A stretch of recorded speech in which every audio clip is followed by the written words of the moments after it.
I've just realised you can't see what I can see. Bear with me. I'm on MSFS. Of course. Yay! Working now. Hello, welcome. A very early start. So early start that we're actually running late. Welcome to this Holding Point Aviation live stream. I'm, of course, your host, Kai. We're going to... bear with me, hang on. I just need to change some settings so my GSX audio comes out of my headphones and not my monitor, my speakers. We're in an A321neo today. It's officially an A321LR, but it's all we've got in the simulator. I haven't connected to VATSIM yet. We'll do that in a second. We're at stand 111 for gate 11 here at Manchester this morning. We're, as you can guess from the title, we're going to Mahon in Menorca. It'll be a... what's wrong with that Jetway? I think Jetway might have had some problems. I'll reposition myself on reposition. Current gate. Oh dear God. Actually, that looks about right. I've parked on stands down here next to some A321neos, and this looks about right. As in real life, I should note. Is he going to come to us? Handling by Menzies. That's not really right, because Jet2 use their own handling agents. So what we'll do, we'll generate the flight plan with SimBrief. Couldn't think for a second what it was. We'll connect to VATSIM. The call sign for today, or for our first flight of the day, is Chanex22 Romeo Bravo, and operating flight LS863. Yes, LS863. I need to pull up my flight tracking sheet. I've made some updates to it. I don't know if I ever showed you it, but basically it's a sheet I use to track where I'm flying, so I know. Well, why have I got an extra one? Delete. Okay. I'll show you it when we get to Mahon, along with some other tips and tricks that I've learned. I'm gonna put together like a little tips and tricks type video for you soon. Let me just pull up the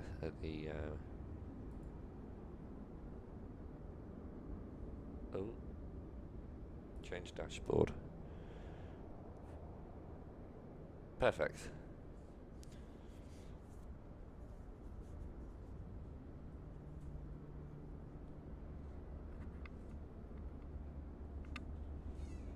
Okay. Yes. So we are in Golf Sierra Uniform November Oscar. Both legs. It's an A321neo. Let me just add it to the aircraft list. This is all things I could do during boarding. I don't know I'm doing it now. Okay. What I'll do, I'll generate that, and then SimBrief can... What we'll do in the interim, we'll just get catering going. Thank you.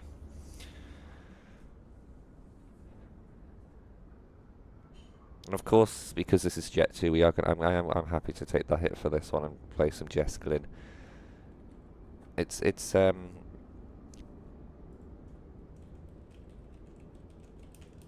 I feel like it is a bit of a rite of passage that you fly with Jet2 and you listen to Jeskel. Is that the only thing correct at the moment with the ground service is the Donata handling? Jet2 use their own handling company that they call Jet2 Handling, obviously, for handling at I think all the UK airports. They use local handlers abroad, but the exception to that is catering, which they get from Donata. But I don't think they send trucks, or do they? Some airlines like EasyJet, they just send a little van along and they chuck it up the back stairs, which, considering the fact, I mean, the amount that's in them, fair play to the crew.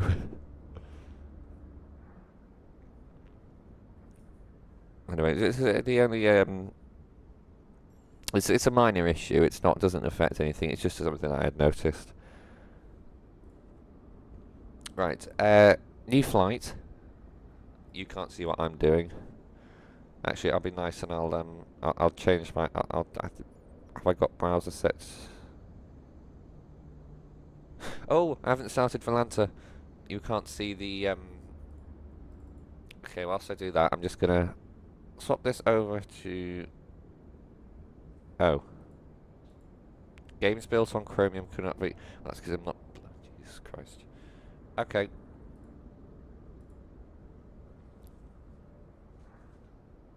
I'm just going to create a new window capture, and I'll show you... I'll be nice, you can see... Not metal... Brave, there we are.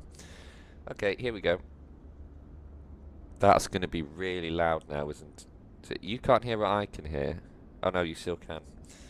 I keep forgetting where I put things with... It's a bit bigger, fill the screen. OBS still have not worked a way to sort of center everything nicely, or have an auto center. So if it does, it looks a bit lopsided. I do apologise. So we are Chanex. Actually, if you might like this instead, if I do it, because now you can see what's going on and what I'm doing. That's quite good, I think. In my opinion, I'm not an expert about this. Okay, so I do apologise if you're on a phone or anything. You are going to have to properly zoom in to see what I'm doing on SimBrief.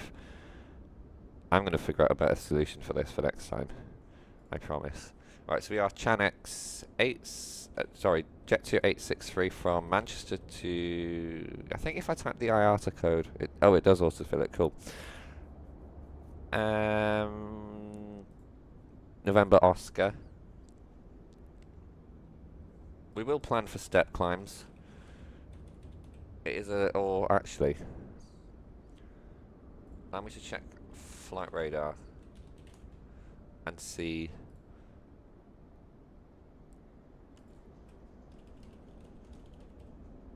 See where they if they do step climb on this route. I know it is.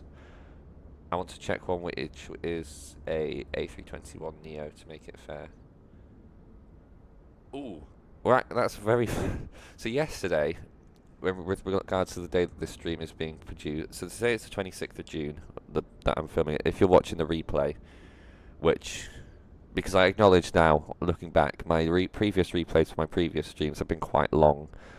There's nothing I can do about the Euroscope ones, because if I cut things out of it, it just looks odd.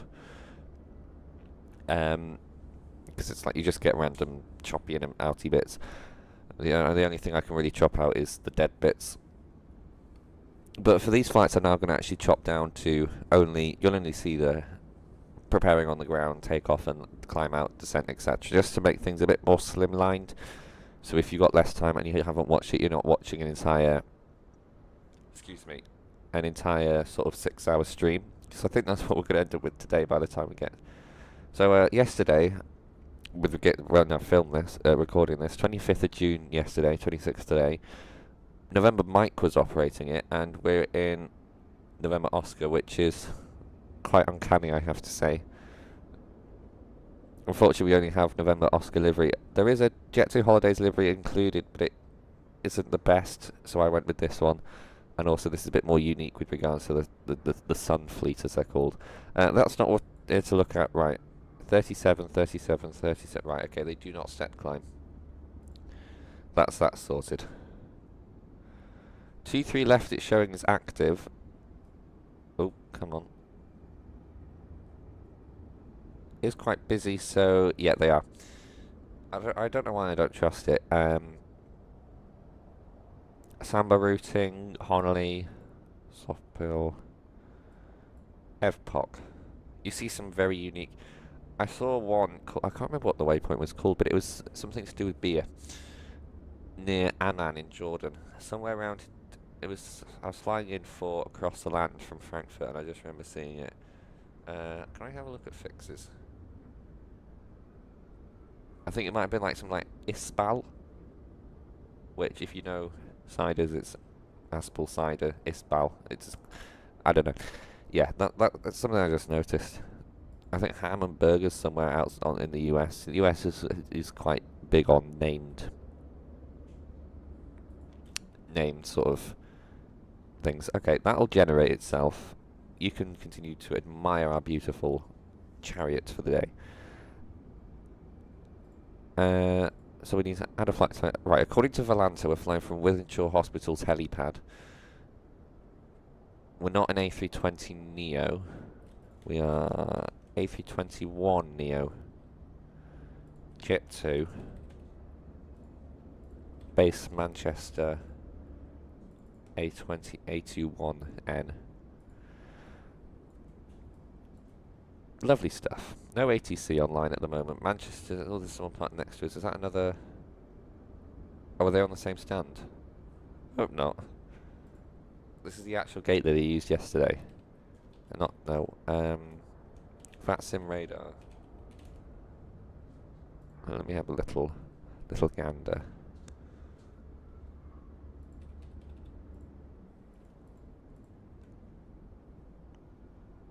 If this person's on... Oh no, 103, we're fine. You can't, again, you can't see what I've just seen, but it looked like there was someone on our stand. So we are, as I say, we are Chanex 22 Romeo Bravo. Connect to VATSIM, and then there should now be someone parked right next... Yep, knew it. Something interesting, is this... Oh, wrong one. Something interesting with MSFS 2024... Whoa, that's not good for you. Interesting with MSFS 2024, the... Oh. Okay, well, before I've had the call sign appear in the registration with the included things, that might have been a one-off occurrence. Wrong button. Dear God. Right, let's get everything set up on the inside. Batteries on. I'll leave the fuel pumps off for now. ADI I use nav. Lovely stuff. We'll get the flight deck door open and we will get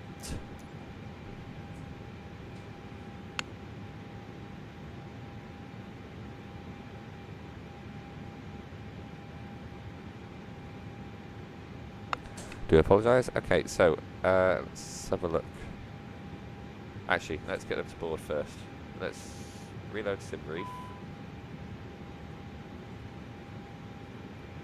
That's not going to do its lovely things, and we will request boarding.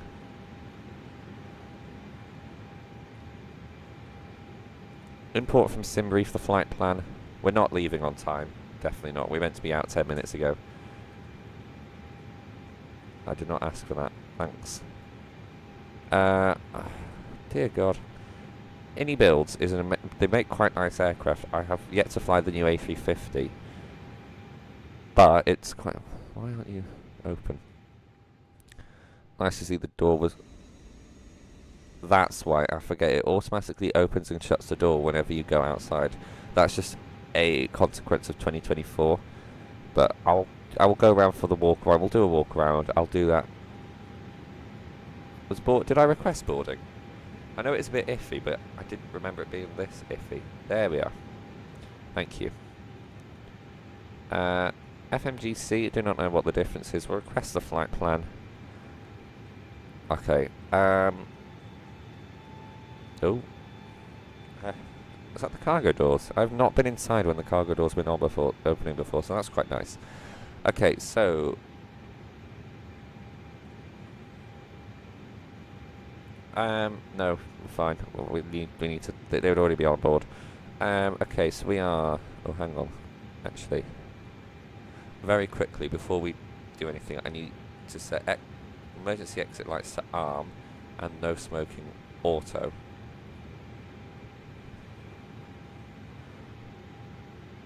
I mean, it says it's on. I trust it, but they do need to obviously be on. Okay, so... From Manchester to Mahon in Menorca, Chanex 863 or LS 863. I don't know what. Yeah, it seems like it gets it from that. Cross index is 34 at flight level 350. Don't ask me what chopper means. I do not know. So on the ground we can expect winds at 239 degrees at 11 knots. So nigh on straight down the runway. Winds looking to be slight tail, slight crosswind en route because we're flying south and it's coming from the roughly, let me swap this over, roughly from due west. Okay, I'm just going to compare the main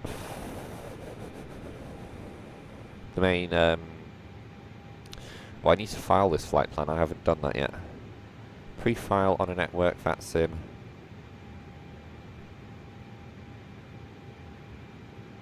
I changed browsers recently, so everything is not signed in. So I now need to... I just remember any... VATSIM's website tends to boot... Oh, page is expired. Nice. VATSIM's website tends to unlog you out periodically. Not whilst you're using it, but like if for some reason it seems to be if you don't use it within the week, it logs you out. That's I don't know. Yeah, that's so that's filed. So altitude is 35,000. Yeah. Okay, so Samba, Honolly, Sopil, Balan, Evpok, Narak.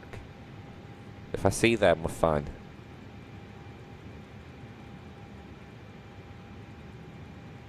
There's Evpok, Narak. Yeah, we're sorted.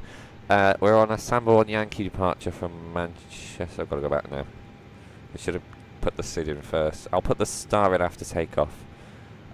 It's one of my climb out departures. I believe it's on the climb out checklist. I have memorised largely, because largely it's the same. I'll be pretty truthful with you all. I only really use checklists on the 737 and on, really Boeing. And also, I obviously follow ECAM checklists for pre-takeoff and pre-landing. And obviously any ECAM actions in the event of an upset situation. But on the Airbus, I don't need a checklist. Boeing on the more modern aircraft, on the 777 and the 787, I don't think on the 747-8, I don't think. But definitely on the 777 and the 787, down by here, next to the FMCs, there's a little screen. It's sort of like a multi-purpose display, and it shows you can have checklists on it. It's quite nice. You don't need a paper checklist. I don't think it's model. I think it's in the PMDG where it's got emergency checklists. I can't remember. I haven't flown the PMDG in a long time. By a long time, I mean 2 months. Samba 1 Yankee. Stop rambling. That's not loaded. Yeah, it's not done its thing. I will do a quick radio check just to see if...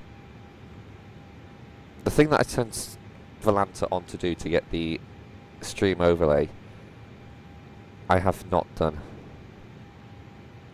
That's the ticket. Give it a sec, it will...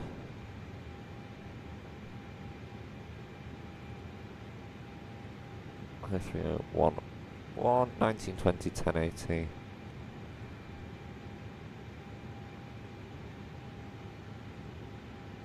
I'm just going to check this in my browser, check it started.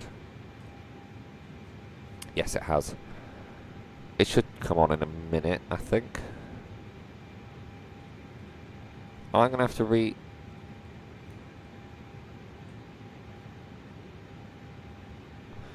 I'm going to have to remove it and re-add it. Okay. Add. Browser. There we go.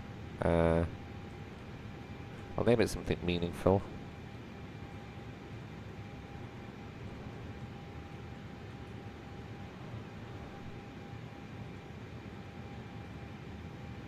Yay, perfect. Right, is anyone actually here on the ground? I hope so, because I do kind of want to do a radio check. Right, this is awkward. There's 2 aircraft on the ground, me and the other Chanex going to Barcelona. I nearly went to Barcelona, I wanted some short flights.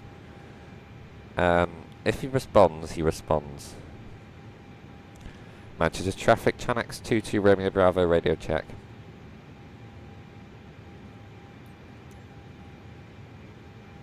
He's not on frequency, is he? No, fair enough. Okay. Let's tell it about the fuel. Oh, I haven't loaded the fuel. It's like commodity. Go away, some visor. Right. Let's load it from SimBrief. I'll just do it instantly. It would have already been loaded at the moment, to be honest with you. We've got 187 on board. We could have sent them 737, but Do you have not many people on these flights go on a Thursday, with exceptions if you have like a holiday home or something, like your own property in Spain. Most of the times, families and things will fly if they're flying out of the summer holidays or the school holidays. A lot of them will fly on a Friday or Saturday or Sunday, just because it makes more sense. We'll go instant. Yeah, got it. Thank you. I'll turn the seatbelt sign on. Oh, I've not put Jess Glynn on. I'll just put Jet2 boarding music because I don't think that gets copyrighted. Because it's the only bit that she sings is the chorus. I'm not going to do that. There's one which is... I'm just going to do this one because I know it's kosher to say.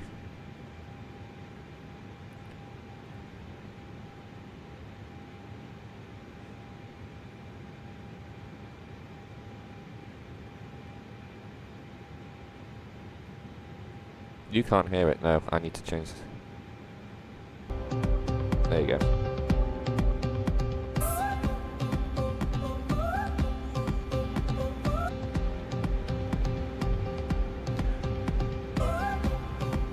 I'll turn it down just a little bit.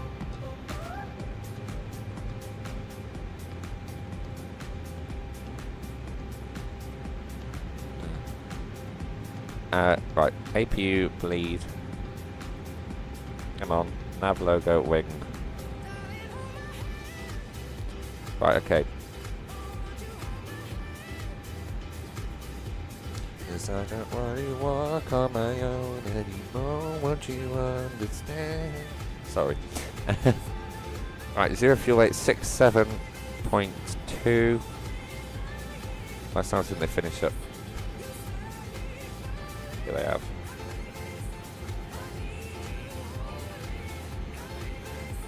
So darling, won't you hold my hand?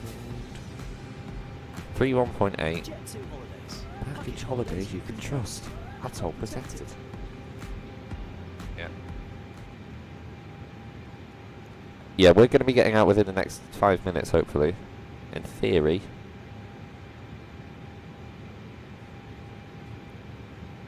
Oh. Yeah, boarding completed. Okay. I've got Jet2 announcements somewhere. Ryanair boarding music, no thanks. Announcements.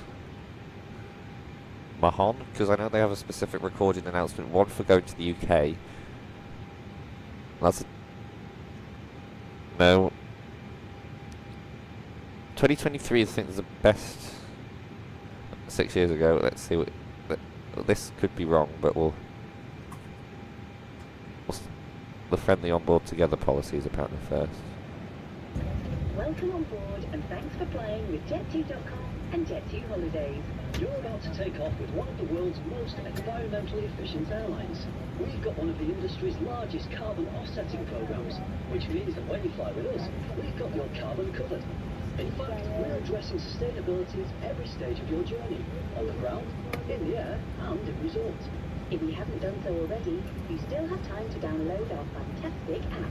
It has lots of useful info, happy areas to store your travel documents, and exclusive offers. What are you waiting for? Don't miss out. Grab your phone and download our app now. On that note, you can use your mobile phones and any other handheld devices throughout the flight, as long as they're in flight mode. However, larger items like laptops must be switched off and put away during takeoff. If you lose your device, it becomes damaged, hot, or produces smoke, you need to tell us immediately. And don't forget, smoking and vaping are not allowed.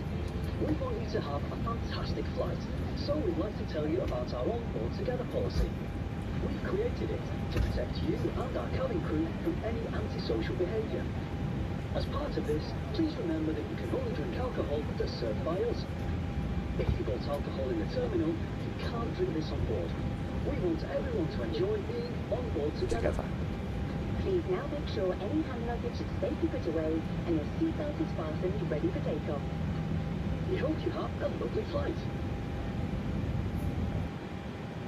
Cool. Right, I'll do sort of my announcement. We have also got some wing views. I do not know if this aircraft has a cabin in it, by which I mean a custom cabin. No, it doesn't. That's fine. Doesn't make a difference. Oh, I'm now stuck. Does just mean that this is a very posh Jet2.com and Jet2 Holidays flight because we have got IFE systems. I mean, the A321neo EasyJet livery I use for this aircraft is instead of an IFE, they've put the sort of EasyJet seat back thing. Right, okay. So I'll just do sort of a little announcement doodah. Ladies and gentlemen, boys and girls, a very warm welcome aboard your Jet2.com and Jet2 Holidays flight. LS863 is shortly departing for Mahon. I'm Kai, your captain today, and the flight deck with me, First Officer, I don't know, Dave. Generic name number 22. And in the cabin, your cabin manager is Glenn. Him and his team are there for your comfort, but primarily your safety. As a part of this, they'll shortly take you through the safety features of our A321neo aircraft, and your attention is absolutely vital, even if you are a frequent flyer, as these may differ from an aircraft you may have flown on before. Our flight time today to Mahon, looking at 2 hours and 15 minutes after takeoff, cruising at an altitude of 35,000 feet. Looking to be pretty smooth en route, however, obviously we do ask you to keep your seatbelt securely fastened even when the seatbelt signs are switched off in case of unexpected turbulence. I'll return to you with more information prior to our descent into Mahon. For now though, please sit back, relax and enjoy the flight. Thank you and welcome aboard. Lovely stuff. Bread and butter. Right, so we're ready to go. I'll turn the fuel pumps on now before I forget, because that is a common thing for me to do. Cloudy, so I think everyone will be very happy. That EFOB's worrying me. An EFOB at 2.4, it's safe, but it's borderline. The law is landing at least half an hour. Let me just...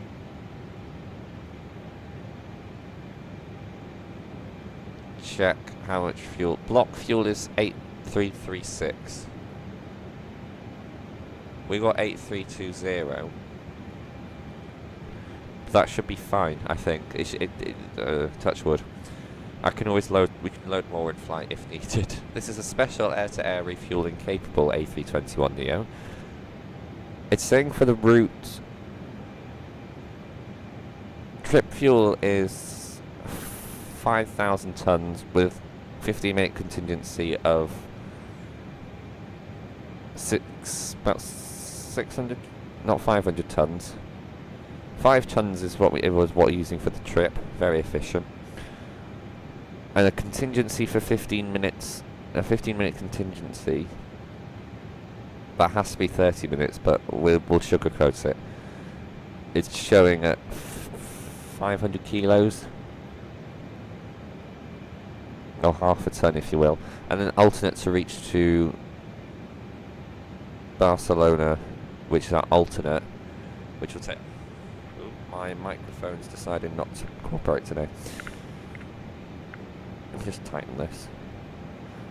And to get to Barcelona, if we need to, that's an extra 1.3 tons and then an extra. So that adds up to 8096, and then I do not know. Oh, taxi time. 200. Apparently, it will take 20 minutes total to taxi, and 8336. So we got plenty. Yeah, I don't know why it's having a hissy fit. I think it's just worried. But I do want to get moving now because our APU is getting at it. So let's just do a quick walk around. Starting on this side, I don't think we have a flashlight, but it's fine, it's the day. Jet2 Krakow, that's this aircraft. Okay, handle needs to be painted on the door, but that's by the by. Engines looking nice and dandy. Wing surfaces, I'm just doing a very abbreviated walk around. Engine exhaust. Can't see in the landing gear bay on this aircraft without opening the doors, and I do not know how to do that.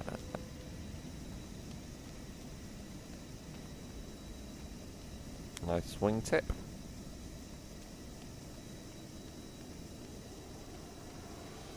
Oh, that other aircraft's vanished. Bit of a Bermuda Triangle in the middle of Manchester Airport. Cool. Yeah, as I say, this has been a very abbreviated walk around, so let's get in and we'll prepare to leave, get ready to go. Right, that's...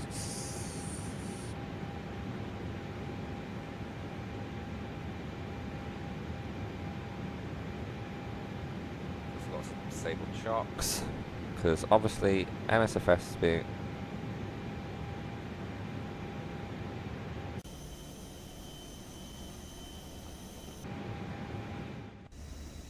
Oh no, it's... Has it done it? No, it hasn't.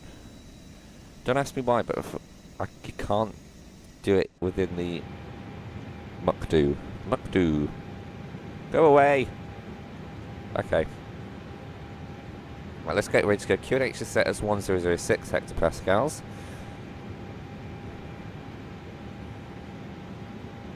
So yeah, with half an hour delay, we should be able to make that up. Okay, so our taxi route for today, what I'm thinking, we'll push back onto Zulu Orange. Then taxi... That's Echo? Zulu Echo.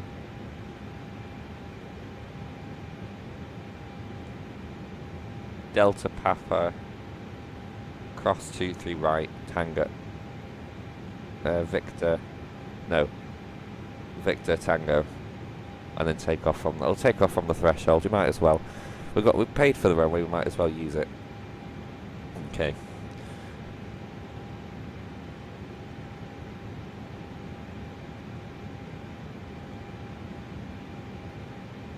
Right, so Jet2 A321neo safety demo. I know there is a recording of it.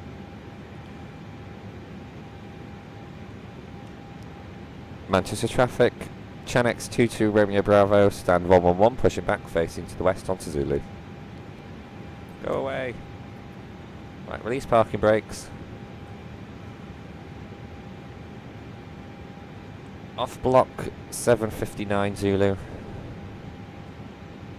Puts us in the yellow on my little tracking thing. Right, ignition, engine 1 master on.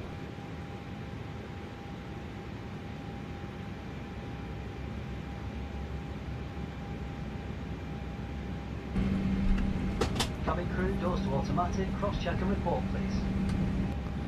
Little thing I just noticed. So we'll give them a second to do that, and we'll give them a ding to... I don't know if... Turn on the crew oxygen. Lovely.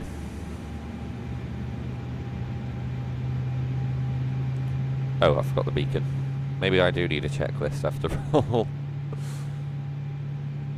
That's auto. That's nice. That'll stay on. Right, let's do the safety demo. Well, that's an A321-200. I saw yesterday A321neo safety demo.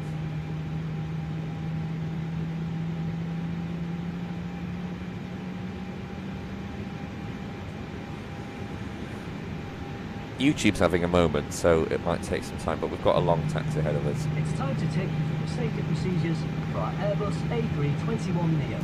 It's very important, so please remove any headphones and listen carefully. In the seat pocket in front of you, you'll find a safety instruction card. It has all sorts of safety information, with details about emergency doors and escape routes, oxygen masks, how to use the life jackets, the brace position, and more. And you'll find even more safety info in Alright, our Dave. Away magazine. It's my friend Dave there. Please be aware of the safety signs. Dave, in the a lot of cabin people at this and follow airline are called all Dave. instructions given by us. That's my mate Dave from the crew room. There's my friend Dave with me in the flight deck. Everyone's called Dave. Nice trees. Manchester To have done a help good you job find with your it. way to the exits when there's reduced lighting and visibility, we have extra lighting in the Because it ceiling. looks quite cool. I don't know why. Under the I just aisle like the on look of the floor. flaps deploying. New split flaps in Take a look for your A321neo. nearest exits now, bearing We'll in do it mind quick. that they may be behind you. If you need to leave the plane quickly, take off your shoes or anything that may damage the slide. Leave all luggage behind and go We to haven't your shut the nearest flight deck. usable Sorry, exit. I haven't shut the flight deck If door. there's a change in cabin pressure, masks like these will appear from the panel above your head. As soon as you see it, pull down to start the flow of oxygen. Breathe normally as you put it over your mouth and nose. Then adjust to fit. Make sure you put your own mask on first, before helping anyone else. The bag on the mask may not inflate, but rest assured oxygen will still be flowing. A life jacket is located under your seat. When told by us, remove it from its bag by pulling the tab and pull it over your head. Manchester traffic, Channel 22 Romeo Bravo, taxi to holding point Papa 1, runway 23 right, via Zulu Blue, Zulu Echo, Delta and Papa. I don't think there's anyone here, so I might be speaking to myself. Pulling down on this red toggle. If you need to inflate it more, blow into this tube. There's also a light and a whistle to help you attract attention. It's time to fasten your seatbelt. Simply press the two metal ends of your seatbelt together until they click. Then pull the strap to the I do chest quite so looking it's at the tight safety to roll around your waist. demonstrations about the holiday airlines, because they acknowledge that people might not fly with them often So you're compared ready to to likes take of off. EasyJet. Please make sure your seatbelt is fastened, with your tray table and cup holder folded away, your armrests down, and your window blinds fully open.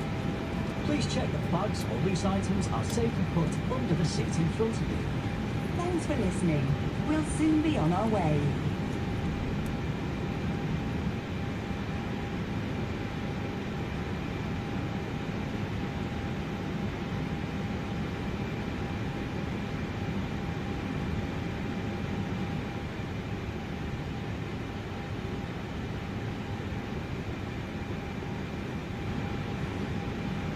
Okay, oh, that's when I forget the taxway swaps over here very suddenly. Right, it's auto brake max, cabin, ding dong. That is actually quite realistic. I think fly-by-wire on the, I don't think it's possible on the A380 yet, but on the A321neo, if you press the chime, it classes as cabin being checked. But I watched a video, I think, by either EasyJet sim pilot or A330 driver, both very good people, very informative. But they said, one of them said that I think it was more likely to be A330 driver because he's type raced on Airbus. That then means that the crew have to now answer a call from us, not us checking that the cabin is ready, which apparently makes it take longer for cabin ready to appear. So, you know, right.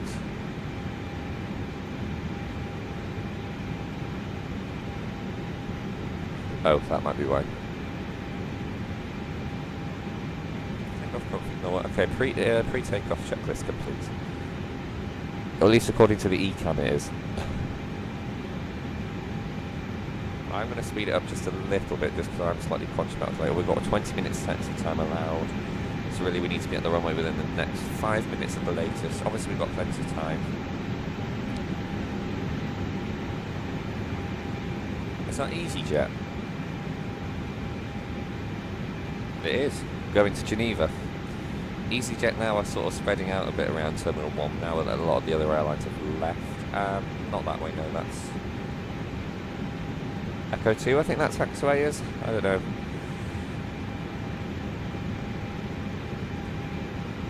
I have to say, I have not seen an A380 in Manchester in a while.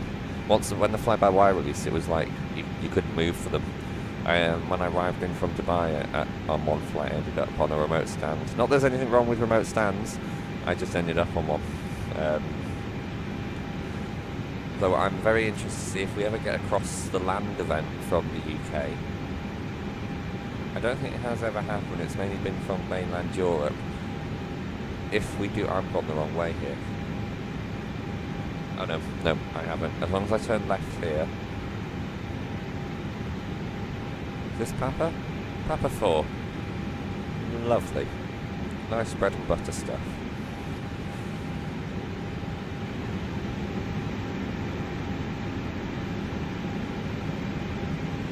Things are seeming too quiet. I haven't started FS Realistic. I don't know why, but it isn't auto-starting anymore.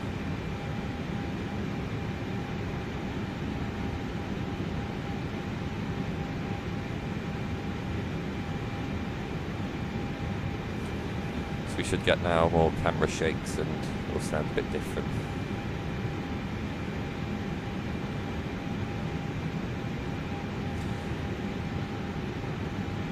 By the way, if any of you have any routes that you want me to try try fly, then do just let me know. Put it either in the stream chat or anywhere, because I am open to suggestions of places to fly. Because to be honest, I fly a lot of the same routes all the time on a lot of the same airlines. I mean, I do want to fly a bit more in Africa and a bit more in Asia and South America. Maybe fly a bit more around the States. Not that much at the moment, I'll be honest with you, but this is Papa 1, isn't it? Perfect. I'll take left, no one on final. Manchester traffic, Channel X22 Romeo Bravo, crossing runway 23 right at Papa 1. As well, use a bit more look out the window, see what's going on this side. So now here's the question of the day, if you want one, left or right side of the plane, and then you could probably expand on that as it is front or back. For me, I don't mind front or back, or in the middle, as long as it's not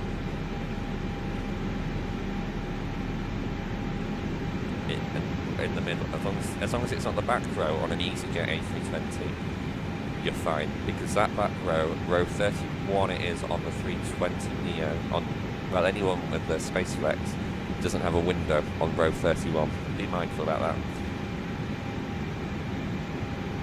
I mean, it's nice because if they disembark from the rear, you're you're the first, pretty much the first off. But it's not the best if you want to look out the window. For some reason, the spoilers keep disarming themselves. I've got a side-tech yoke and throttle quadrant with a thrustmaster side stick, and it doesn't like, I don't know, it just does weird things. Okay, let's turn on all the lights. So strobe lights on, wings are already on. Other question, if any of you actually keep the turn the wing lights on. I personally do, just because I like the extra visibility. Okay. Manchester traffic, Channel X22 Romeo Bravo via Tango 1, entering and departing runway 23 left. Samba 1 Yankee departure will be initially climbing to altitude 5,000 feet. Manchester traffic. I like to be informative. I'd rather say a bit too much and a bit too little. Everything's set on the autopilot. I'll just tell the cabin crew. Cabin crew, seats to take off. They should already be sat down, but it's just a little last reminder.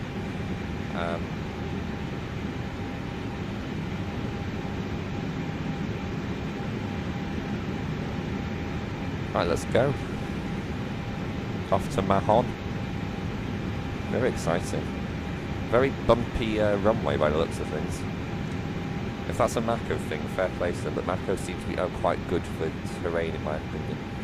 Okay, I'm not going to do the 40 bit because when I do the 40 bit, I always miss the gate for the D10 for the flex stem.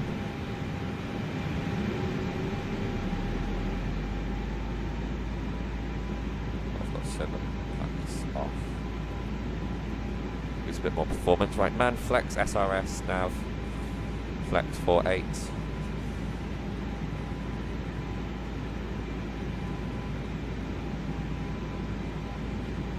$100 knots.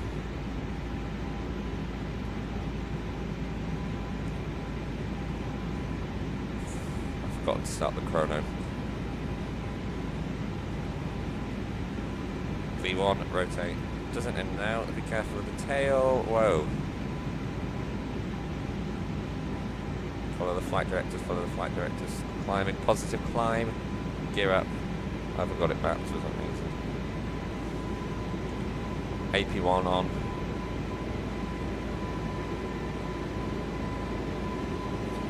Thrust climb.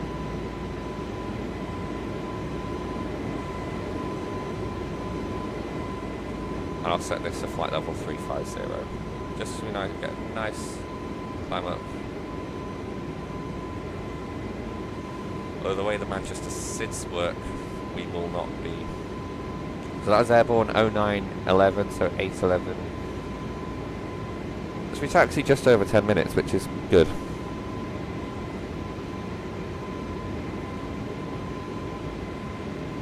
Okay, right. My mouse has vanished. Right, okay, runway turn off, packs on.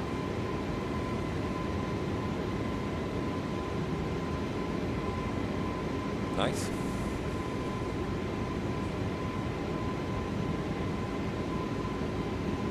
We'll soon be climbing through the clouds. Flaps up.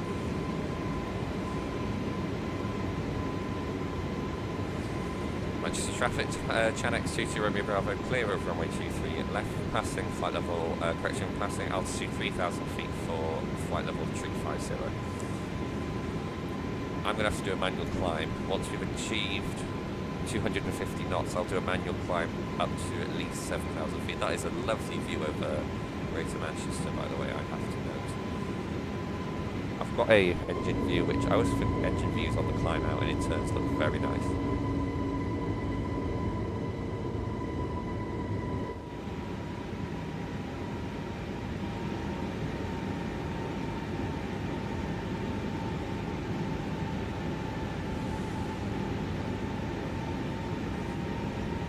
Right, I'll play the after takeoff announcement.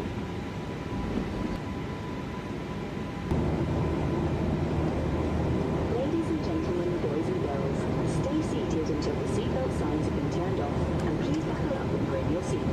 Be careful when opening overhead lockers, as things might have moved around.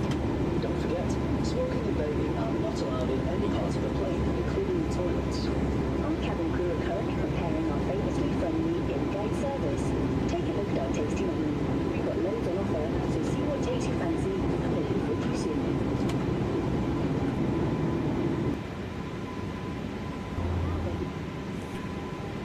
Okay, so I've cycled the seatbelt signs, which is basically a note telling the crew that they're good to stand up. Let me just check on, you won't be able to see because I'm doing this on a different device, but I'm going to check on Navigraph charts.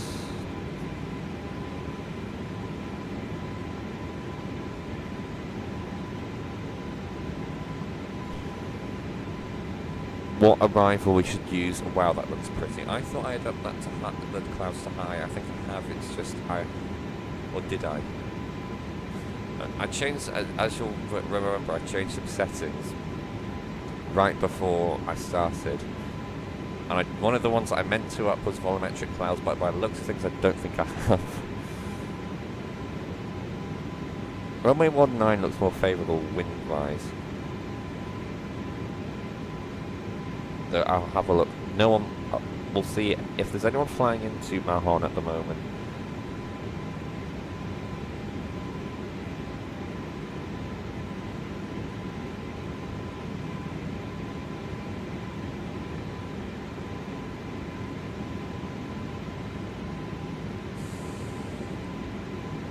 Well, that's good. It looks by the looks of things there's now a corridor back open, routing through some airlines, not all.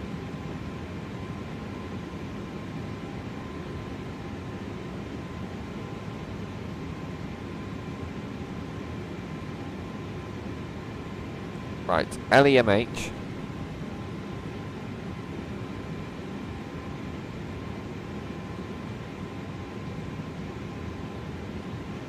Aha. No, that's just flying overhead. That's annoying.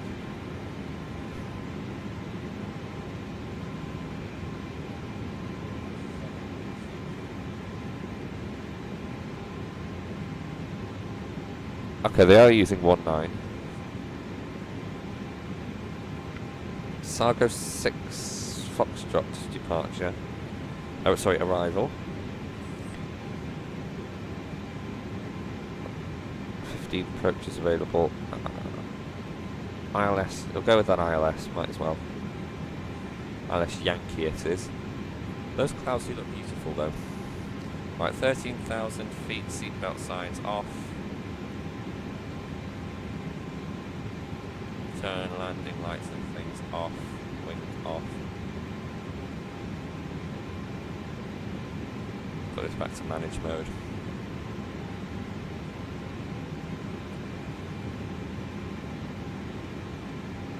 Yeah, this is it.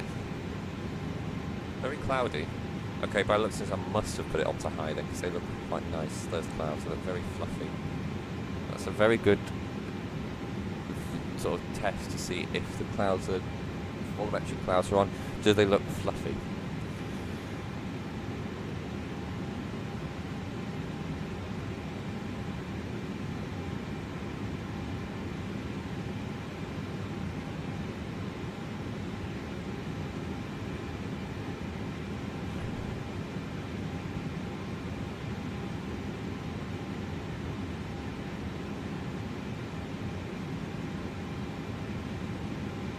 ETA of 10:30 Zulu, so that's 11:30 UK time. Which is fine, that's a 15-minute delay. 15 minutes is good, and we'll probably make up some more en route. So we'll be able to leave our scheduled departure time then of 12:15 UK time.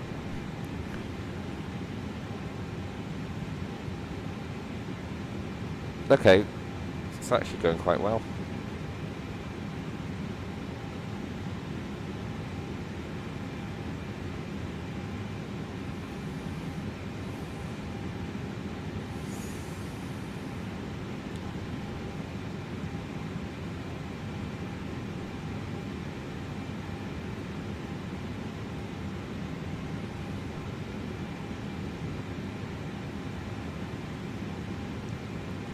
Clouds are very beautiful today. I'm going to take a little screeny of this with the wing view. Seatbelt signs don't work on this aircraft, but I think that could be the de facto of it being a free aircraft. Well, that's the thing. No aircraft really is technically freeware if you think about it, because you have to buy the simulator, right?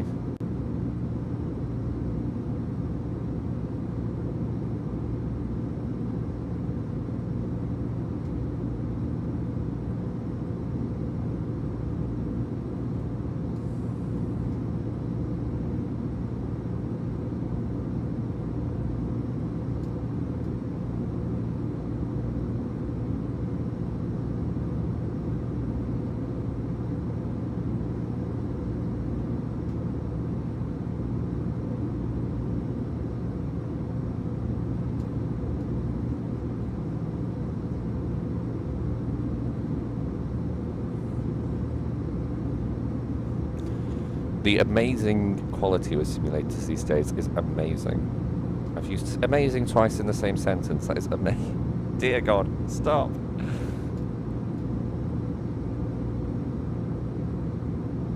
I do think I need to do the classical thing of putting my PC specs in the description. But we'll be fine for now.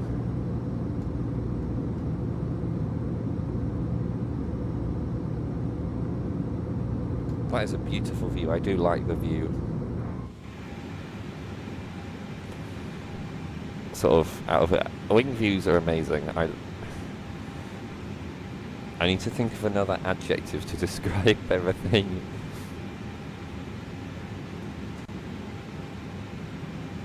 Because I can't just say that wing views are amazing 24/7.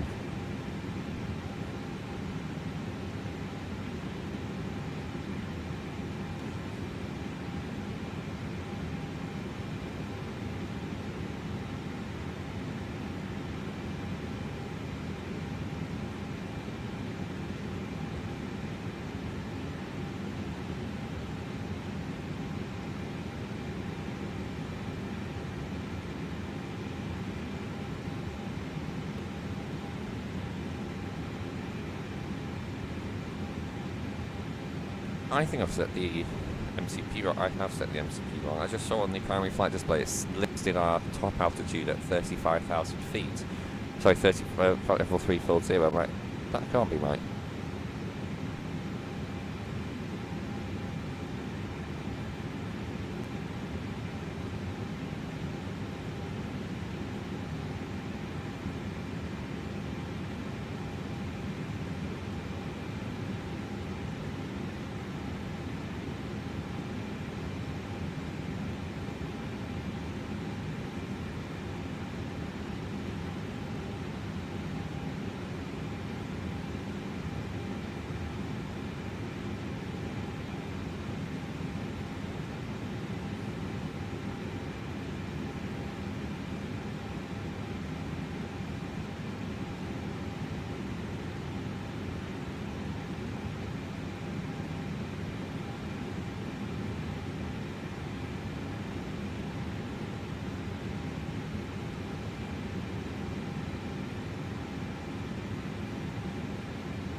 Yeah, this is why I said I'm going to cut down the stream afterwards and publish it as a different sort of video, just so it's not stupidly long. Because at some point I forget, I've run out of things what to say, so I think for the return flight I'm going to come up with a list of things to talk about.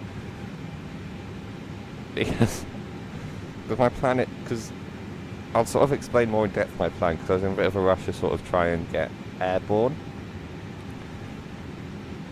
Because basically I sort of realised that also to both make it my channel look a bit more alive, I suppose you could say. I want to sort of upload a couple extra videos, but yeah, it's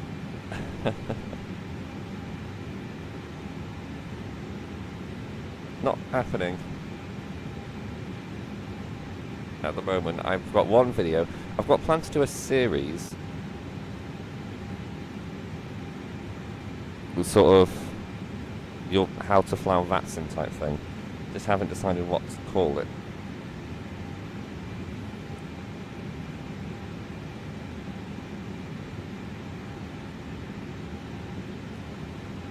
But it'll be rather comprehensive.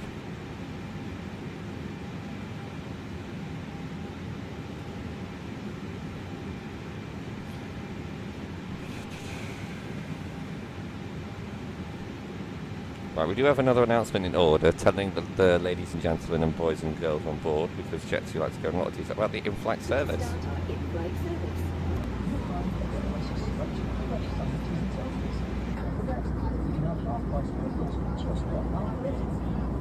Enjoy a half-price sweet treat like Yorkshire tea, any Starbucks coffee, or hot chocolate. Well, on holiday after all.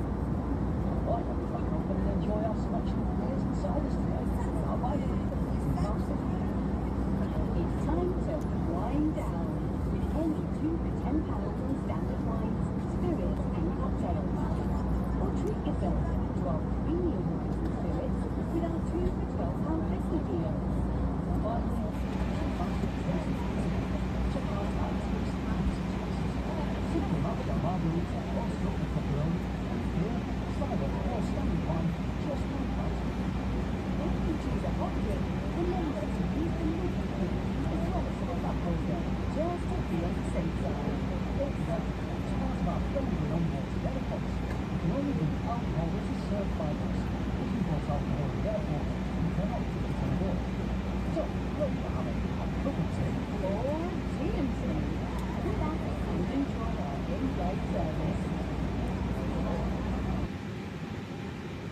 You know, because it's not that clear, the announcement audio. I thought he said if you bought alcohol in the terminal, you can't drink it on board. Tough. As in, like, tough luck. Imagine getting told tough luck because you wanted to drink alcohol on board. I mean, I understand, well, I should add for context, I get why. I just think it sounds quite funny, just, if you bought alcohol in the terminal, tough luck, you can't drink it on board.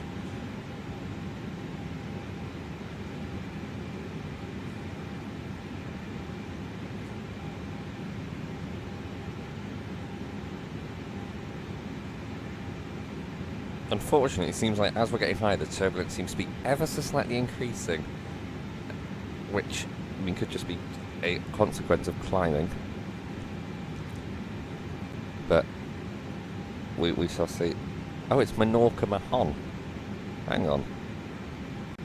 So hang on. So it's we're going for one island east of Palma de Mallorca. Oh, it's that mess of a place. I call it that mess of a place because it's absolutely massive and confusing. No, I don't think anyone, not even the people who designed it, really understood what they were doing. I mean, they've got nice big windows at the gate area so you can see your aircraft. There's a very old documentary called Holiday Airport, and the first 2 episodes that they filmed was at Palma. And a lot of the... I'll be honest, quite a bit of it sounded like the staff complaining about parts of the airport. So, like, it's too big. Like, you had half a mile walk from... It also featured on Airline in Season 1 with the Britannia series, I should add. But, like, well, it's massive. when you put the call out for boarding, apparently you have to run. You don't build an airport that big these days without... Well, they have got walker-laters or travel-laters, whatever you want to call them. But the walk from, like... I mean, it might be different now because...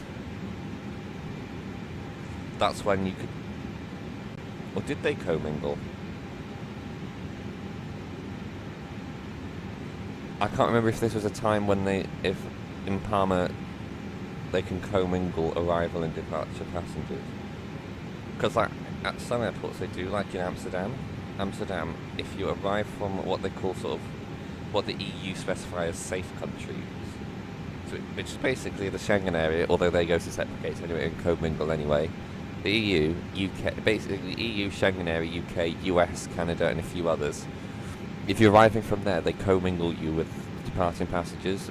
Essentially, they trust the security procedures at the origin point, so you're safe to be sort of commingled with other passengers that are going through another security check. But if you arrive from somewhere not on that sort of "we trust you" list, then you have to be. Then either if you're separate, and then you go straight to customs and passport control, or if you're changing flights, you go through transit security. That's why if you ever want to do, here's a little tip that I learned from a chap called Matt Jones, the Scottish Planet. Dear God, you can. I just don't know. I'm not actually religious, if I keep saying dear God. Matt's Planet. He has a channel. His name's Matt Jones. The planet's called Matt's Planet. Really lovely chap. His video is quite interesting. His humour is quite...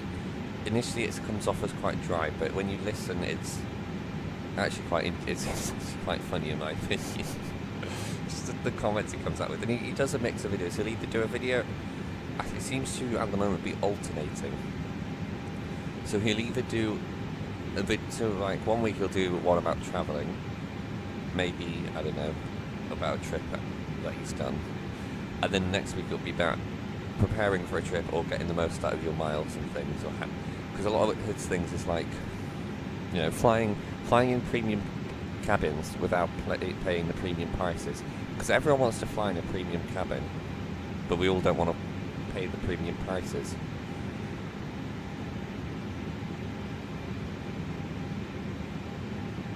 So, yeah, and the, what was I saying?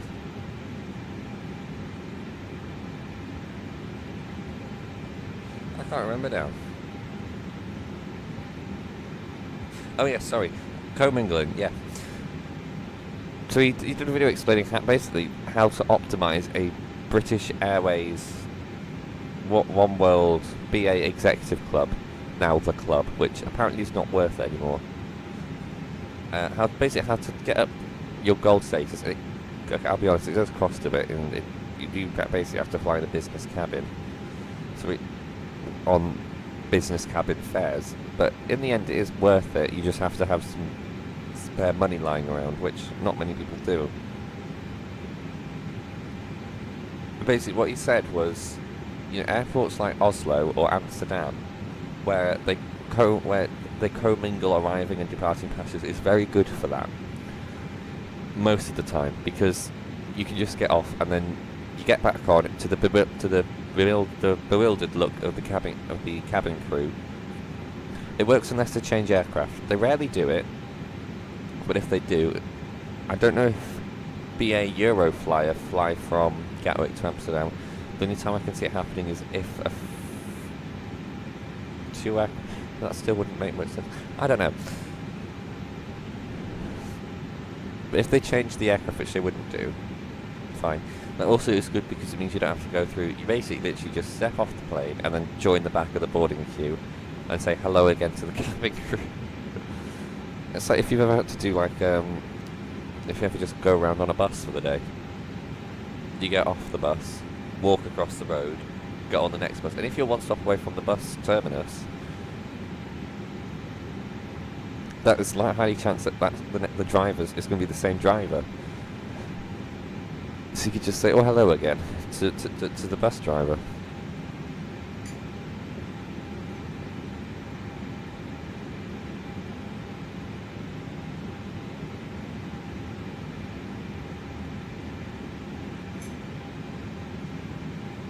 I mean, I've had it accidentally a few hours later, which was a massive convenience. Sorry, coincidence, not convenience. Okay, so I'm just having a look at our flight plan at the moment, and we actually fly directly over Barcelona, which is actually kind of good, because if we do have to divert, if we have to en route divert, essentially from where we are at the moment, if we decide we need to divert, it's en route. So the extra fuel must be if we go to Menorca, try to land 3 times, which is the limit. Can't. That must be what the extra fuel is for.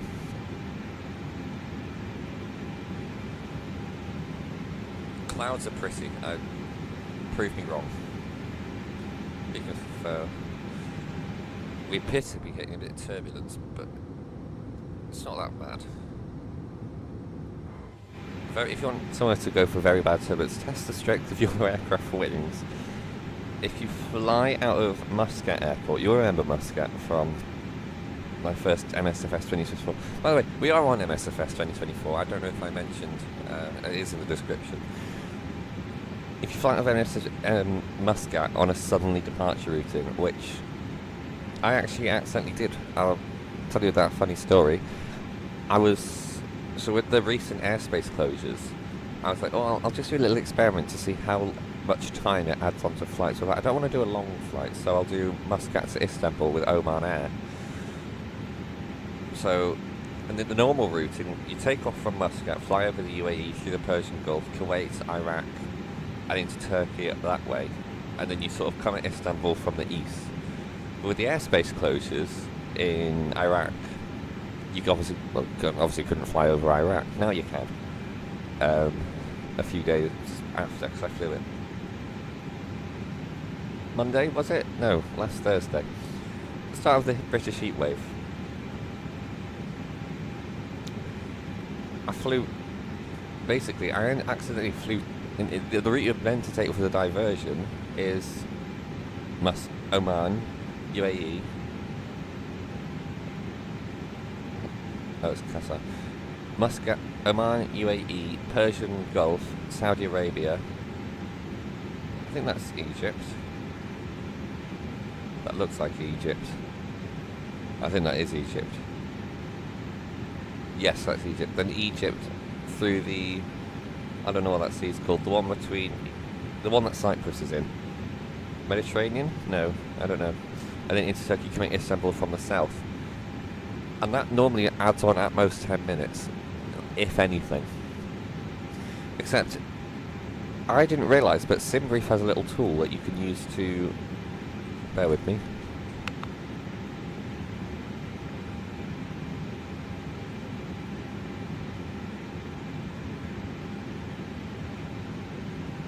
I do apologise. SimBrief has a tool where you can block out FIRs which you don't want to fly through. But you could either do that for example, if the airspace is closed, or if you just don't want to fly through it. I don't know. Maybe you have some vendetta against ATC in the UK. I don't know. You could have absolutely angered the centre controller for London South, and now you're sort of having to sort of scooch around it. At a flight from Amsterdam to New York, and you have to fly around the UK through France. Yeah, so I didn't realise that feature existed. So I just found one of the randomly generated ones, which took me rather south. So instead of flying over the UAE, you just fly straight over Saudi Arabia. But it's very pretty. You fly over this area, which has some very nice sort of sand dune looking things on the ground. It looks very pretty. And you actually flew over Medina, which is looked quite nice. I did an hour onto the flight plan. The scenic route takes an extra hour. That's by the by. What could you do? I couldn't do anything after takeoff. But the thing is, between Muscat and sort of that nice, beautiful area just after the Saudi border, actually, I'll describe more between Muscat and the city/town of Nizwa, which is there's a name for the type of turbulence it is, but I can't remember what it is. You get turbulence from it, and it is quite bumpy. So if you want to test how strong your wings are, fly there. I wish to challenge someone to fly a Cessna over it. Just see what happens. Especially with realistic turbulence turned on, it'll be quite an interesting one to see, I think. But unless you're flying into like Jeddah or something. I mean, interesting. I must be to avoid Qatari overflight fees. But Emirates flights from Jeddah to Dubai, they actually do fly over that area. They scooch rather close to Oman. I think there might be an overflight fee thing though, because airspace near the south of within the south of the UAE is rather restricted, as I think there's a US Air Force base there, and quite often it's closed off to civilian traffic, so you can't cut through a sort of direct route. It's one time we're on the Mercator projection where you can fly nigh on as the crow flies.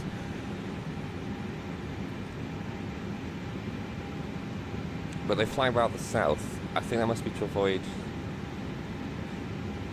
Qatari overflight fees because of its positioning. I'm guessing it's quite expensive or something. I don't know.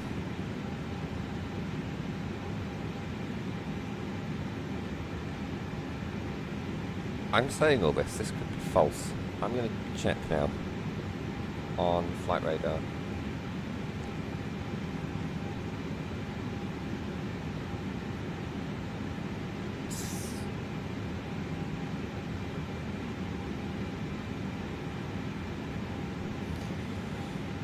Interesting, they fly A380s on that route. If you want me to do another... Brilliant. So the time I mention it, they don't do it. The current airborne is flown northwest out of Jeddah.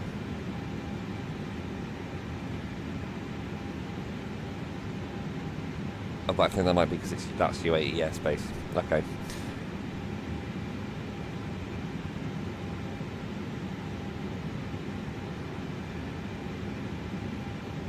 A lot of airlines still seem to be rather avoiding Iraqi airspace, which is understandable. The thing that I'm not understanding, though, I saw one Emirates flight go through and I've seen none others, no more.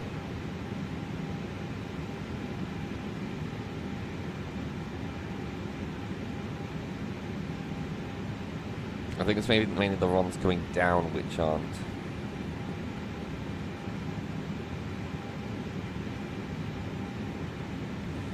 Because I know there's a few, but not many.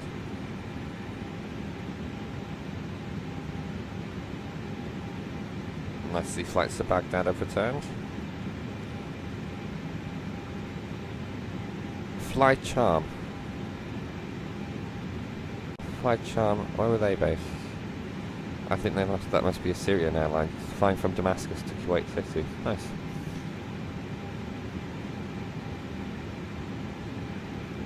I think Syria recently opened their airspace to UAE airlines, because I've just clicked on a Fly Dubai aircraft which is flying from Damascus to Dubai. Okay, by the looks of things, not that many, only a few. So apparently Iran haven't fully opened their airspace yet, only in the east. So the route that everyone takes, they're not taking.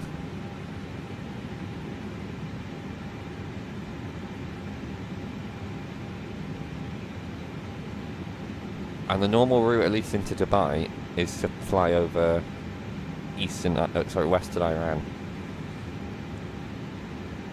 Fly down that way. So everyone's sort of diverting still, but it's interesting to see.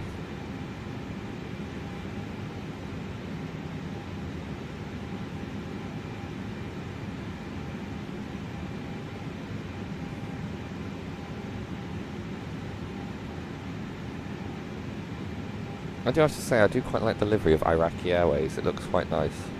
That and Royal Jordanian. German's Air Force has turned up as well.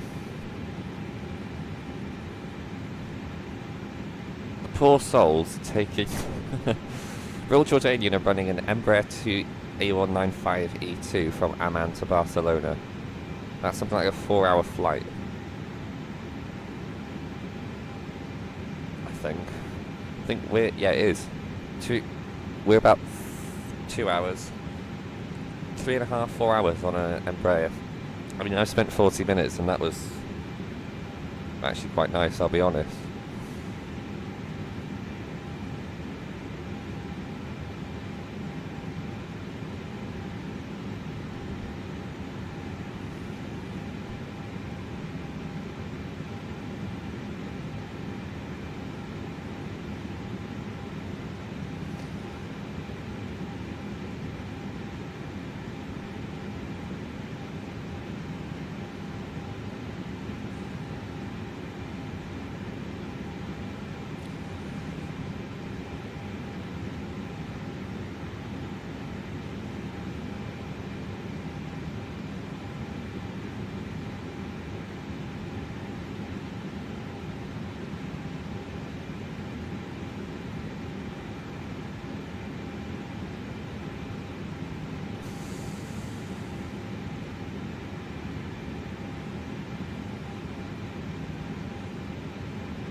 Right, yeah. I actually have not eaten anything today yet. I've drunk half a cup of coffee, and it's now 9:45. So I'm going to go grab some breakfast and just do some odd bits and bobs I need to do. I'll leave you with some rather quiet, just some quiet background music. I'll keep checking the chat, and if anyone messages in it, I will respond.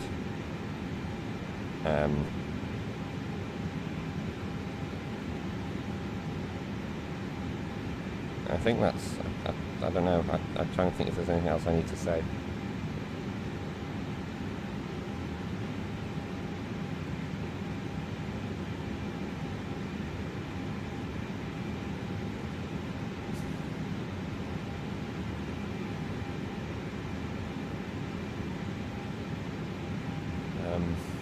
Yeah. Anyway, let me just find some. I'll have to do different music compared to last time, just so a bit lo-fi. Everyone likes lo-fi. Anyway, enjoy the view. When are we due to land? We've got a tailwind, so I have a feeling it might knock some time off. I'll make sure I'm back about 20 minutes before this. 10:06, so I'll be back around 9. 10:06 Zulu, so I'll be back around about within an hour or so. And just so that means I need to find a forest book nook. That sounds nice.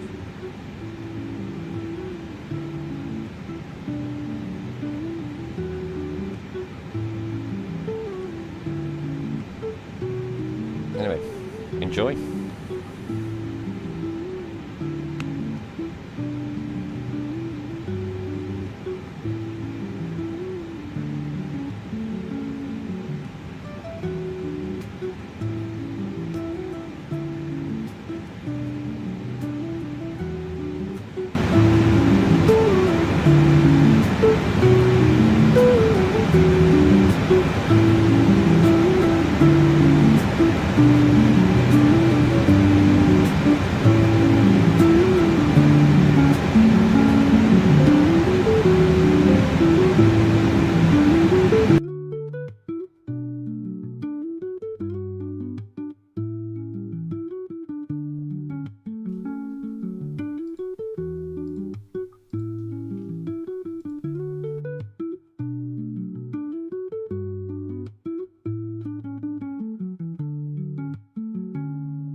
Hello, dear viewer.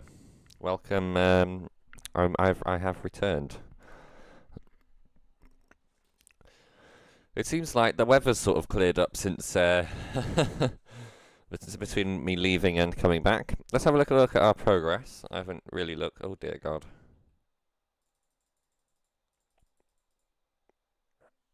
Top of descent in about 10 minutes. I'll do an announcement shortly. Arriving now at 10:20.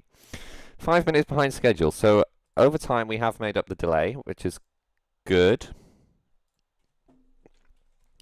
So it should be on stand at 10. I'm trying to think. It's it's a rather small airport, Mahon. Yeah. So provided I don't go off the end of the runway and we don't go down to the end of the runway, we aim to vacate at Charlie. Taxi in. Okay. That looks pretty reasonable. In my non-expert opinion.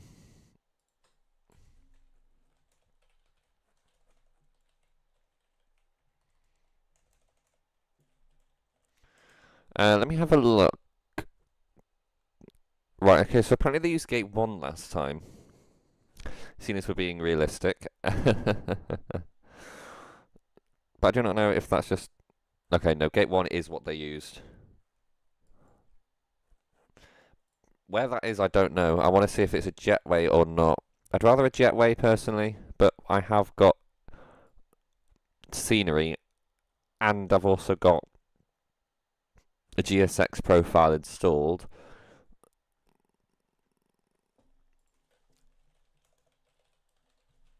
So we'll find out what's happening.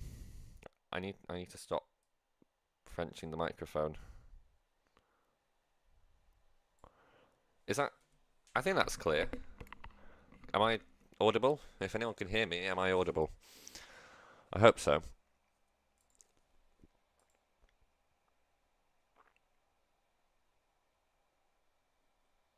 Okay, flight radar LS864. Yesterday is what we're basing it off. There is a flight today, but it hasn't left yet.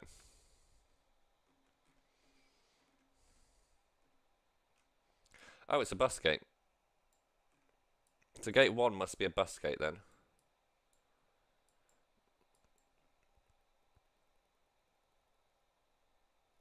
I mean, who doesn't want to soak up the sunshine early, am I right? Okay, so we'll go with that then. So it's gate 1 and it's a bus gate. It's lovely stuff.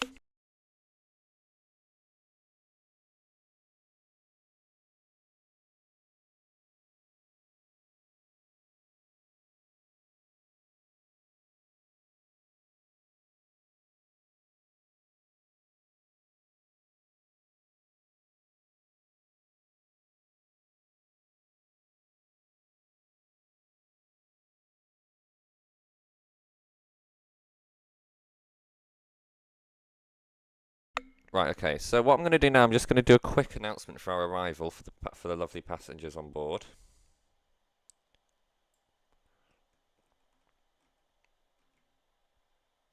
Just tell them where we are and things.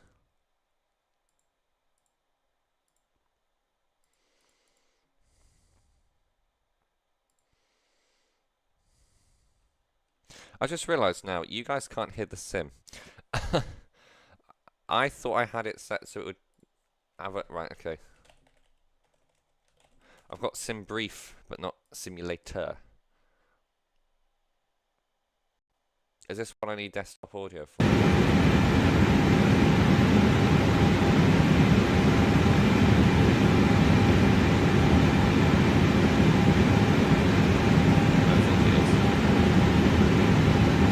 Bear with me 2 seconds whilst I check if that's worked.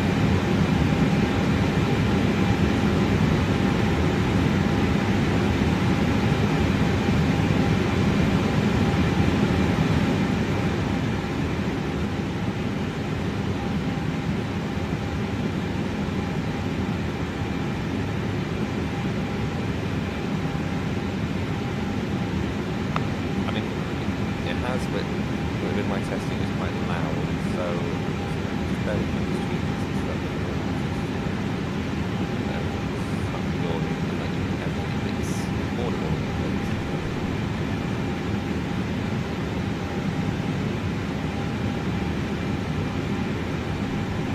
that should come through. There we go, the yellows. Okay, so our pre-arrival announcement. I need to get the weather updates, which we'll get from the EFB. Then we'll descend in 10 minutes. Okay, so if I just refresh it, just so we've got the up-to-date. Ladies and gentlemen from the flight deck, this is your captain speaking.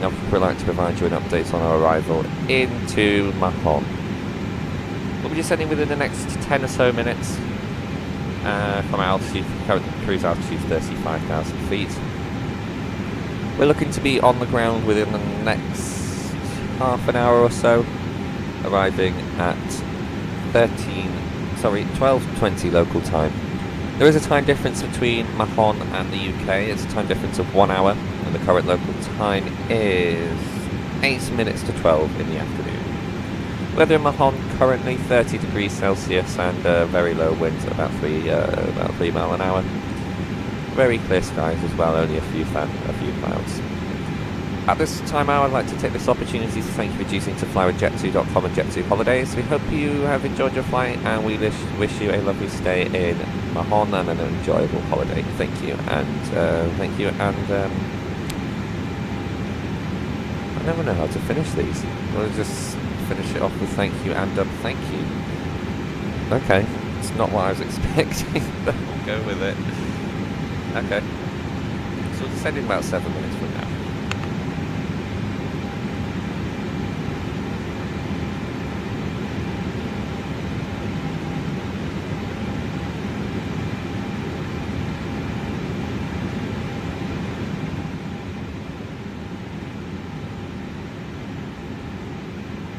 I've also just realised actually I was still rather quiet, so if anyone is listening or watching, if you could tell me if I'm quiet, loud, etc., I would really appreciate it.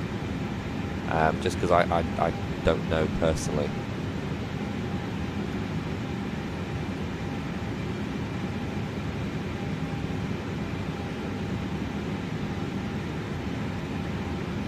So let's have a little look.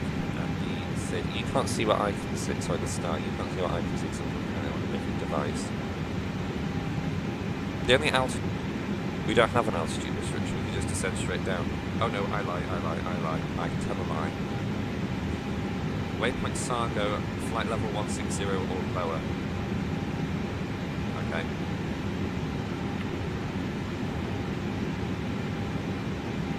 And for the ILS capture altitude is 2,000 feet, 1,900. So I might be able to make it.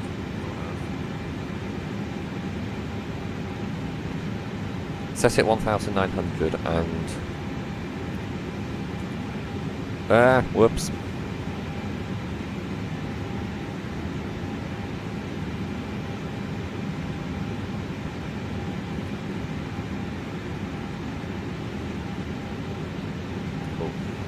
I need to set this and be very, very careful. We're quicker to go it that way. 1,900. Okay, that's set ready. And then once we hit top of descent, I'll just whack that on and we'll descend. Looking at the map which you've got in the corner of your screen, it does kind of look like we're on a straight trajectory to hit someone. But I did not need to open Microsoft Store. Who's that? ETA 630 to Miami. 37,000 feet. That will look really cool. I'm not sure fully when we turn. Let's have a little look. Oh, okay, shame. We might see it. Say A330neo. Well, it's really dark outside. In the real world, I should add. ETA 630s and A330 going to Miami. We're not going to fly directly underneath them, but we might see their contrails go past or something. Check desk data, we'll do that during the descent. descending. Have we passed it? If we pass it, it normally flashes it. I think because I've changed that, it's now thinking that it wants to descend. It wanted us to descend at 10 o'clock, but the ETA hasn't changed, so my instinct is to say just descend in 3 minutes' time, to be honest with you.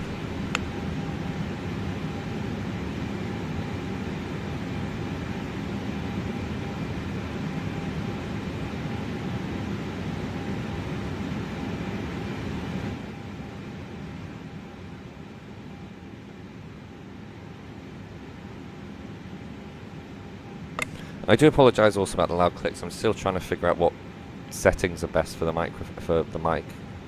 I got a new mic recently, and I'm still. It's actually the first. Yeah, and it's my first sort of using it properly in a video or stream, depending on when you're watching this. So that's yeah, because I thought I had the. I thought, oh, my voice is very clear initially when I had a little look back after takeoff.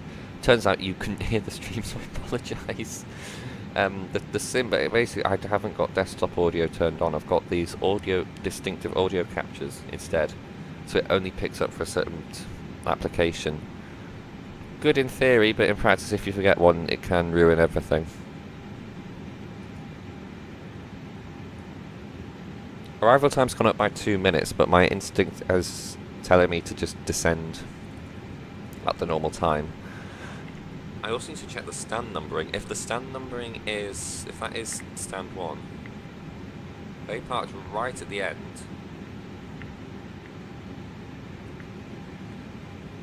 We'll go stand 21. Yeah, stand 21.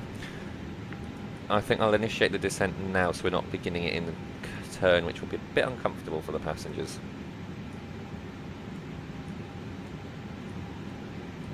They have a top of descent announcement. Let me see if I can pull that up.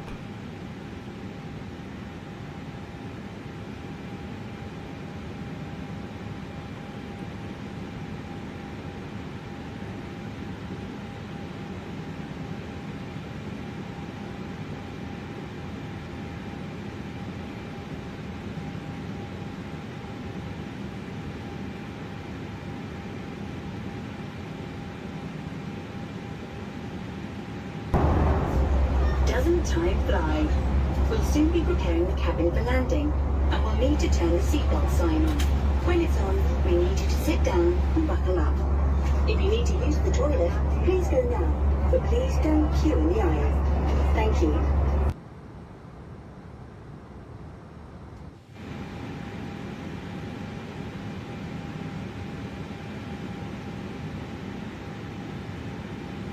Okay, I don't know what has to be what's happened, but we're now stuck zoomed in. This happens. It's not. I don't know how to exit it unless if I go outside. Well, we are basically. It's a bit steep. Oh yeah, that does fix it. Brilliant.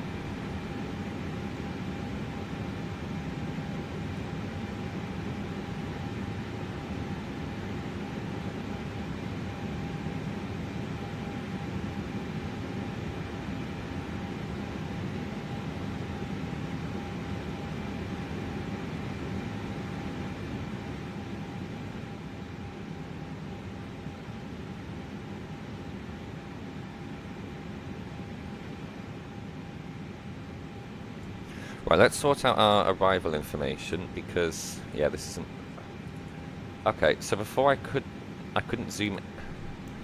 I can't zoom in. Okay, that's fine. I'll just do this then instead. Whoa! I always forget how weird the MSFS camera moving is. Right. Approach. So it's QNH 1016. That's quite high. Oh, dear God. Stop moving, weird. Seems like it's based on the aircraft's main axis. So if you're are we still turning? Yeah, that might be why.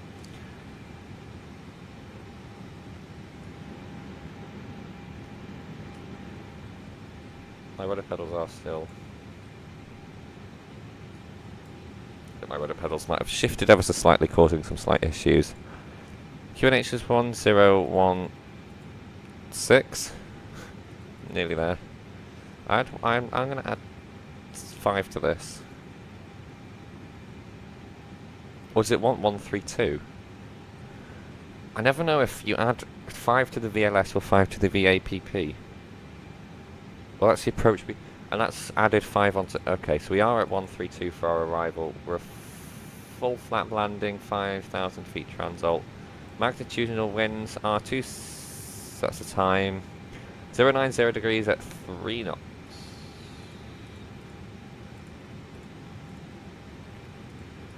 Temperature 30. I just need to get the reference. So we are a categories, not categories, ALS category, but we are a... It's an ALS DME, which is good.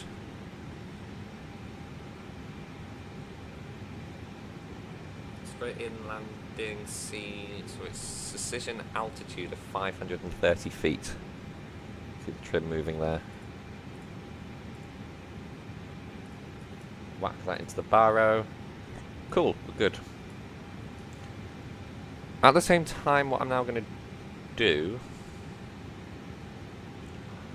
I'm just going to have a little look what we need to do once we get into...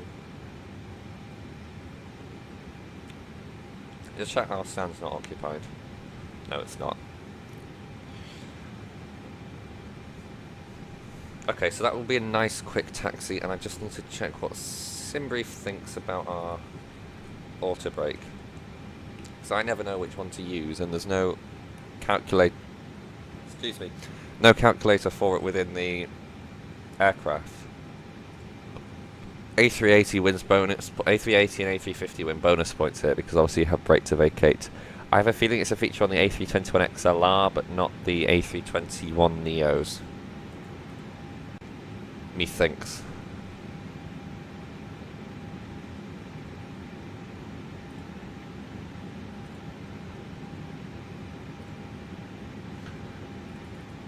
Brakes auto med. Medium. That was low. Medium. Lovely. So about 13,000 feet, I'll whack the seatbelt signs on, do the pre-landing announcement and all that jazz. And we're up nearly in Mahon, 15 minutes to go. This is now when everyone gets excited, I think, in the cabin. Because it's like you're nearly there, you're nearly on your holidays. Whoop, whoop.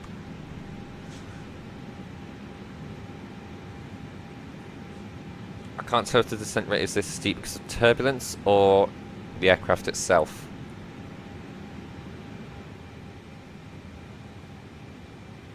Has this got... Ooh, it has. With the descent rate, I'm going to turn it on now, actually.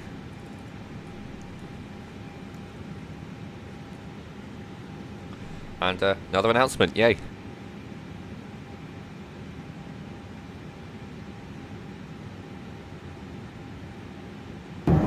Ladies and gentlemen, we'll be landing soon, so please sit down, buckle up, and stay seated.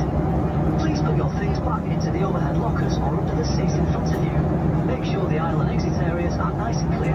When you're settled in, fasten your seatbelt tight and low around your waist. Fold away your tray table and cup holder, and put your armrest down. You can continue to use your mobile phones in flight mode, but please switch off and put away any larger devices. As we prepare for landing, please hand over any rubbish to the cabin crew. Please have another look at the safety instruction card and put it at the front of your seat pocket. Finally, if we tell you to leave the plane quickly, please remember to leave all belongings and bags behind. Right, all that's left to do is sit back and relax. We're almost there.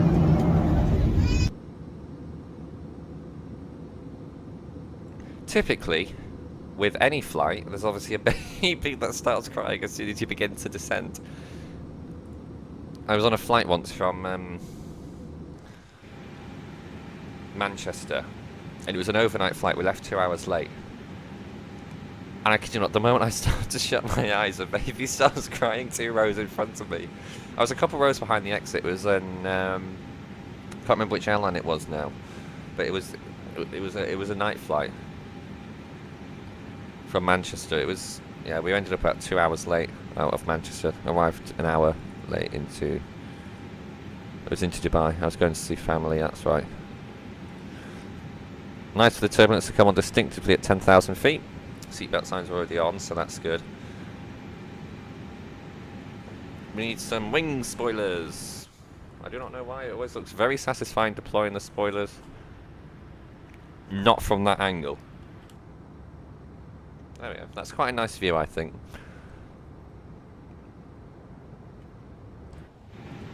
So it's down 250 knots, obviously below 10,000 feet.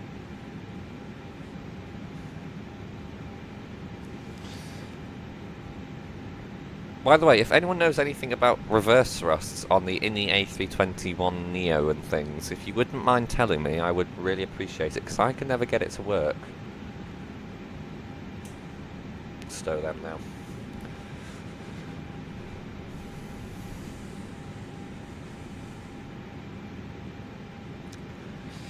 The landing light actually does give us a bit of extra drag during the descent phase. Yeah, I know. The landing light gives a bit of drag on the descent phase, so not much. It's minimal, but it gives us it's in it a little bit of extra. I say on the descent phase as if it doesn't act, as if the laws of physics don't act on it during takeoff. It does, but it's more. You prefer it during the descent. Is what I'm trying to say.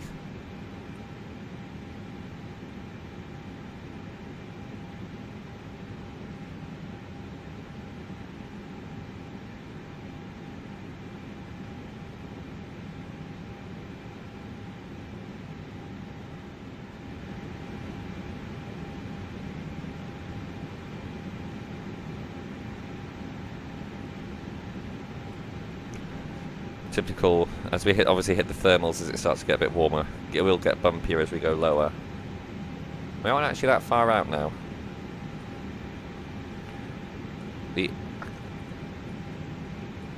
Cool. We got the ILS, the localizer.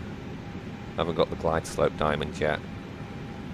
This is a very interesting turn, and then important question: where's the runway?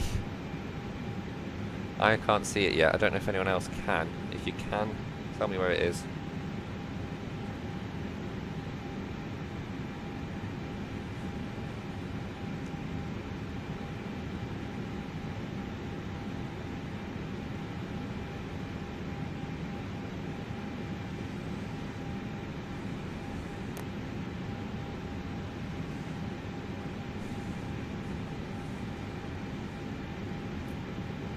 I also would just wish to apologise for those watching this live about the early start. I have had some scheduling conflicts, which is why I initially looked at moving it, but that didn't happen.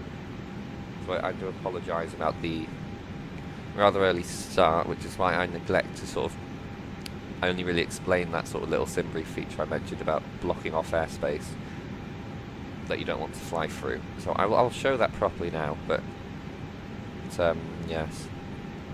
Apparently clouds are on high, which is good.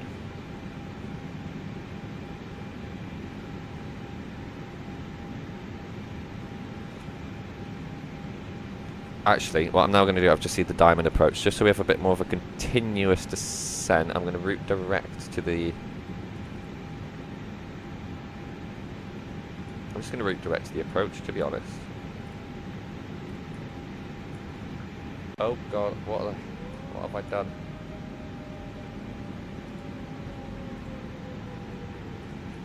Ah, I pressed the wrong button. And what I'm actually going to do, I'm going to change this now to be hold at 5,000 feet. It's not going to like me for it because it will overshoot it.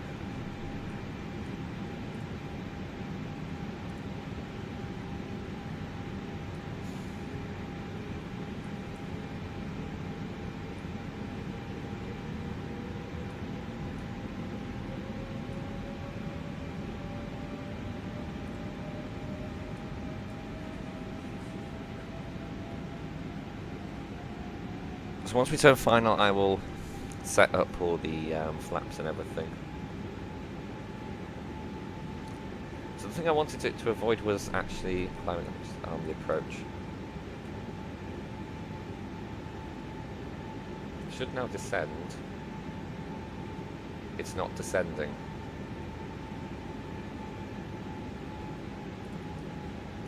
Do I get it to descend with the ILS?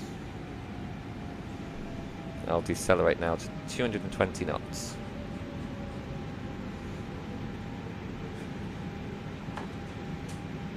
Cabin crew, seats for landing. And then hopefully we should intercept the glide slope and everything. This turbulence, for some reason, is actually helping us with deceleration. It's really rare for that to happen.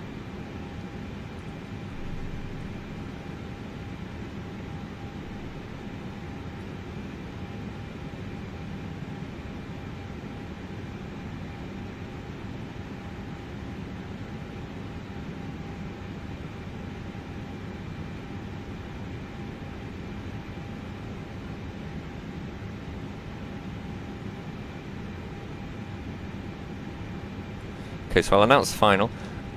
Mahon traffic, Chanex 2 to Romeo Bravo, turning for final for ILS runway 19er. We're going to have to go lower, so what I'm going to do, I'll use... Normal ILS glide slope is about that, which it's not doing.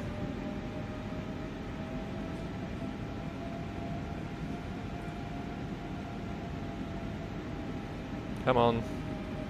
So I'll go double it and then we should intercept it nice and soon. So now we'll flaps 1. Confirm set on the... Yeah, so flaps 1 only sets the slats once airborne, but on the ground it sets flaps 2. Flaps 1 plus F, sorry.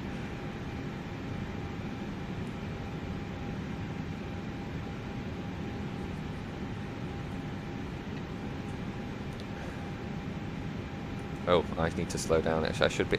My general rule of thumb is 180 until 10, 160 until 5. Oh no, God!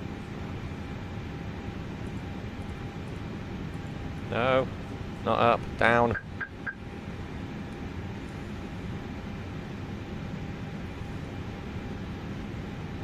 Okay, maybe interfering with the approach was a bad idea.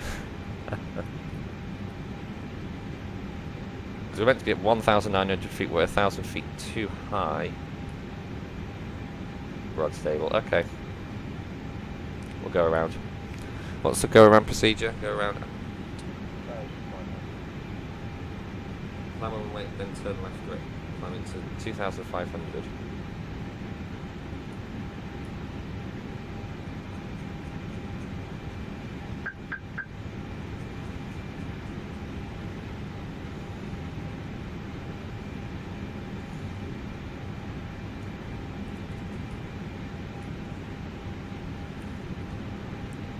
Mahon traffic, Chanex 2 to Romeo Bravo going around. I'll just do a straight left turn.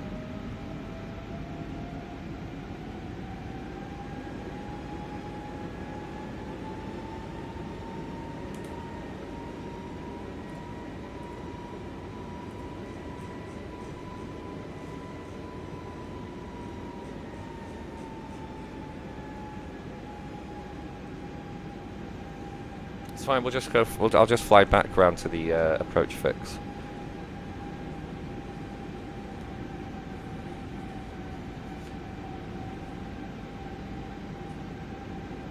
I'll leave flaps in the 1 position. I can't fully remember the approach procedure. I'll hide the map for you.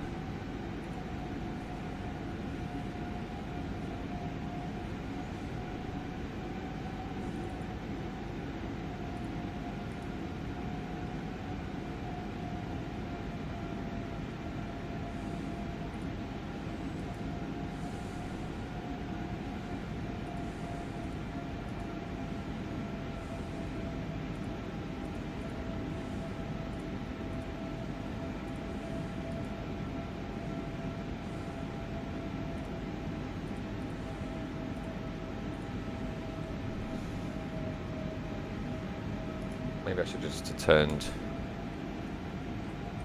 Yeah, we'll turn back left again. The bright side, we get a nice little tour of the island.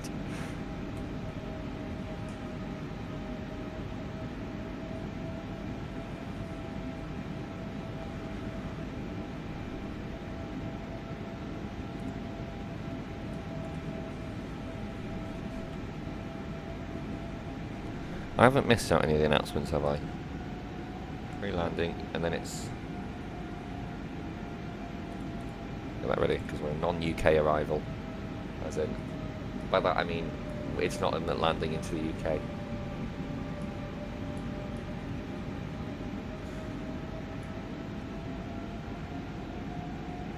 So now I'll descend 2,000 feet.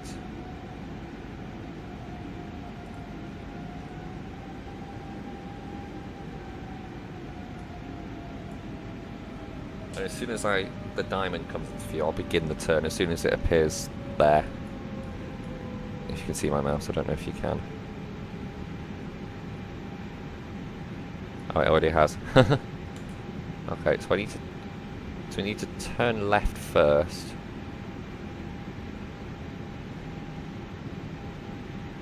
Heading 274. We're just doing right angles here.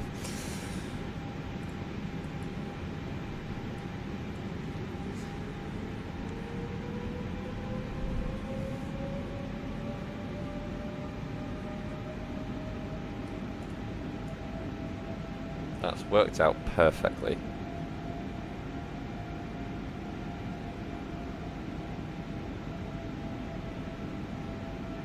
And if I arm approach from here, I will just treat it as a short downwind.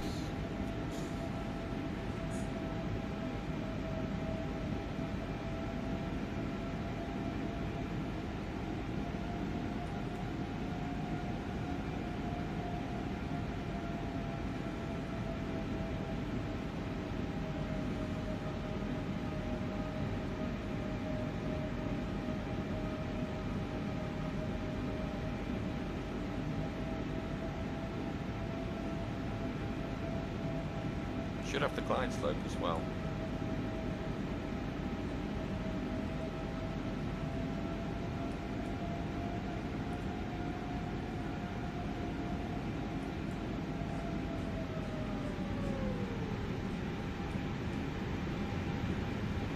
That's two.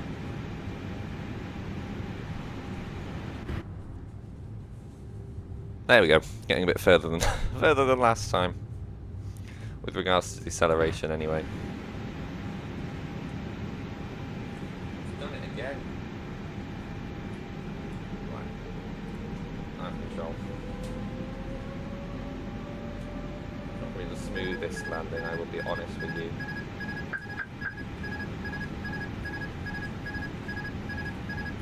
I'll go visual.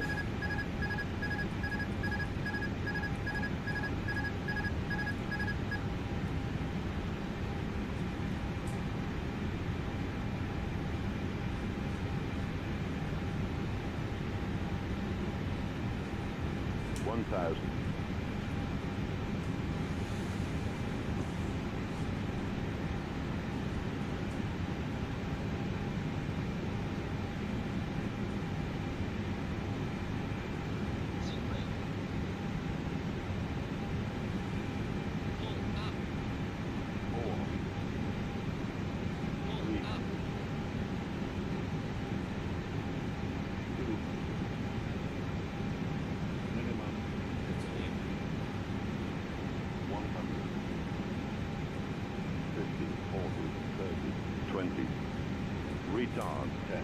Retard. Retard. Retard. Floating. Retard. Retard. Max manual.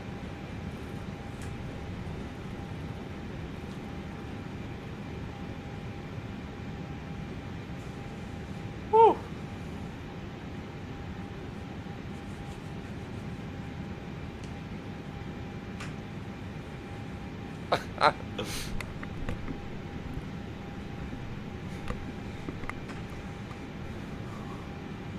Well, that was interesting. Ryanair would be paying me a fortune in thanks for doing our job for us. Right, I'm just going to hold here, put flaps and things up. We're 30 degrees, so we need to set flaps 1F on the ground, APU, bleed.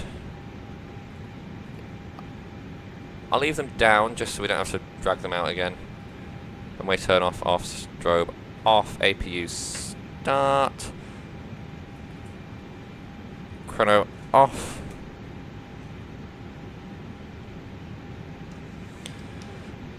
Mahon traffic, Chanex 22 Romeo Bravo vacated runway 19, taxiing to stand 21.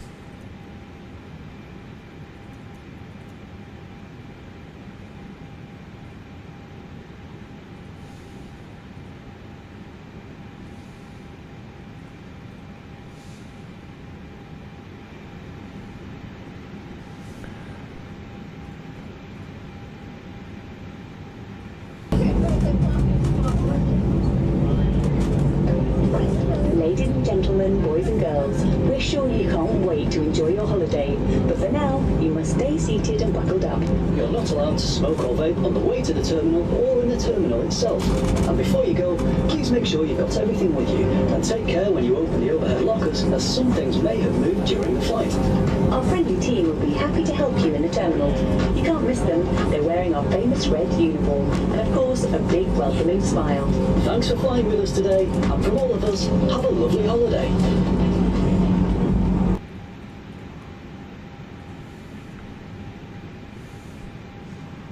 I'll just record on my spreadsheet that we have landed at 10:21, 1 minute ahead of the estimate. 5 minutes late, but that's negligible. In fact, we left half an hour late. We made up pretty much all of it. That's quite good, if you ask me.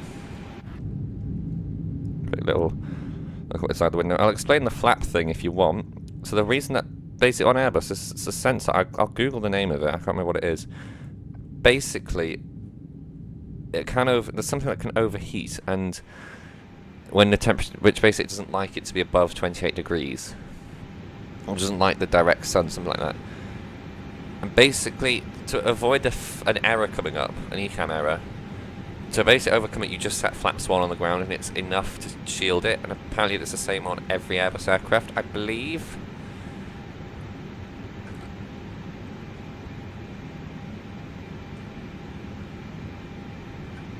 Right, we want stand 2-1. There's some stairs there.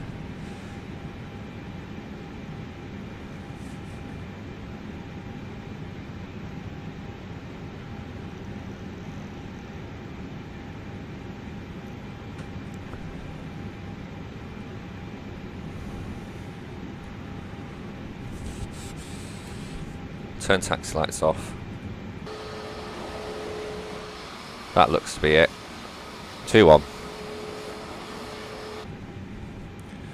Cabin crew slides. Cabin crew doors to automatic.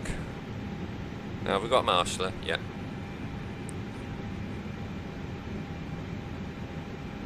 Whoa, bit fast.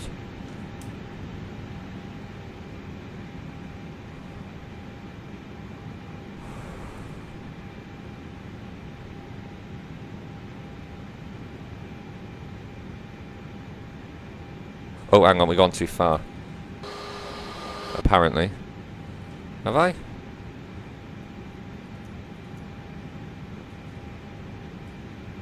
Oh, sorry, love.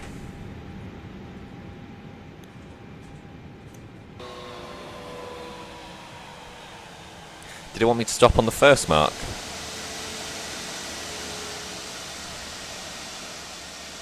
We'll see. Seatbelt signs off. Beacon off.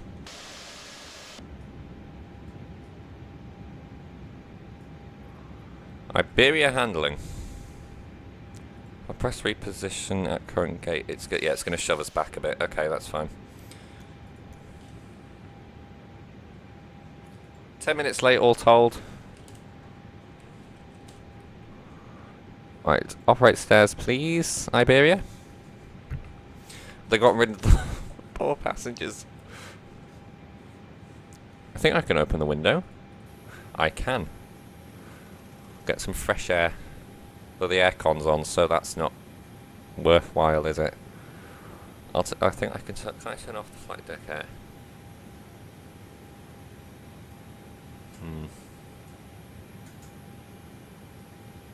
Okay, I'll shut the window then.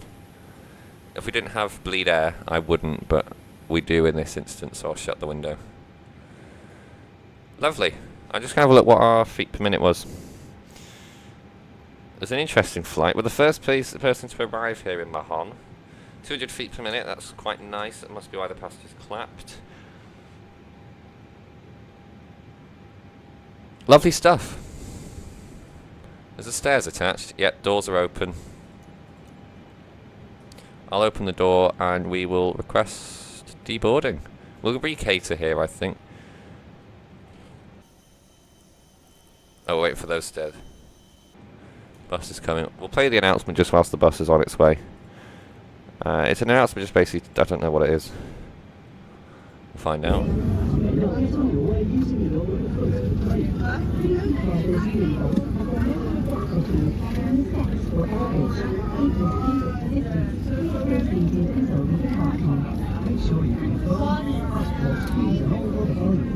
Just to let you know, everything left behind will be handed to our clients in New York. Thanks for flying with Jet2.com and Jet2 Holidays.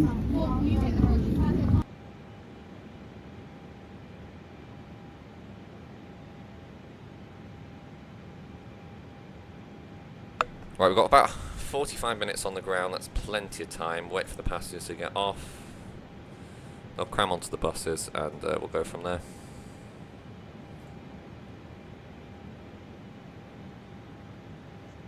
Thank you.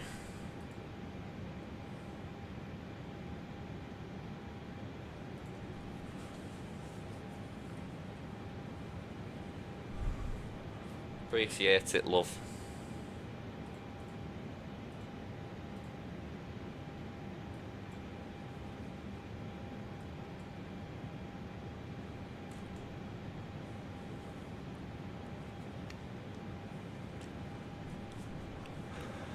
Okay, Volanta's not. I'm just going to hide. I've hidden the overlay just because it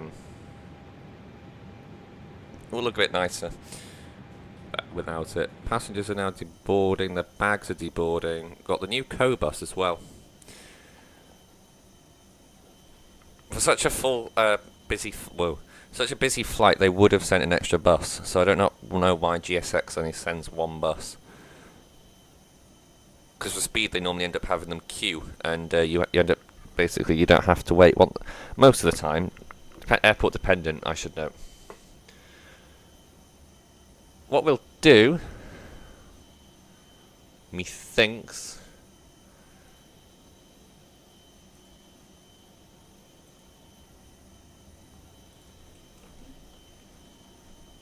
we'll prepare the flight.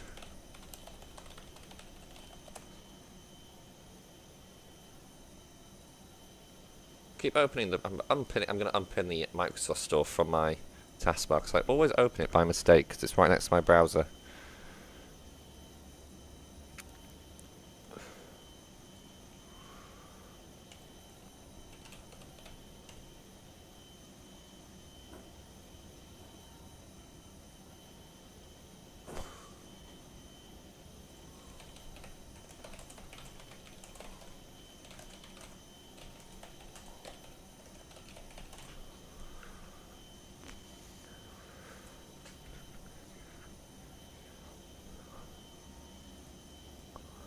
Actually, this aircraft is flying at the moment, or has been flying.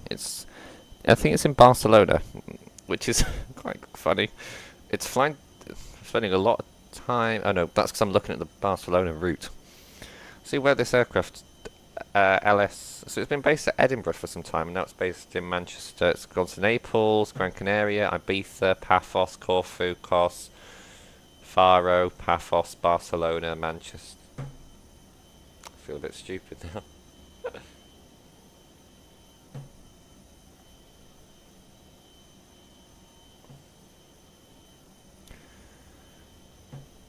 Baggage nearly unloaded. Poor crew member there stood at the door.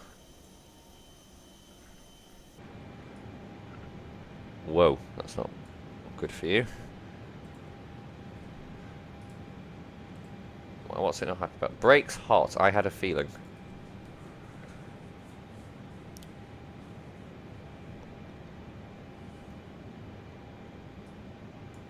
Right, let's... I'm not going to get ready for the next flight. What I'm going to... Good. I'm going to leave you just with like a little... We'll have a little intermission or type thing. Or for those of you or will I have split it into 2 parts? I haven't decided if I will have split it into 2 parts. So, for those of you watching after the stream, it's either a separate video. I'll flash it on screen now if it's a separate video, or if it's the same video. You'll know because it will say it in the title if it's part 1 or part 2. But for those of you watching live, we'll have a little intermission for about 15-20 minutes. I'm going to go... No, it's too early for lunch. Put my footrest down, get the tray table out. This is why I love Airbus. Little footrest and tray table. First officer Dave can also have a footrest and tray table out. Go on, Dave, get your sarnies out. If you're not from the UK or you have never heard of that before, you're living under a rock, you will know that I should know sarnies means sandwiches. So you have your ham sarnies or something at the beach. Don't think, unfortunately, with our 45-minute turnaround, we haven't got time to go have our sarnies on the beach. Unfortunately, it would have been nice, but we'll have to hold off on that. Unfortunately.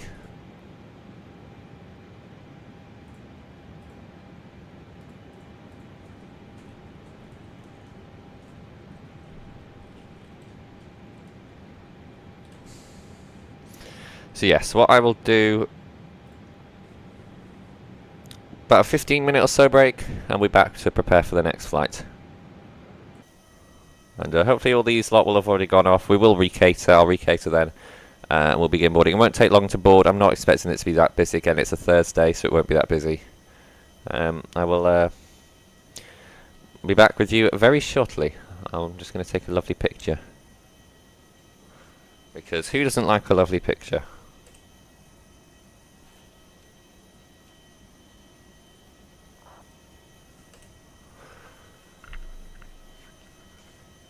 So, right, yes, so I'll see you all in approximately 15 minutes. These lot will have gone, and I'll be back then. Right, yeah, go grab yourselves a cup of tea. I'm going to go grab some coffee, and something, I do not know what.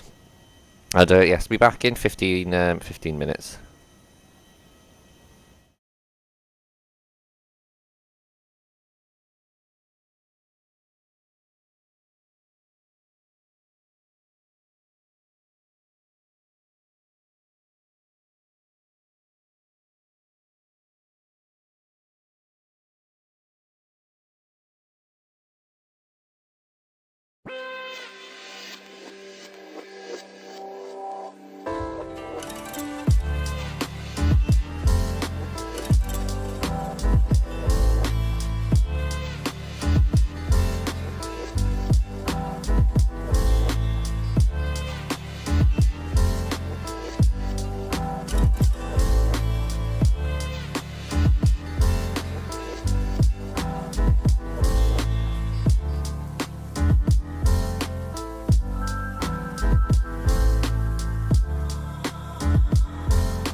sugar,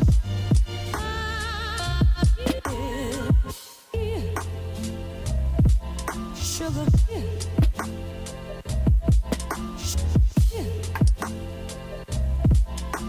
sugar,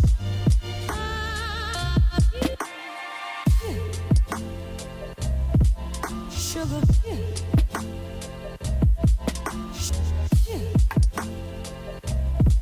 sugar,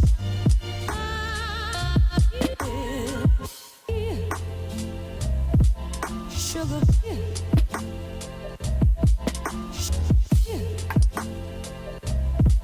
sugar,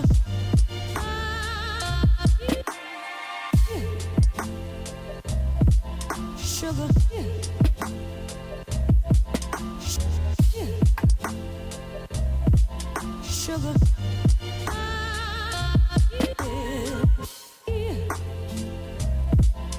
sugar,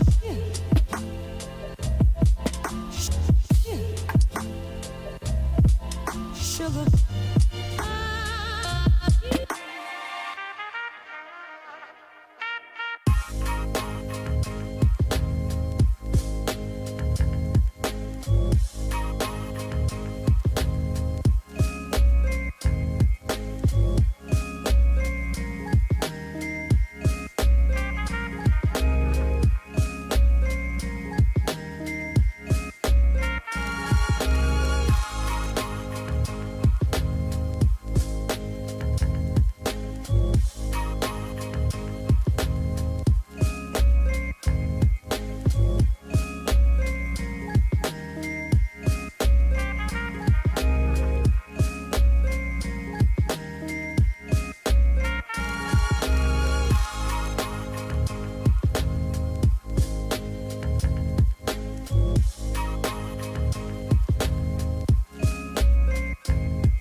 having your heart broken.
Hiya, do apologise about the delay. My coffees take ages to make just because I'm very awkward. Just because of how I like my milk in coffee and things. Right, let's get the catering again. Because knowing the last passengers, because obviously it was a relatively full flight, but they won't have put too much on, so I will just. I also just need cabin cleaning. What's the difference? In-flight, because I guess we want the catering to be in-flight catering, not on-the-ground catering. And let us also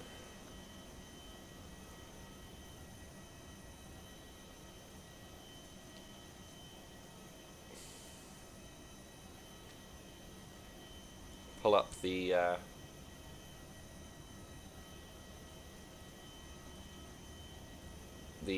what am I thinking of? The sim brief.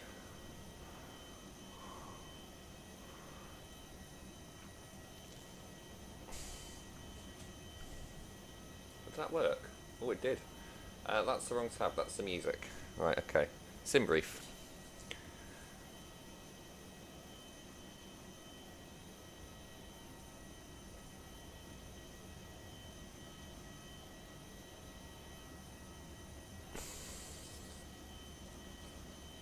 So, what we shall do, new flight.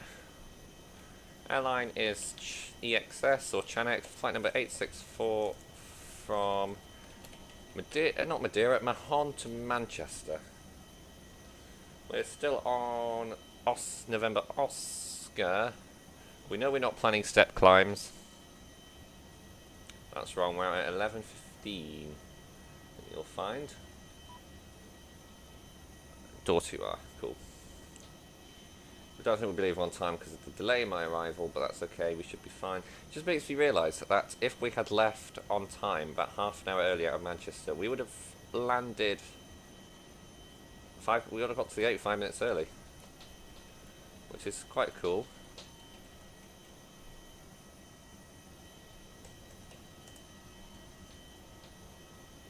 So yes, that would have been quite nice if we had done that, but obviously that's not going to happen. You can sort of see the little bus there just underneath that jet bridge, just picking up our passengers. Okay, so Chanex. This is my spreadsheet, by the way, that I use. I've got an old one here, but I recently updated it to add off-block and on-block, so it's a bit more precise. Because it used to be like flight radar. These times would be the on-block and off-block, but the reported times would be takeoff and landing. And when I use colours would be a bit off, so you get a lot of greens and things. So, oh, aircraft tracker. I forgot to put November Oscar on. QRS ST. I also can't spell apparently, because apparently that should go there. And that should go there.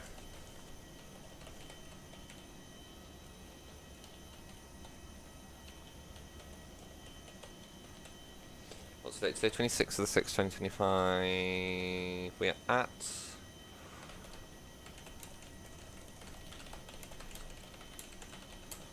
And we are Jet2.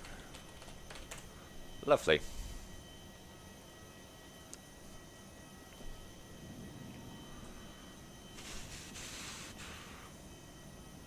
Nothing else we need to do here. Generate flight, and then we can get the passengers on.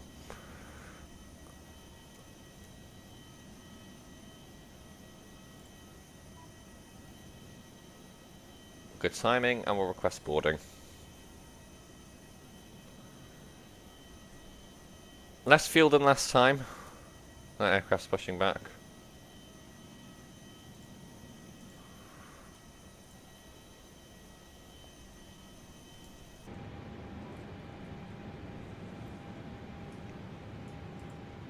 Get rid of our... We've eaten our sarnies. SimBrief's just doing its thing. I'll hide it now and get this sorted. Passengers are now boarding. I'm going to reconnect. I'm going to refile the flight plan. No, not that one. Didn't mean to press this button. It's just quicker to scroll down. Oh. Right, I must have pressed edit by mistake. Because it didn't show the pre-file options, which we need for VATSIM. Oh, I typed in Chanex, as in EXS, into the call sign. And then I didn't put the call sign in. There goes the doors. 45 Victor, Quebec. Kilo, not Quebec. It will give me the same amount of passengers. 145, so we've got less than last time, so we'll leave on time. File flight plan, reconnecting, disconnecting, all that fun stuff from VATSIM. Does Volanta think we exist yet? No, because it's not going to. I'll keep the overlay hidden until there's a need for it to be there, if you will. A little airport apparently to the east, in front of us, San Luis Airport. It's a little dirt strip by the looks of things.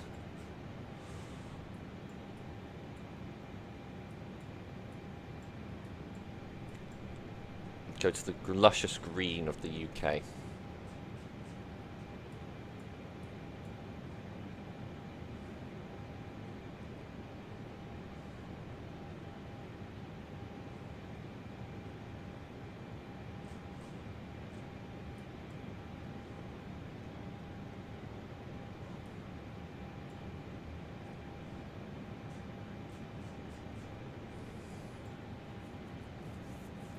Right, now that we've got everything, right, let's, in our dashboard, right, let's get our new flight plan. Alternate, for some reason, is always Heathrow for Manchester. For some reason, I think in future I should probably get that changed, so it changes it based on the air, I'll change it based on the airline. So for our sense, we'd divert to Stansted instead. Or Newcastle. Or in the sense of the likes of Emirates, we'd divert to Heathrow, Ryanair, Stansted, EasyJet would go to Gatwick.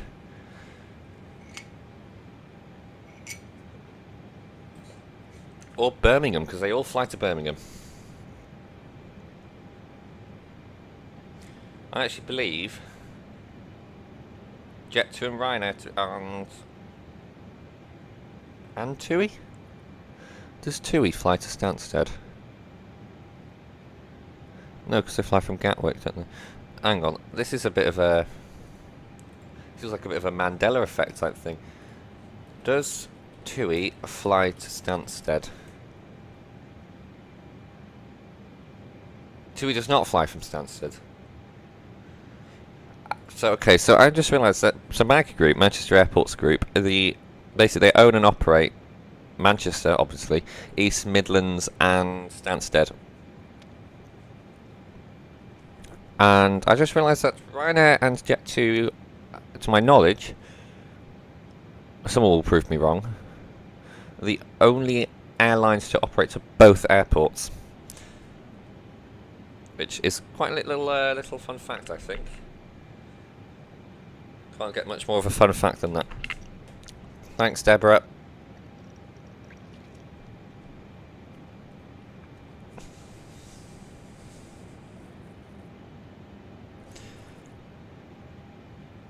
I have a feeling the winds have changed drastically because Simbrief has given me runway 01 again.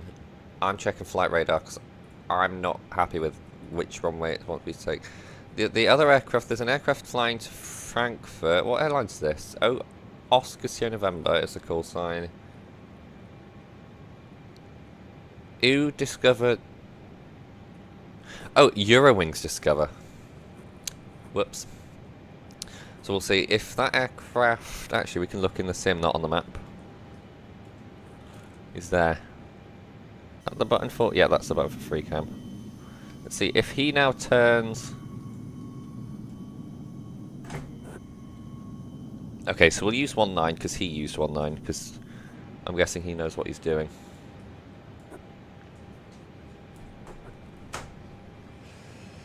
We will not argue with the other aircraft on the apron. So I need to swap this in. If you're wondering what app I'm using, by the way, when I'm talking about what I'm doing, and you can't see me doing anything, I'm just using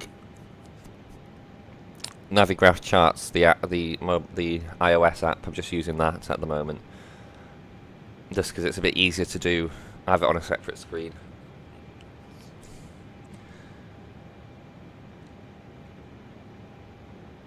There is a departure perfectly. It's the Meros 3 Delta departure, runway 19. Runway 19, E Echo, Mero 3 Delta, insert. I have a feeling by this point now the fuel had fully been loaded, so I'm also going to turn off the localizers and turn on the flight directors as well. Cruising altitude for today's flight, 36,000 feet. Or by today's flight, I should say the return flight. There, almost, there we are. Okay. Apparently it's going to take 20 minutes. You're kidding yourself, love. By this point, I feel like the fuel would have been loaded because it would have started before passengers. Yeah, 145 today. We'll go instant. The one time I need you. So our zero fuel weight 62.6. We'll call it 62.6 at 30.5.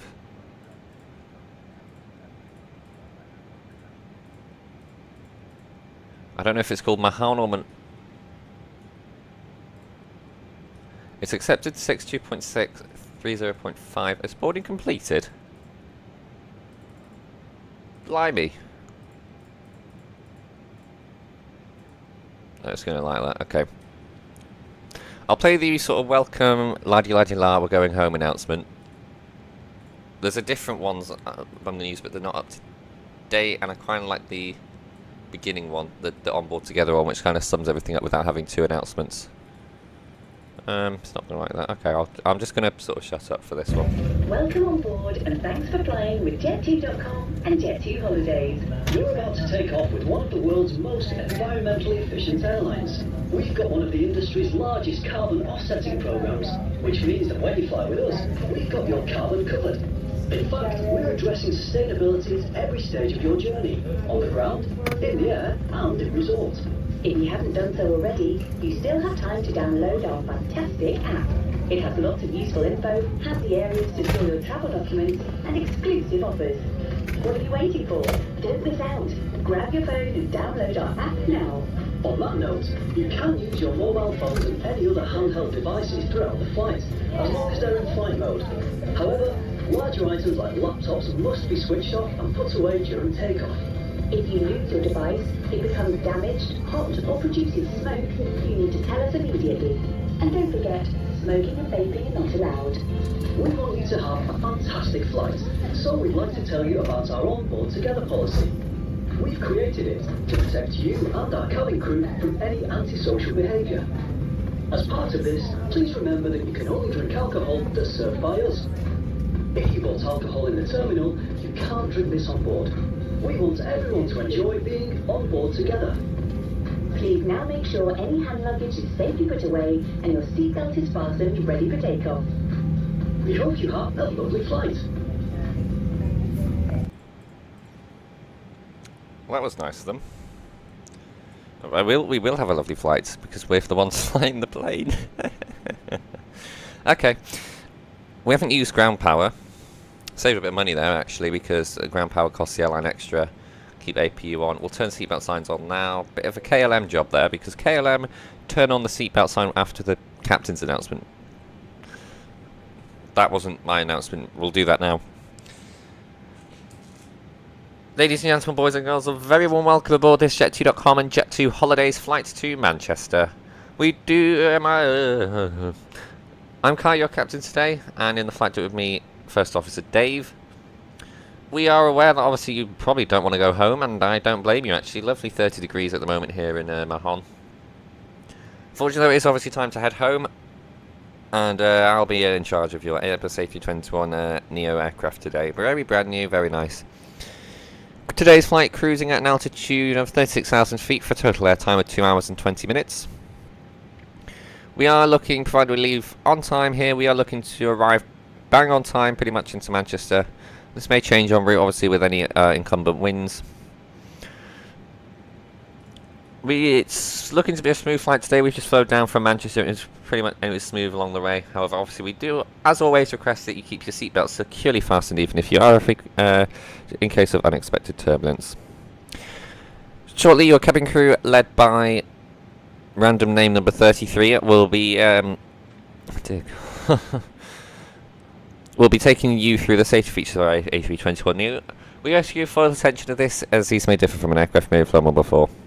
I'll be providing you some more information before our arrival into Manchester. For now, please sit back, relax, enjoy the flight. Thank you, and welcome aboard. Dear God, I need to get better at these announcements. Right, I say we get ready to go because everyone's on board, fuel's on board, everything's set up on the FMS, on the MCDU. Calculations and things are set, windows and things are shut. I say we get ready to go. We've got 4 minutes until we're due to push back.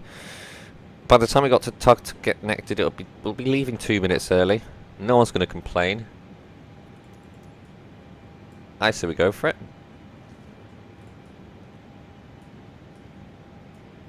Turn the beacon light on, so they know that we're ready to go. Doors close automatically.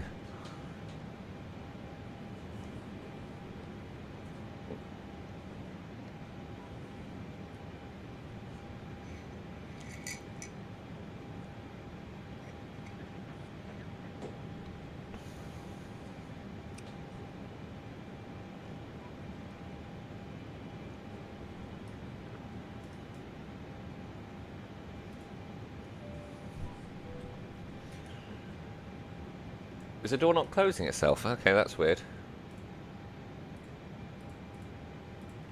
There we are.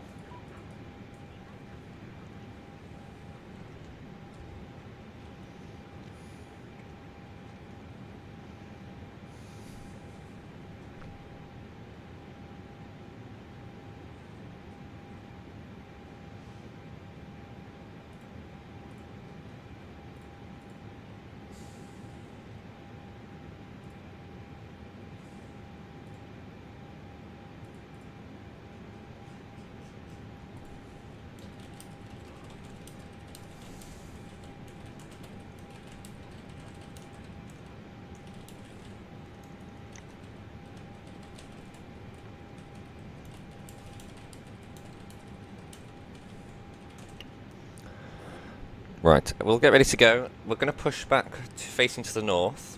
So, nose left, tail right. I think that's pushed back. Oh, this actually comes up with direction. So, I'll announce on the frequency. We'll be leaving a minute early. Still good. Menorca-Mahon traffic. Chanex 45 Victor Hotel. Pushing back, stand 2-1. Facing to the north on Juliet.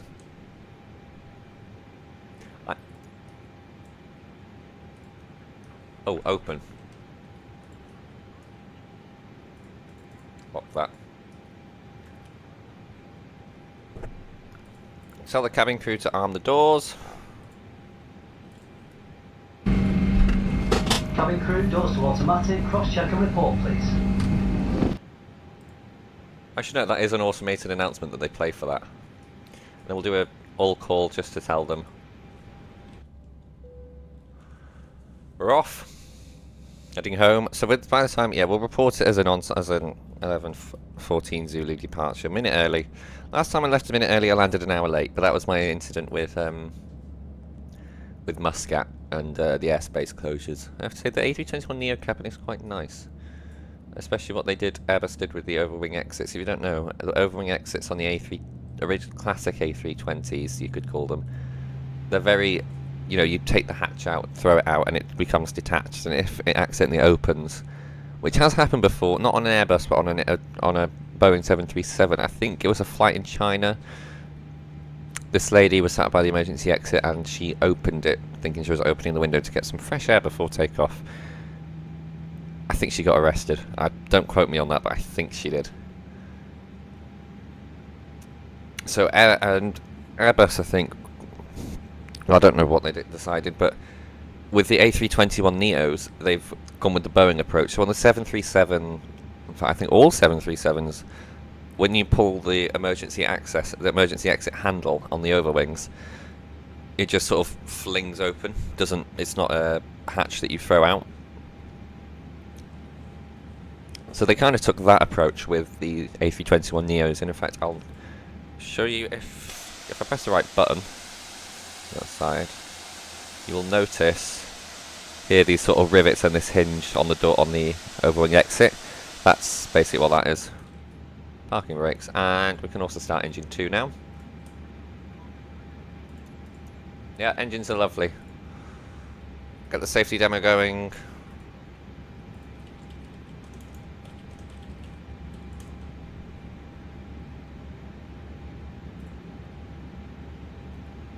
Let me see if I can find a better one.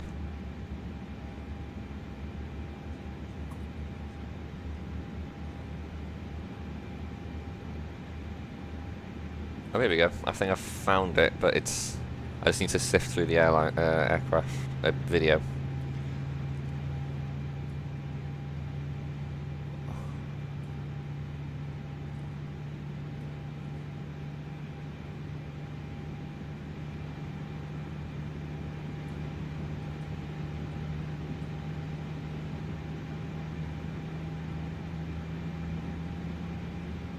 I can't find it in this video. I'm sneaking through.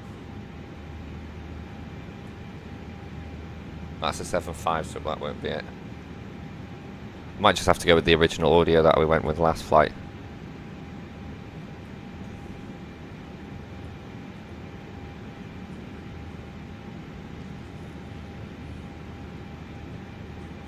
Yeah, we're not a 7.5. Okay, I'll just have to go with the same audio then. It's fine. It's just I wanted to find one that might have been a bit clearer. It's time to take you through the safety procedures for our Airbus A321neo. It's very important, so please remove any headphones and listen carefully. In the seat pocket in front of you, you'll find a safety instruction card.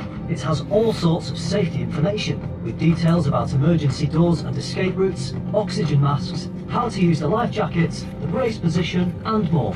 And you'll find even more safety info in our Jet2A magazine.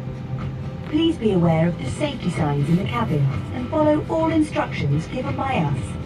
This plane has 10 emergency exits. These are clearly marked, and we're pointing them out to you now.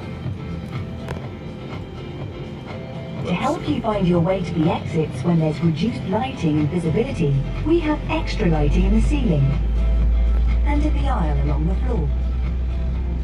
Take a look for your nearest exits now, bearing in mind that they may be behind you. If you need to leave the plane quickly, take off your shoes or anything that may damage the slide. Leave all luggage behind and go to your nearest usable exit. If there's a change in cabin pressure, masks like these will appear from the panel above your head. As soon as you see it, pull down to start the flow of oxygen. Maybe this is why it was good that we left late, Breathe normally as you put early. it over your mouth and nose. Then adjust to fit. Make sure you put your own mask on first, before helping anyone else. The bag on the mask may not inflate, but rest assured oxygen will still be flowing. A life jacket is located under your seat. When told by us, remove it from its bag by pulling the tab and pull it over your head. Put the strap around your waist. Fasten at the front as we're showing you, and tighten Whoops. by pulling the tab. Slight misjudgment on my behalf. Once you're outside the plane, inflate the life jacket by pulling down on this red The awkward toggle. thing is, this isn't the first time this has If you need to happened. inflate it more, blow into this tube. There's also a light and a whistle to help you attract attention. It's time to fasten your seatbelt. Simply press the two metal ends of your seatbelt together until they click.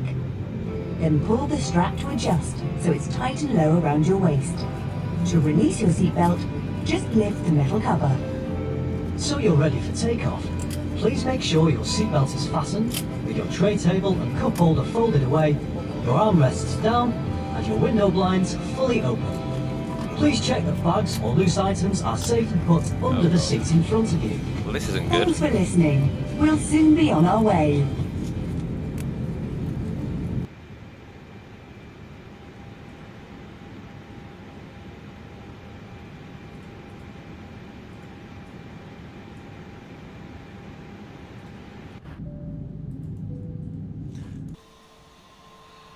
Yeah, that engine's not on. The APU's on.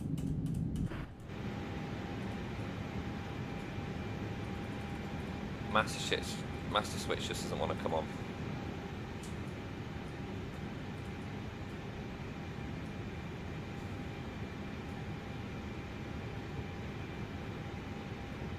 And the annoying thing is there isn't a air starter.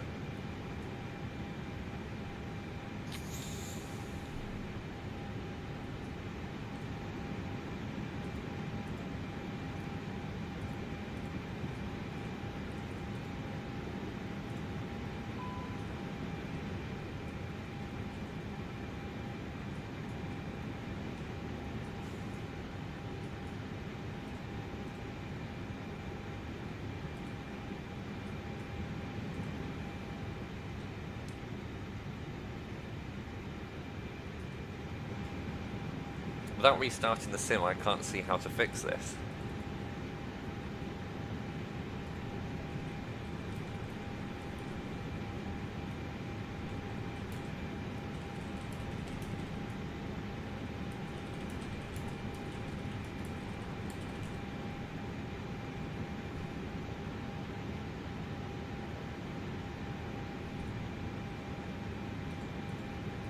Read as on.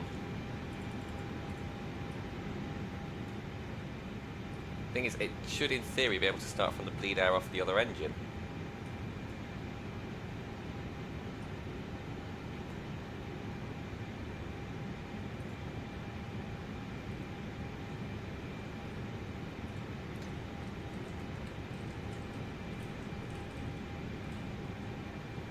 I'm just Googling it at the moment.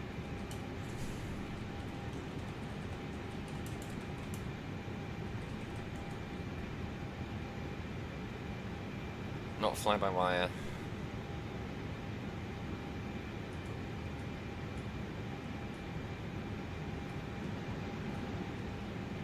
Have we got APU bleed? No.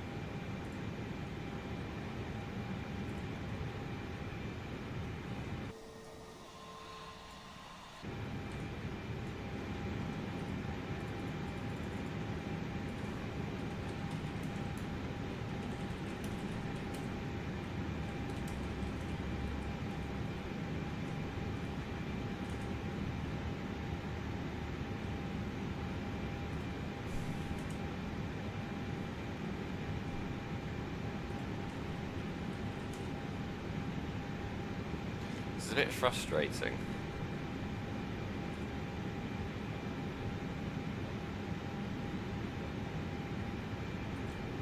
It says available, but it's not available. Hang on. We've got ignition pressure in one engine.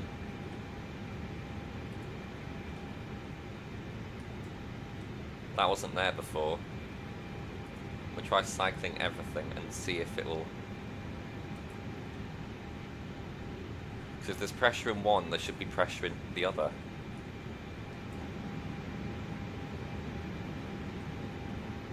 Half the systems aren't.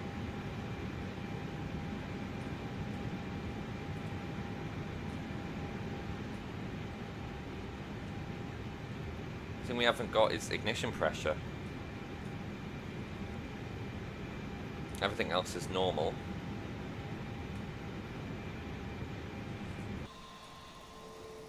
The APU's on because there's the exhaust gas.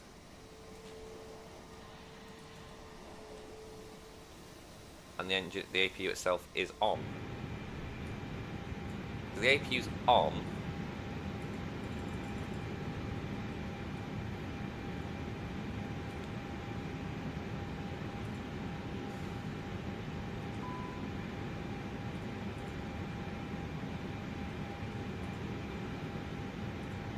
But let me set... Whatever I just did is now knocked out. Will it let me connect to GPU? Oh, it will. If we can jump onto external power, it might let me... Because in essence, we've now got an inoperative APU. We've got a PS of pressure there. So let me try cycling it again. Moment of truth.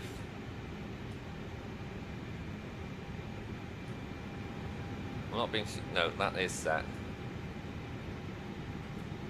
We pushed Mach 10 minutes ago, we still haven't moved.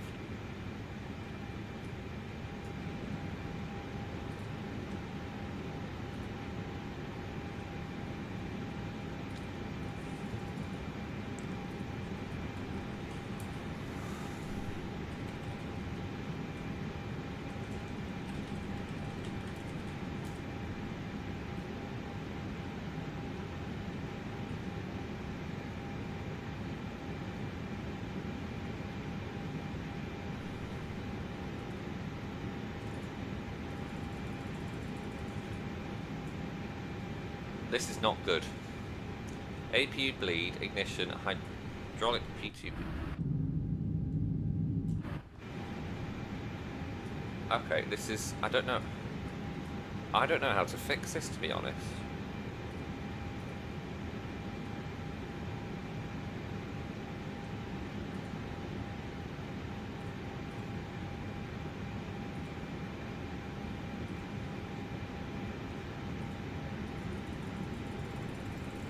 Got an engine.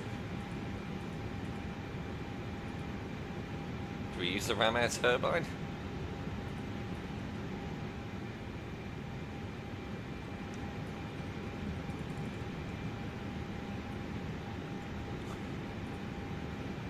This must be a really odd and specific bug. Fly-by-wire Discord might know.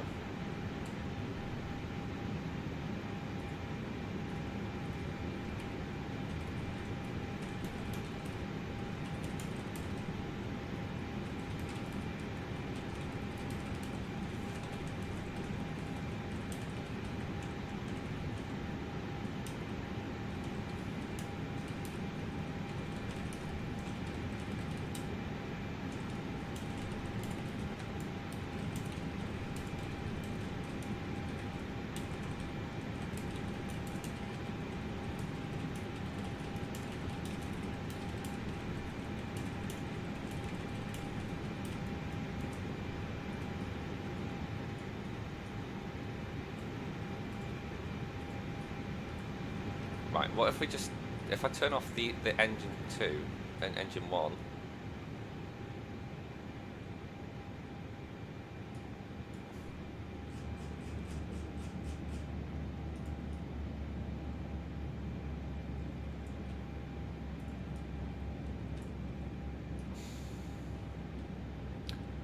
it will sort of force it to,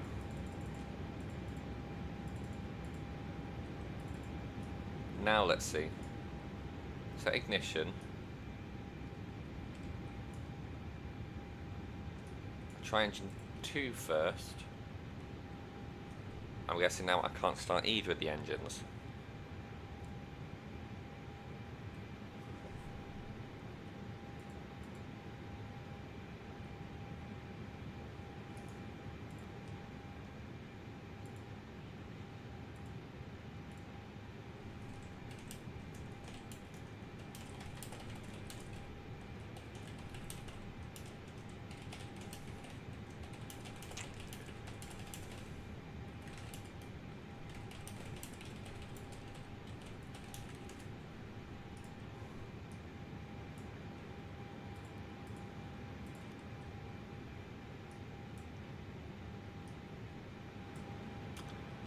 Great.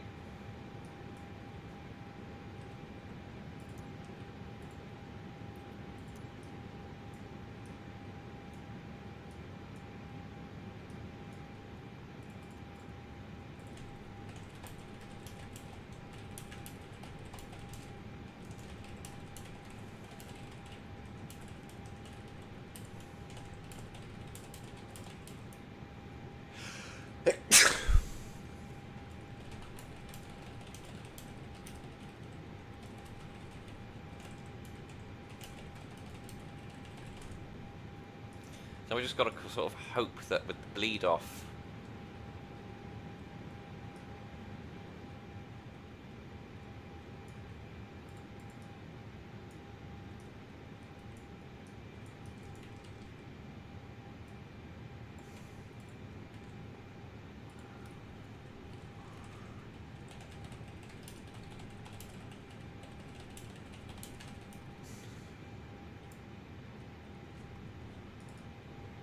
we might be able to start it with the GPU and just leave the APU to do its own thing.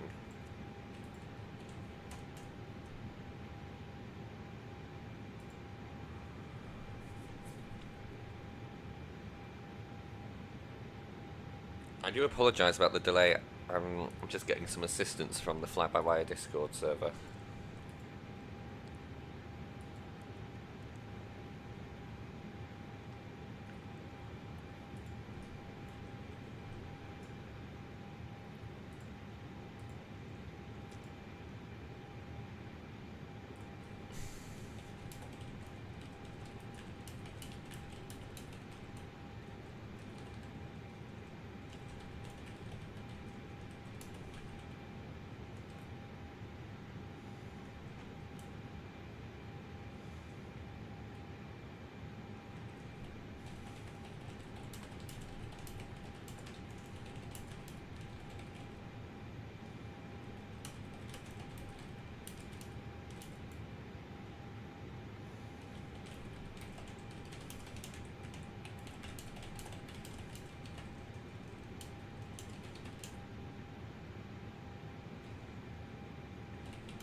Right, I'm now going to resort back to Google.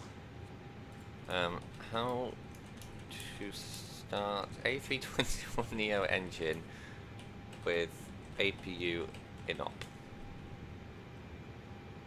No, I'm not a robot.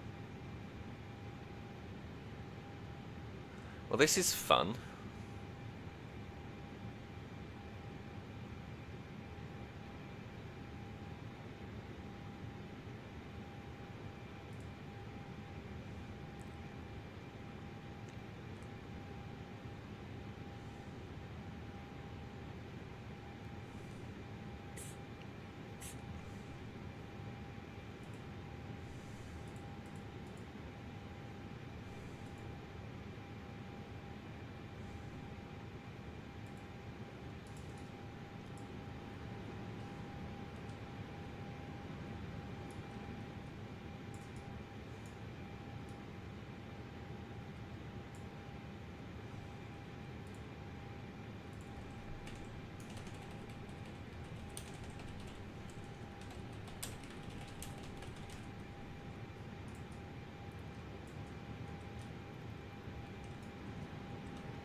Right, we need the air starter, but that's not.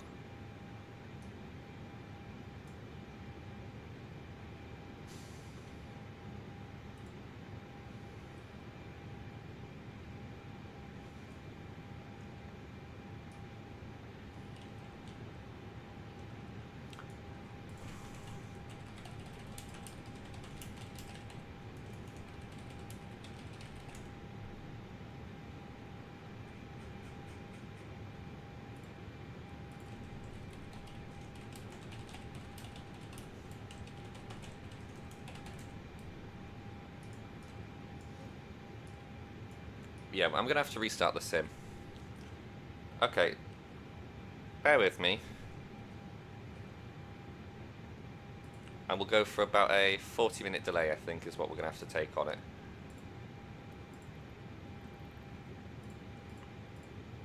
Yeah, we are gonna have to. Okay, just stand by for a second. I'll be back with you all shortly.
Hello again. Yeah, I've restarted the flight. I haven't fully restarted sim. I'm just connecting the jet bridge. I'm not going to board everyone again.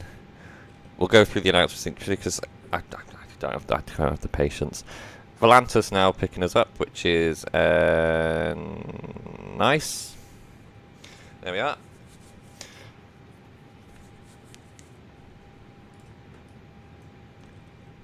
So I'll just sort of do this an abbreviated way. We got to wait here for 5 minutes anyway. I need to set the transponder normal.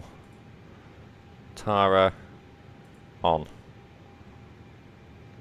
Auto. There we go. So we're on runway 19 again, and I need to reconnect to VATSIM. I hope I don't have to pre-file. Fingers crossed.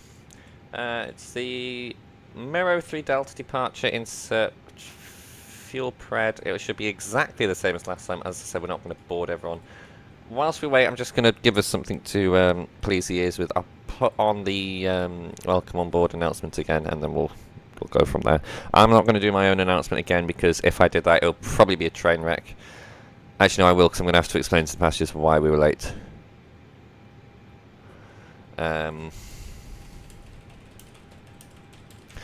But to be honest, I don't think anyone's going to mind, because it's a holiday flight, so... well, if I don't know what I need, sim brief, apply load, instant, seatbelt signs are already on, yeah, nav. Oh, I forgot to turn on the APU start. This bleeding APU is going to be the death of me. Actually, speaking of APU bleed, it's on. Right, so we are zero fuel weight of 62.5, 62.6 at 30.5. 6 at 30.5. Performance, I can't remember the data from last time. Anyway, here's that announcement.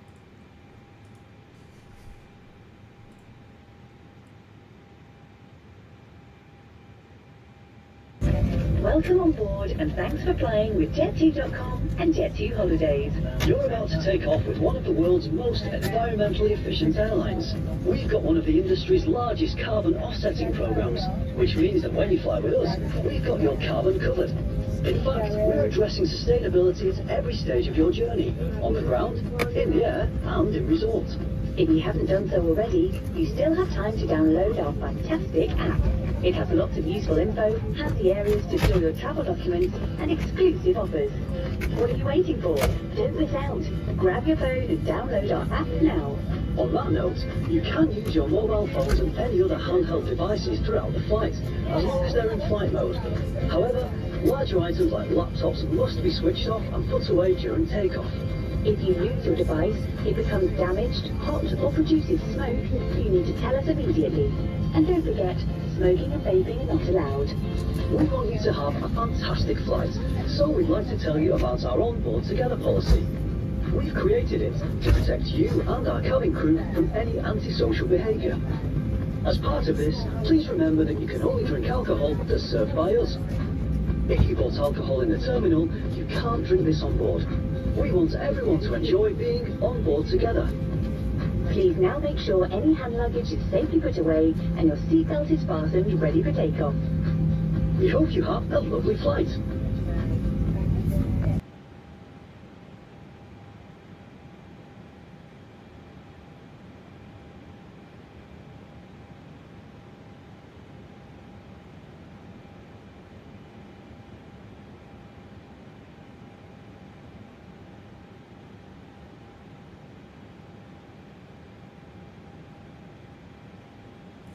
Right, okay, so IRS aligns in 2 minutes.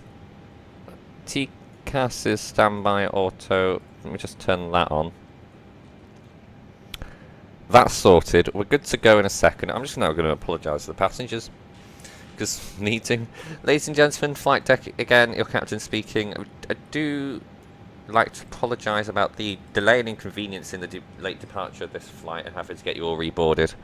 We did experience a slight issue with what we call the auxiliary power unit. It's a little engine at the back of the aircraft. that basically provides us, it acts as a generator and allows us to provide electrics without running down the batteries whilst on the ground. Unfortunately, that decided it didn't want to turn itself off, and because of that, we had to get you all off, because if we would have left you on, well, you would have been sat in a very, very hot aircraft for a while. So we do apologise about that. We are pretty much ready to go. We'll be on our way shortly. Thanks for your patience. Okay, that's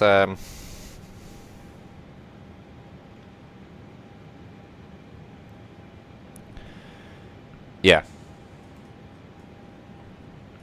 So ADIRS aligns in a minute, and we'll get going then.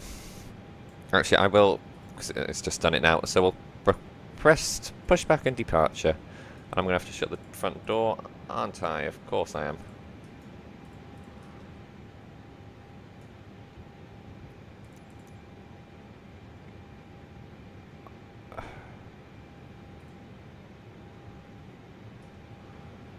We've got the available, yep.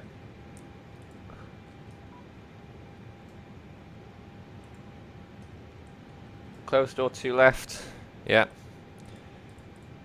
Oh, my stomach's starting to gurgle. Let's try this again. I'm not having the best day.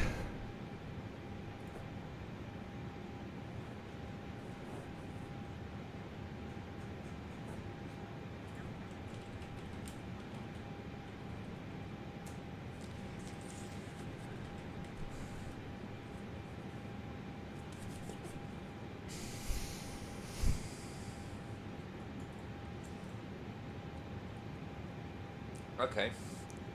November Oscar. Oh, Manchester. I think ATC's online in Manchester. Yes, we've got approach controls.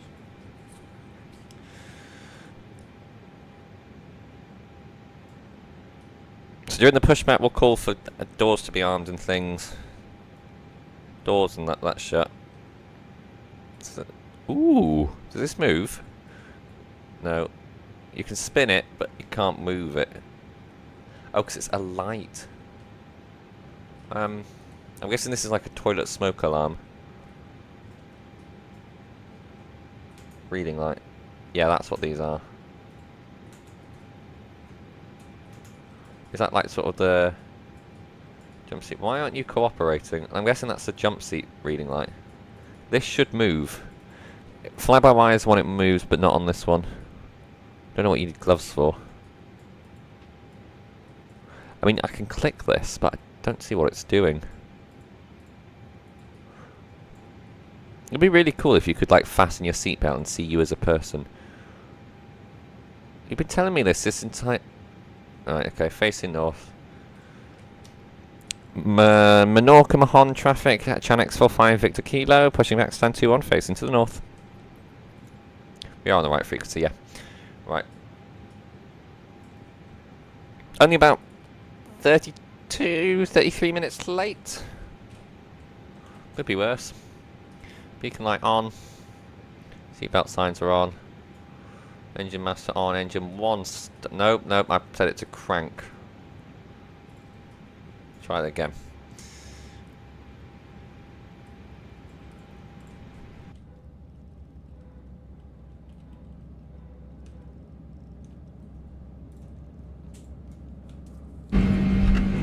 Cabin crew, doors to automatic, cross-check and report, please.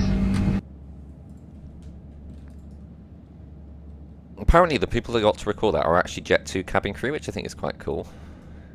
Never seen an airline do that, have their own cabin crew, like record the pre-recorded announcements. More airlines should do that. Instead of paying voice actors to do it, obviously voice actors, it might be a bit more professional, and they know sort of the way to project the voice. But if you tell them like how to vocalize it, you get yourself some pretty nice announcements from your own crew.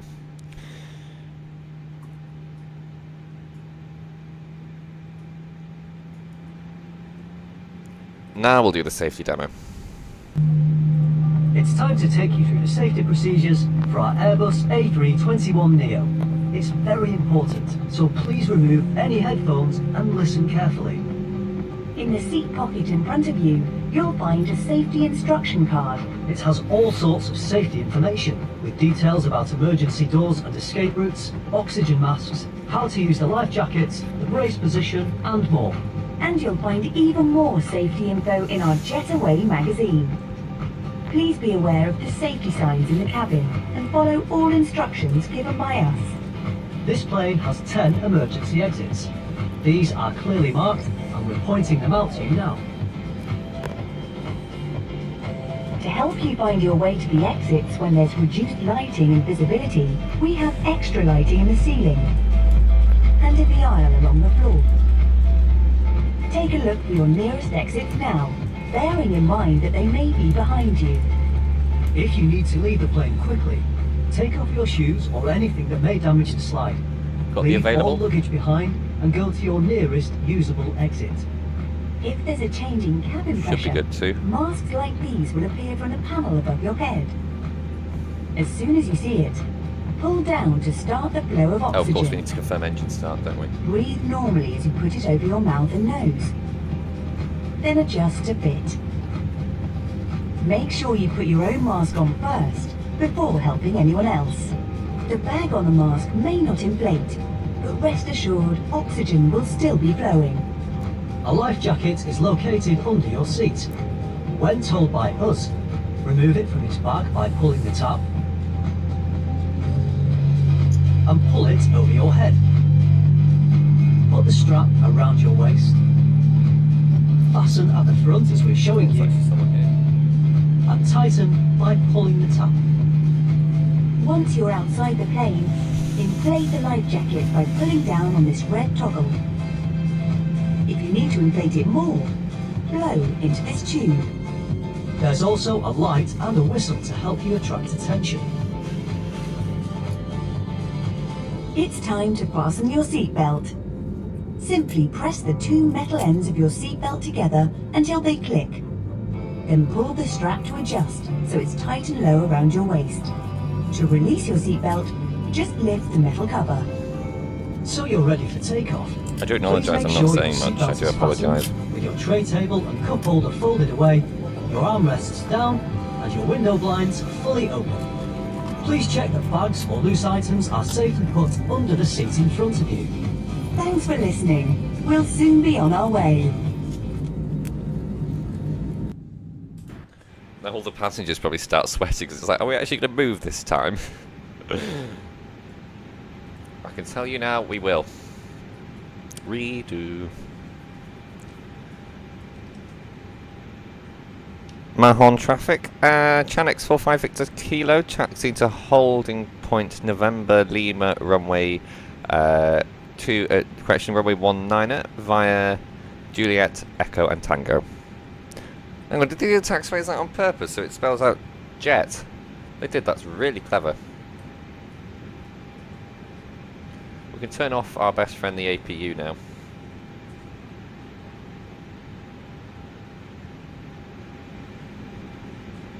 Oh, and packs. Sorry guys, but it's going to get a bit warm.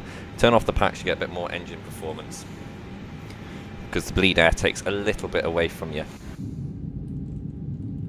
Check the brakes, which I didn't do in Manchester. Probably should have done. In hindsight.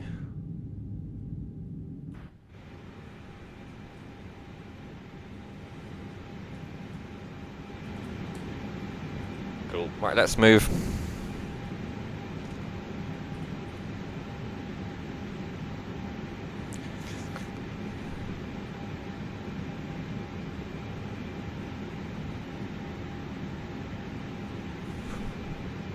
Oh! I looked away for 2 seconds and all of a sudden we're on the stands.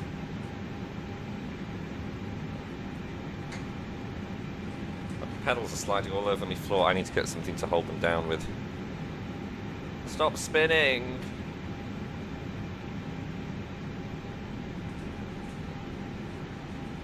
Remain.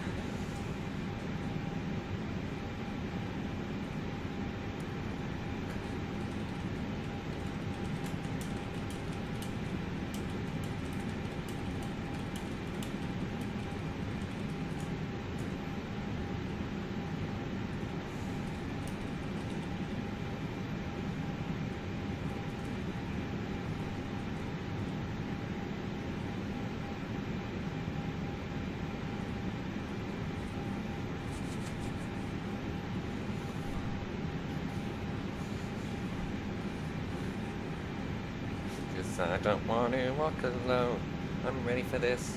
There's no denying. I do it. Sorry.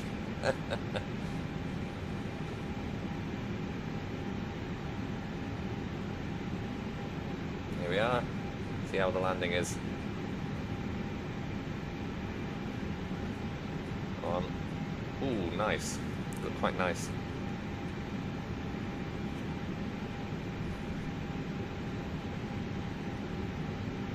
Wingstocks blowing nicely in the breeze. Nice and plus to us.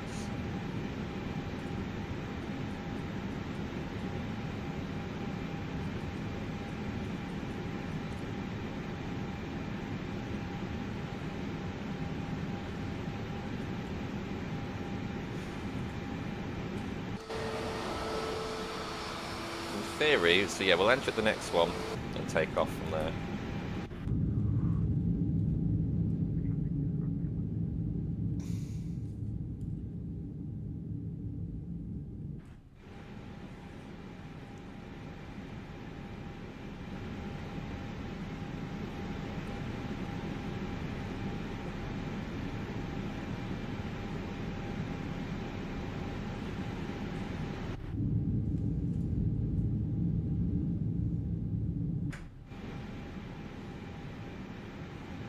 That's all about, why there's a holding point there. There'll be a reason for it. I just don't know what said reason is. We can go down there in theory, but we're not going to. We're going to go to the wide body one. I think that might be the... This might just be the different X-rays. Whoops, we meant to hold there. And there's no one on final.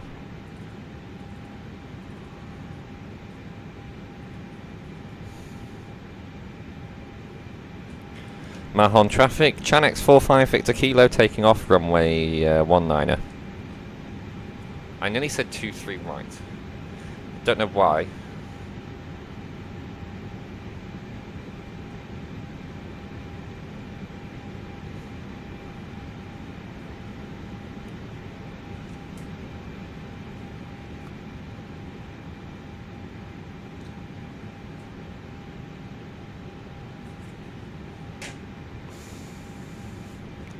Right, Chrono.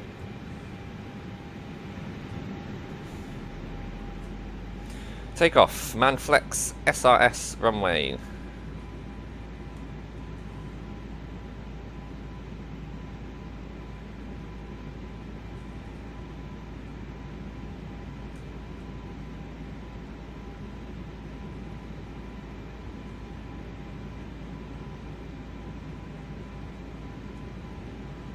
Knots.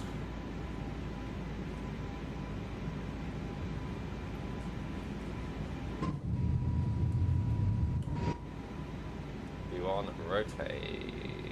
Come on, come on. Higher, higher.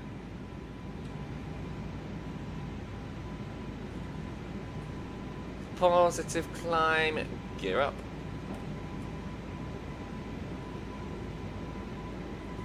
Autopilot on.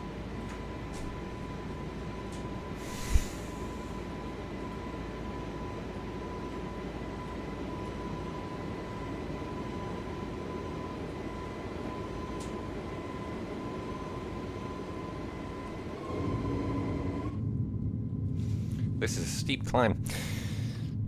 Mahon traffic, Chanex 45 Victor Kilo, airborne runway 19er.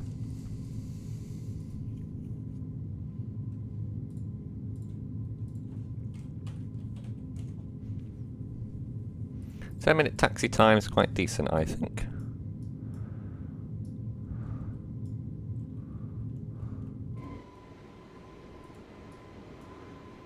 Packs on.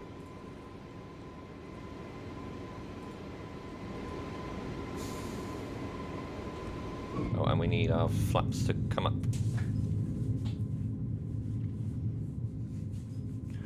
It will climb us straight up to 36,000 feet.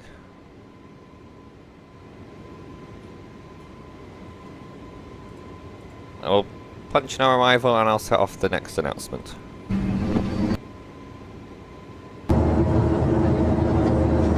Ladies and gentlemen, boys and girls, stay seated and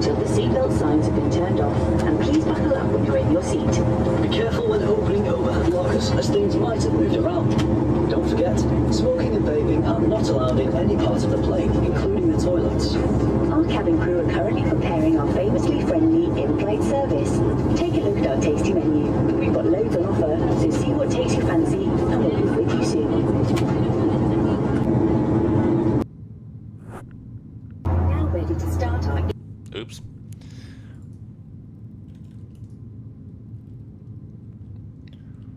I wonder if you can... No, you can't. Oh, bit of turbulence. Passing through the clouds.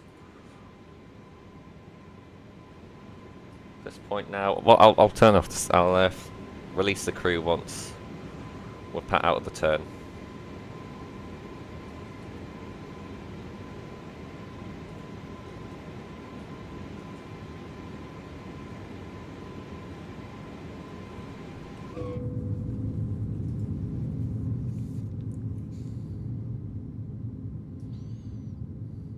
And we go straight into... Oh no, we're only banking ever so slightly.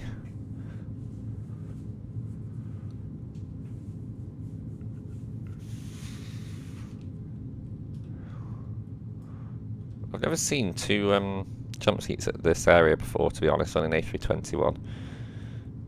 Well, of course, this is the LR, so we've got a few more crew. Do these people have to... These two have to share this screen, or do they... Looks like it. These seats are quite nice, actually, I think. They're having the... Just don't get a window. You can look out the porthole, but only, obviously, you don't get a view during takeoff and landing. Only the people with real window seats get that. This actually, I'm just going to turn these off now. We'll wait till 10,000 to let the passengers roam free and annoy the crew. So our ETA to Manchester 14:21, which is about 16 minutes behind schedule. It's fine. That will go up though. I know it will. Because of the weather. Are we still turbulent? No, it's calmed down. We probably... I bet you now, I'll turn the seatbelt sign off, and all of a sudden we're going to end up in a blender. I don't know.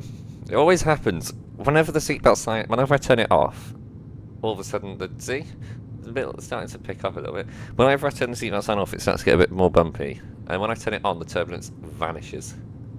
Most of the time. There are exceptions to the rule. It doesn't always happen. Largely just depends on the mood of the weather. Mother Nature's a cruel mistress. So we've got the wing flex, but we haven't got the turbulence to associate with it. It's not enough to turn on the sign. So I think I don't know what altitude they start their service. But ATC is online in the UK largely. There's tower and ground at Heathrow apparently it's been raining in London. Some of the pictures someone's put on Volanta in an A350. What sim is this on? Looks like it might be MSFS. It is MSFS 24. They're in an A350 of Virgin Atlantic out of London Heathrow. I don't know actually. Someone might be able to tell me. Do Virgin fly A350? Oh no, they do. They do fly A350 out of Manchester. It's Dreamliners they don't fly out of Manchester. That's right. Yeah, it looks like it's been raining in London. Manchester, I don't know what the weather's doing. And Stuart, I'll let you also see the weather. I'll look on the METAR instead. Right. Okay. So the time on the 11:50 Zulu. So about 10 minutes ago. No rain. Okay. They'll probably start their in-flight service. I don't know. They'll probably announce it before they start it, just because you gotta, get everyone ready for it. In-flight service. You'll find a delicious selection of fresh sandwiches and toasties. Don't forget, you can have half-price Pringles for just £1.50. Enjoy a half-price sweet treat like Yorkshire tea, any Starbucks coffee or hot chocolate. We're on holiday after all. Why not crack open and enjoy our selection of beers and ciders today? Now buy three for £14.50. It's time to wind down with any 2 for £10 on standard wines, spirits and cocktails. Or treat yourself to our premium wines and spirits with our 2 for £12.50 deal. Finally, be some fancy places to visit. Check out our Taste Times test. Simple matcha margarita or smoky pepperoni, and beer, cider or standard wine, just £9.50. If you choose a hot drink, remember to use the lid we've given you as well as the cup holder, just to be on the safe side. Don't forget, as part of our friendly on-board together policy, you can only drink alcohol that is served by us. If you bought alcohol in the airport, we cannot drink it on board. So, whether you're having a cup of tea Or a G&T. Relax and enjoy our in-flight service. Don't know why, but Jet2 adverts, especially that one's very funny. I don't know why it is. So we've got a couple more to do. And then there's a tidy up top of descent. Pre-landing. And then there's one for the UK landing. And then obviously the disembarking one. Don't know what stand we'll be using in Manchester yet. Probably. Oh, there seems to be an aircraft doing VFR at Manchester. That's cool. My guess that it will obviously be at Terminal 2. Just have to be careful which stand they send you to, because some of them are now closed. Ones which were, I think it's 209, 210 and 211, or what used to be 209, 210, 211, are now closed because that's where they're putting a taxiway in for the new gates that they're building. Actually, I need to check. Reminds me to...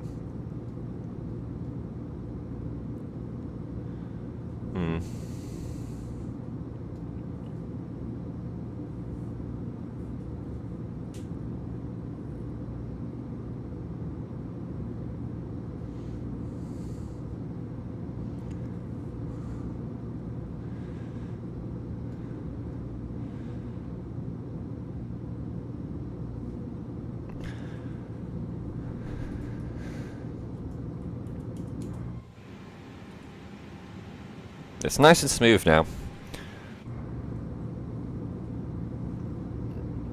Could be worse, I have to say. It could be a lot worse.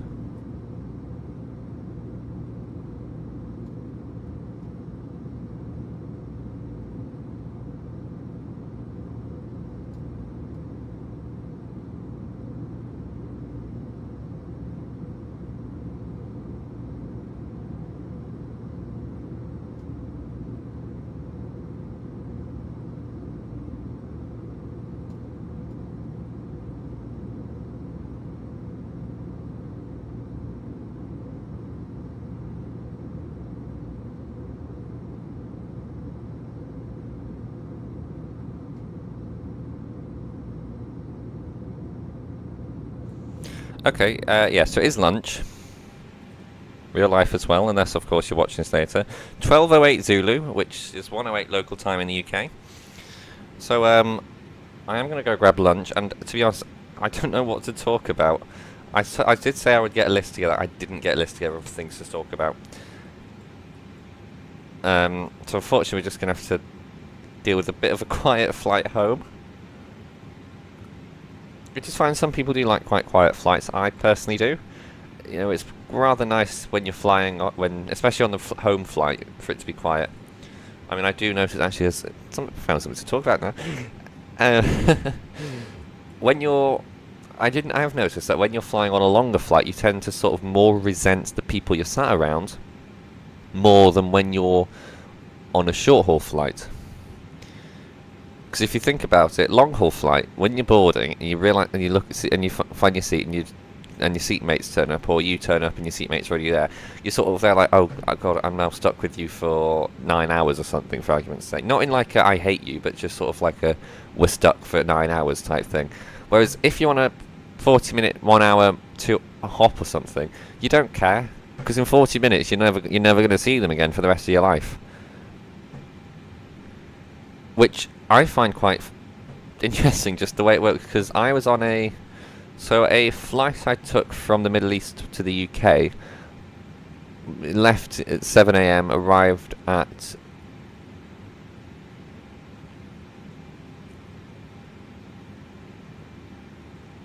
arrived in the UK about lunchtime, left at about 8 AM from the Middle East, and basically I fell asleep when the people next to me also did. Slept through some rough turbulence, I have to say. but you know, we slept the entire flight, quite quiet, and you sort of were like, oh god, they were friendly, but then you only then start to properly talk to them about, oh, how was, I don't know, how was, I can't remember where they came from, as in like, they were, I think they were gone on holiday somewhere. I didn't know if they went on holiday where we were from in Dubai, or if they changed in Dubai, because a lot of people change in Dubai, especially with flights from the UK, because there's 3 flights a day to Manchester. And basically, I don't know what it was. Yeah, they'd been there for they'd been somewhere. Conversely, a flight I took just earlier this year from Manchester to Amsterdam with KLM, I had a lovely chat with my seatmate for the duration of the flight over to Amsterdam, which was actually very pleasant. I quite enjoyed it.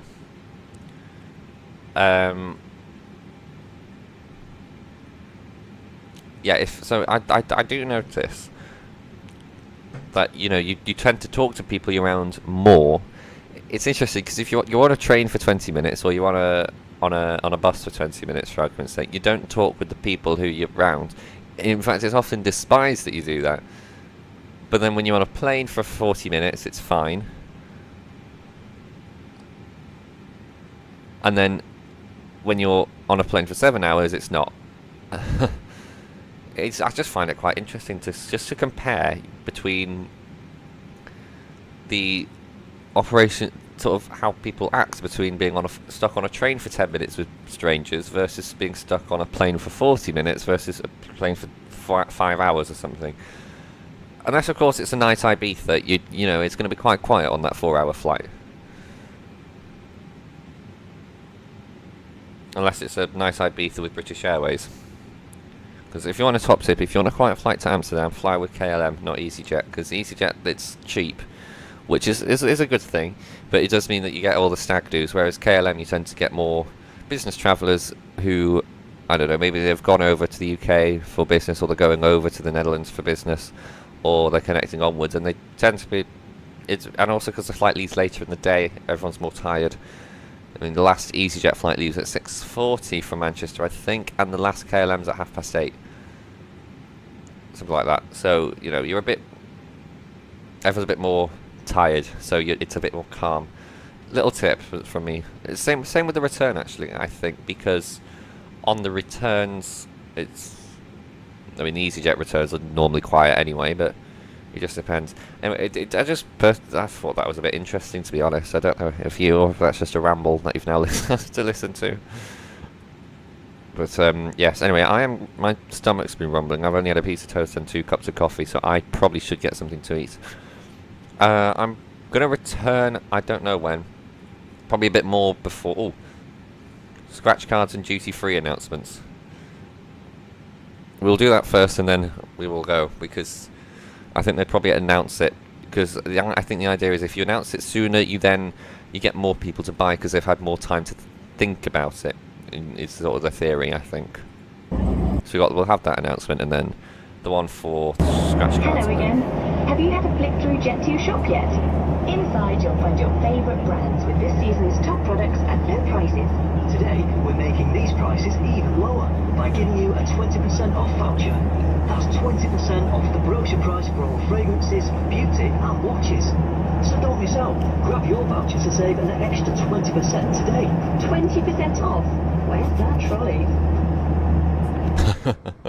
Charity scratch cards as well. I don't know how often they do. Voucher up for grabs. For your chance to win, simply buy our charity game cards for just £1 each.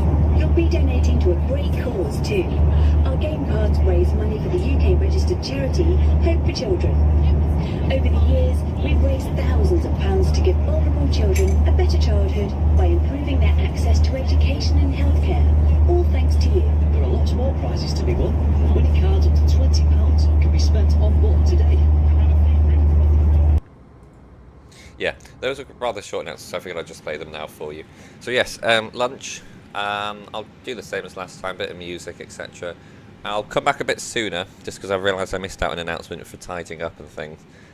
We are due to arrive into Manchester at 14:22 at the moment. That will change because we got a crosswind. It's more of there's a large tailwind component than headwind, but still, it's crosswind could change. Looking at the moment, according to the MCDU, we're descending twice. Cool. At 5 to 13:54 Zulu. It's just approaching on 3 o'clock.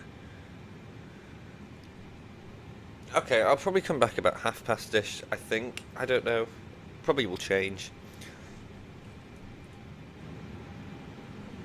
But yes, if I wish you all a lovely lunch, I think, and I will whack on is the map.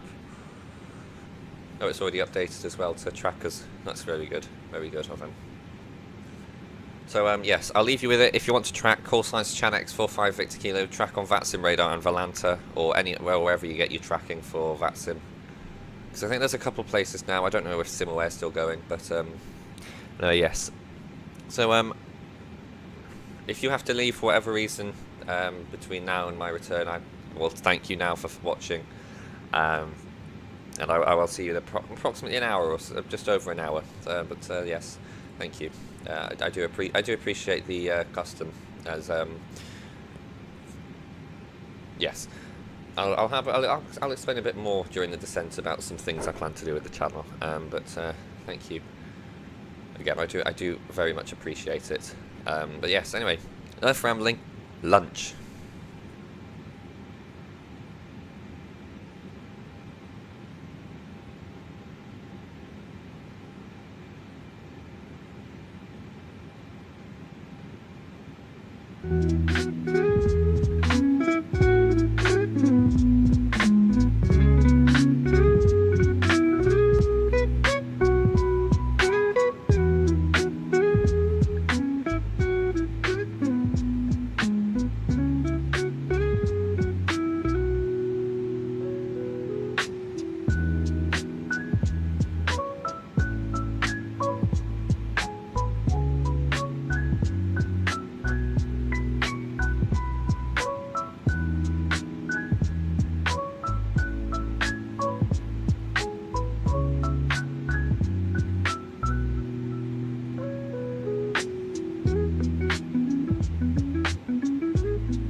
Okay, I just tried to talk with my mic muted. Brilliant. Hello. Welcome. We're 36,000 feet above France, I believe. Yeah, North France, just about to leave, which will leave at Boulogne-sur-Mer, I think is how you pronounce it. Approaching the narrowest part of the channel at between Sheraton and Coquelles, I believe it's what it's called. Obviously the location of the very famous Channel Tunnel, or the Channel. Might be able to see it actually, we'll keep an eye out. Very interesting piece of undersea infrastructure. Yeah. Nearly there. Not too long to go now.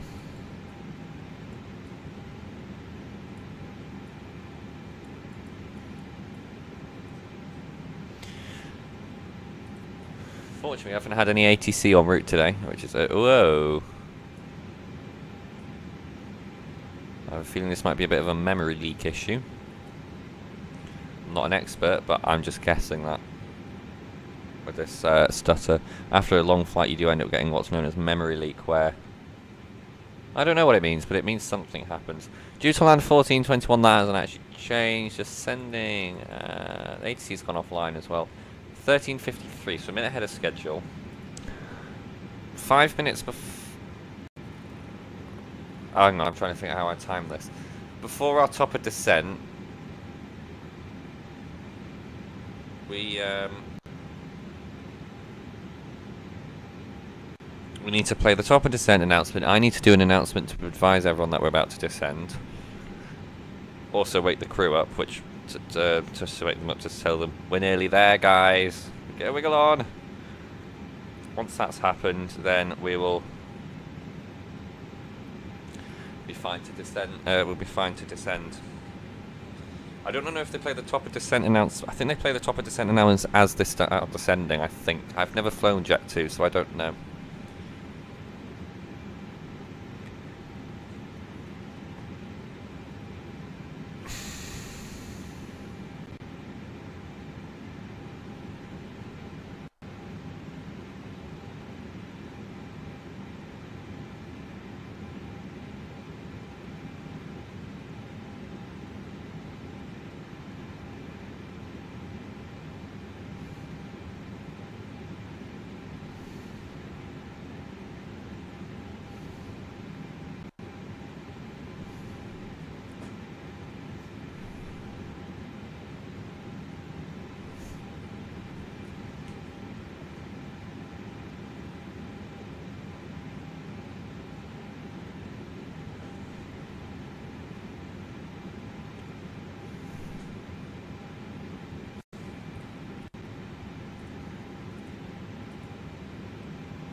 Okay.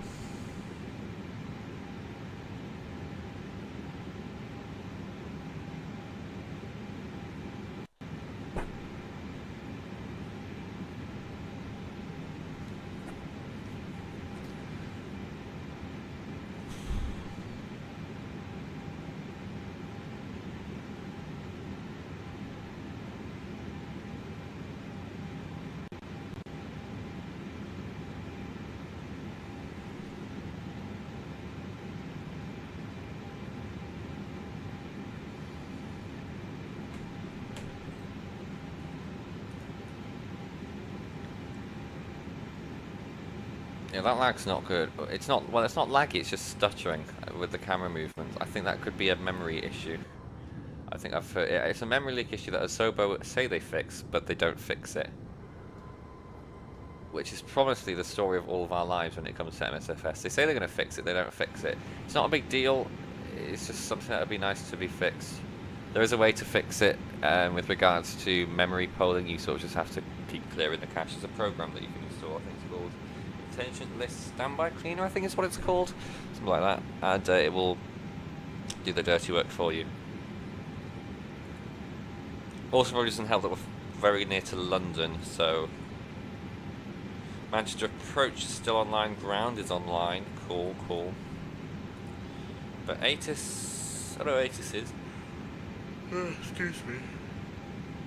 Position runway out time 1250, runway 23 right. Transition level, flight level 6, 5 surface wind 280 degrees, 17 knots. Fun. Visibility 10 kilometers or more, scattered at 4,200 plus. 18 degrees, dew point is 8, QNH 1011. No significant weather. Radars open. Departing aircraft make initial contact on frequency 118.580. Acknowledge receipt.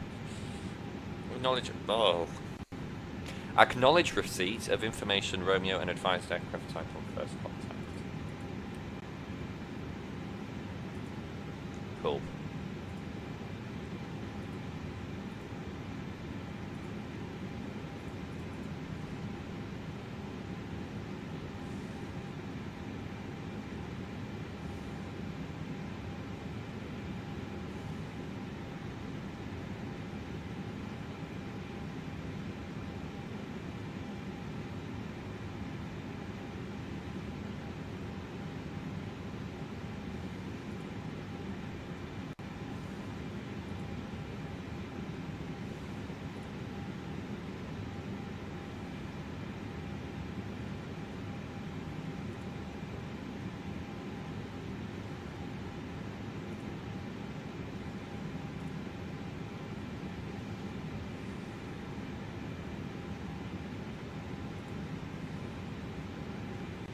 So in about 5 or so minutes, I'll do the announcement about that we're about to that will descend shortly. I do it about 10 minutes out if you hadn't figured out,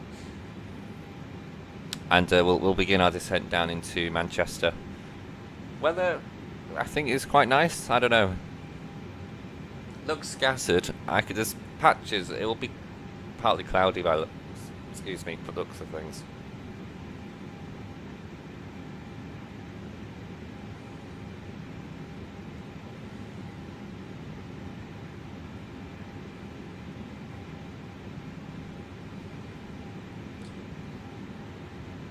Siri's being annoying again.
Okay.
do apologise, I am just trying to type something at the moment.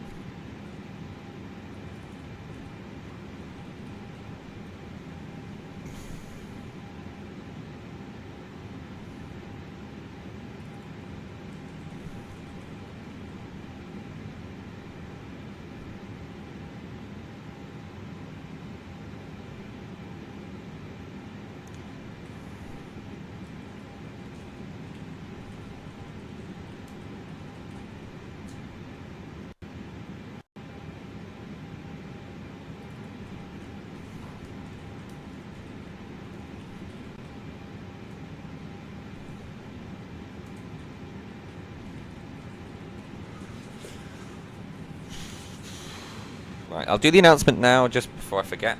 Let's see how we're doing for the... It's getting better. Yeah, I think it might have just been... I'll have it sorted for next time. Apparently it is a massive help. Ladies and gentlemen from the flight deck, this is your captain speaking. I'd like to provide you a little update on our arrival into Manchester. Weather in Manchester at the moment is currently looking with winds at about 20 miles an hour and temperatures about 18 degrees Celsius. I would now like to take the opportunity to thank you for... we'll be descending within the next 10 minutes, looking to arrive at 3:20 local time. Manchester is an hour behind the Manchester-Mahon-Manchester, and the current local time is 18 minutes to 3 in the afternoon. We do apologise about the delay in our arrival today, caused by the slight technical issue and the five-star departure from Mahon. I'd like to take this opportunity now to thank you for choosing to fly with Jet2.com and Jet2 Holidays. We hope you've enjoyed your flight and hope you had an amazing holiday in Mahon in Menorca, and we look forward to seeing you on another Jet2 holiday again soon. Thank you. Lovely stuff. So in about 5 minutes, we'll get them to tidy up and things in the back. By which I mean the crew will tell the passengers to tidy up, get your feet off the seats, stop messing up the seats, etc. That type of thing. Lovely view outside the window of the clouds, of course. 45 the kilo. I need to remember it's kilo, not Quebec. I'm pretty confident I've been saying kilo. Approach and grounds online. I'll just prep the frequency. It's 118.58, just because obviously things will move quite quickly.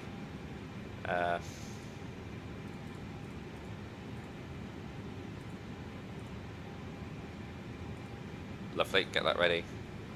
And that's ready to go. So yeah, descending in about 10 minutes time.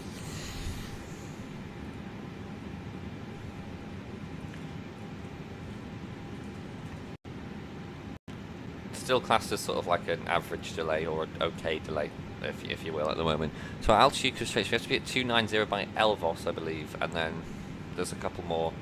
We'll get vectors after a certain point once we get the dreaded Bob, please contact me on 121.1592.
So I'll play the announcement now. Actually, I think.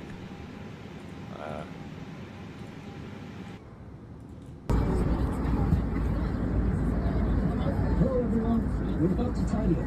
It would really help us if we can keep all newspapers, magazines, cans, plastic bottles and shops together and place these in our green bags, as this makes it much easier for us to recycle. Thank you. I'm now thinking that isn't played when I think it's played.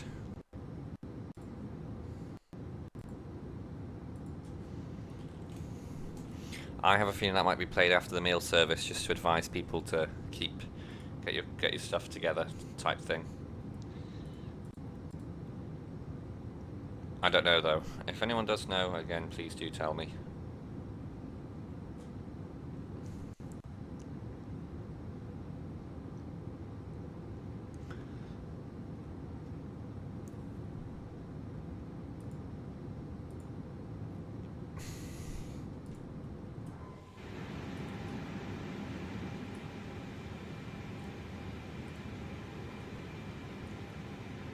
Uh,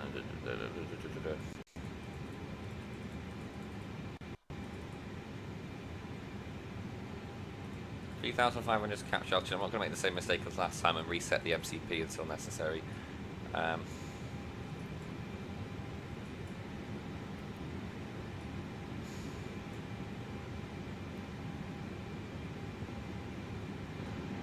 Yes, we'll descend soon.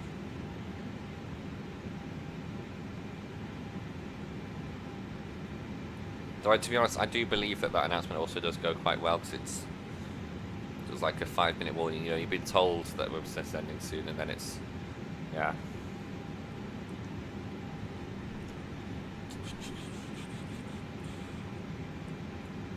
Where are we now? We are Harlow, north of London. That might explain also some of the lag.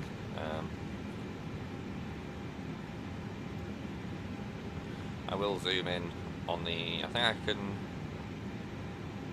map. If I interact, I can zoom in, and then you can see around, see where things are and things.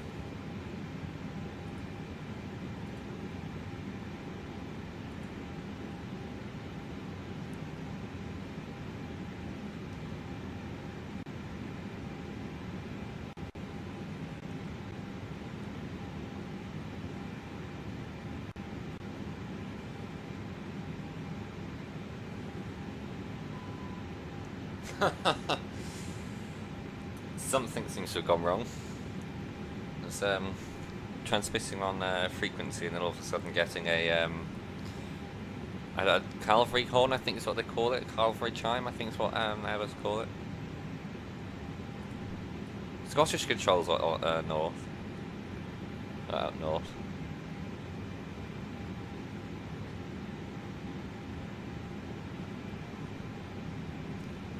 Up to flight level 255 only.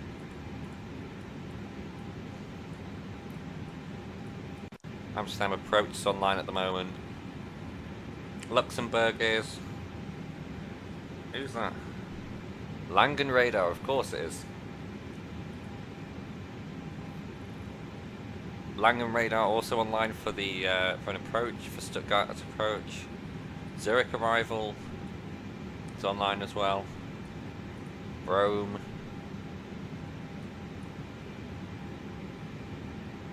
Bucharest is.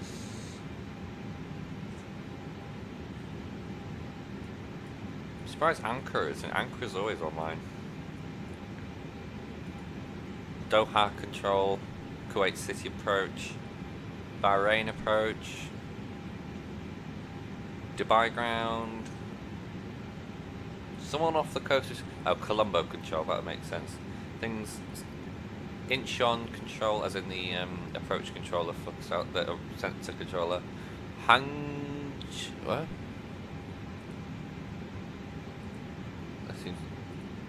I have a feeling that Hangzhou Tower should not be controlling the entirety of of eastern China.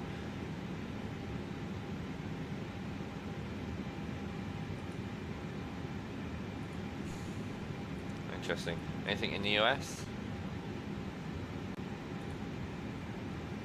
something called LAX 25 Centre. Don't know what that means. I guess it must be the centre up to Cleveland. Do not DM me. Use frequency chat. Blunt. Quite a bit going on around the world with regards to ATC. Unfortunately, though, this will be our first encounter of it. Right, let's get ourselves ready. We'll punch in 3,500 and oh no, and begin descent down to catch altitude. But obviously, we will probably get stopped on our descent during by the Manchester approach controller.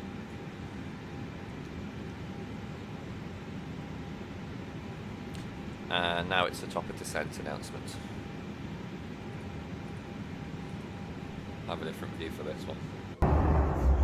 Doesn't time fly? We'll soon be preparing the cabin for landing, and we'll need to turn the seatbelt sign on. When it's on, we need you to sit down and buckle up. If you need to use the toilet, please go now, but please don't queue in the aisle. Thank you. Blunt. I do have to say, the Jet2 announcement style is very nice because it's like, you can tell that it's designed for holiday traffic. People who don't fly that often. Also for children, I suppose you could say. It's quite helpful for with the phraseology, buckle up instead of fasten your seatbelt, compared to other airlines where it's a bit more formal.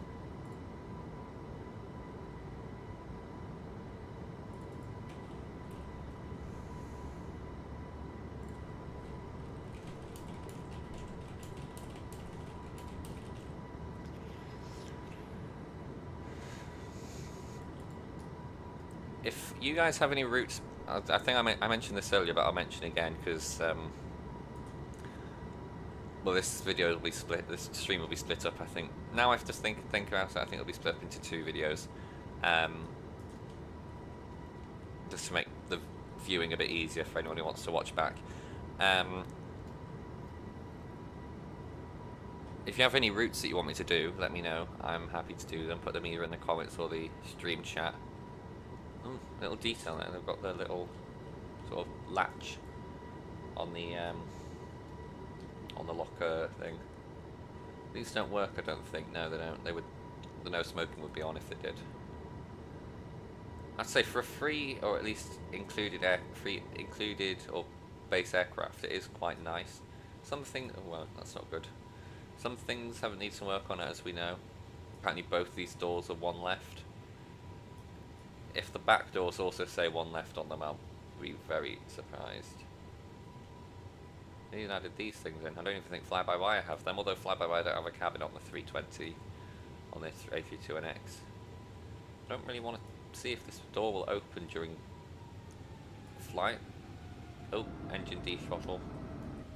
Something's obviously happened. Oh, we just approached. Okay, so we're approaching the So Elvos we reach, I thought Elvos was 290, might be 200.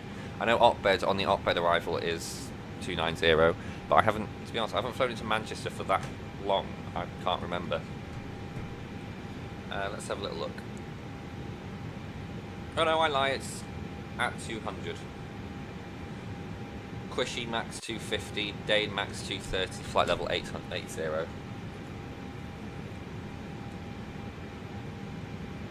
Whoever came up with the waypoint named Quishy deserves a pay rise.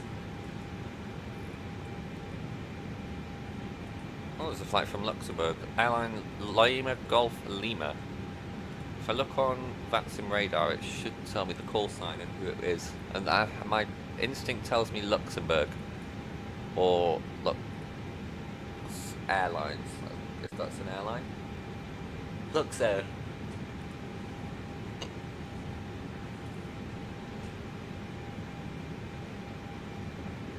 Interestingly, VATSIM radar under airline shows it as the entire legal name, like EasyJet, Europe Airline, GmbH, for example. What does it say for Ryanair? VRYR. That was a good example. Oh, it's just Ryanair. Is it legally just Ryanair?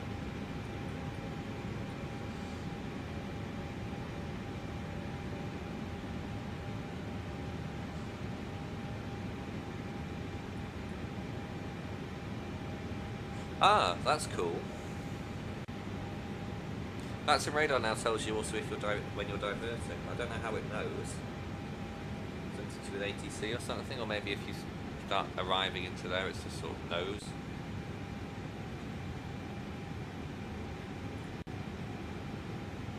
That's quite clever.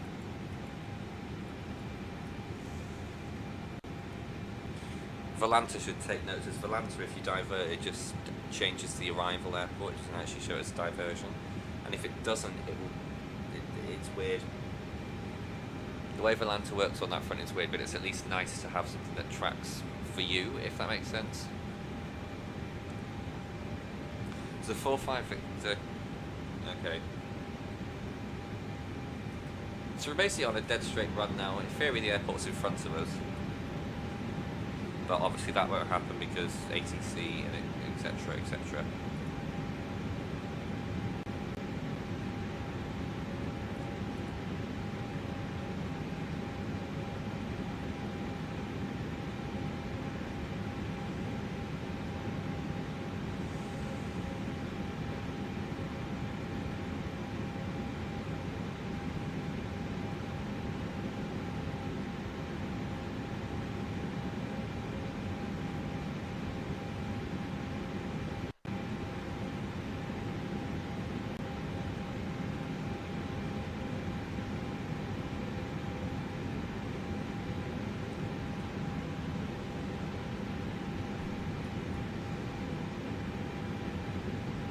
Has approach gone offline? It's... I have a feeling approach might have closed, but I don't know. It's not showing up on the VATSIM radar.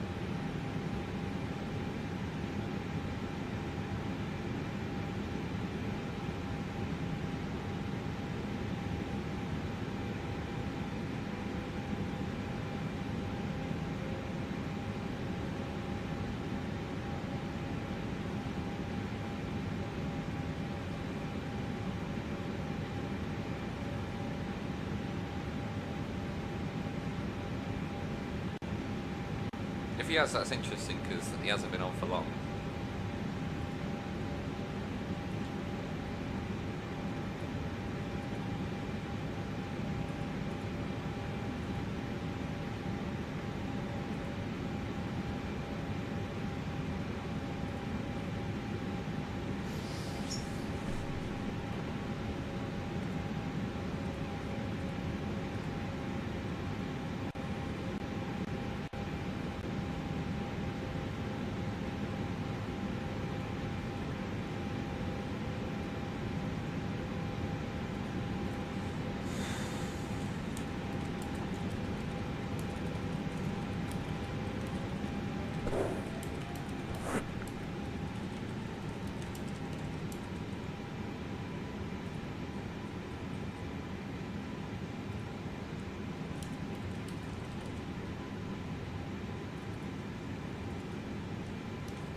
Now I can't figure out if they are online or not. Yeah, it is. Yeah, VATSIM radar's having a moment then.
14,000 feet, we're approaching with the descent rate and the weather around Manchester Airport. Oh no, smoking sign's not on, whoops. I'll whack the seatbelt sign on now.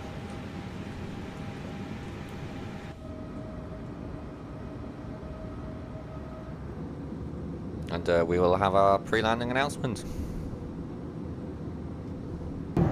Ladies and gentlemen, we'll be landing soon, so please sit down, buckle up, and stay seated. Please put your things back into the overhead lockers or under the seats in front of you. Make sure the aisle and exit areas are nice and clear. Right on cue. Fasten your seatbelt tight and low around your waist. Fold away your tray table and cup holder, and put your armrest down. You can continue to use your mobile phones in flight mode, but please switch off and put away any larger devices. As we prepare for landing, please hand over any rubbish to the cabin crew. Please have another look at the safety instruction card and put it at the front of your seat pocket. Finally, if we tell you to leave the plane quickly, please remember to leave all belongings and bags behind. Right, all that's left to do is sit back and relax. We're almost there.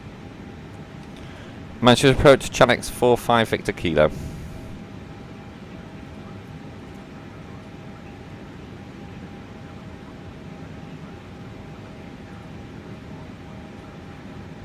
Squawk 1033 Q&A and vectors for ILS runway 23 right to Chanex 45 Victor Kilo.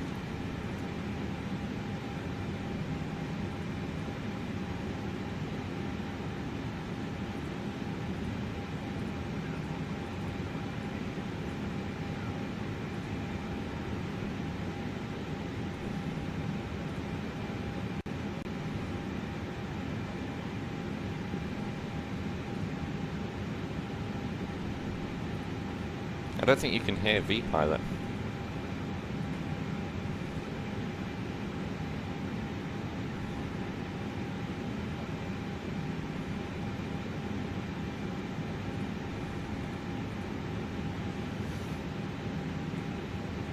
No, you can't hear ATC, I don't know why.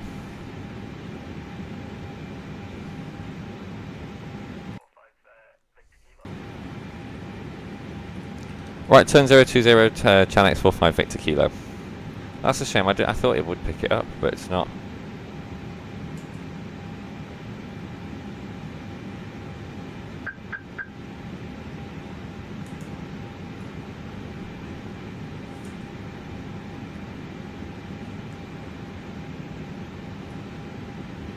Back all the lights on.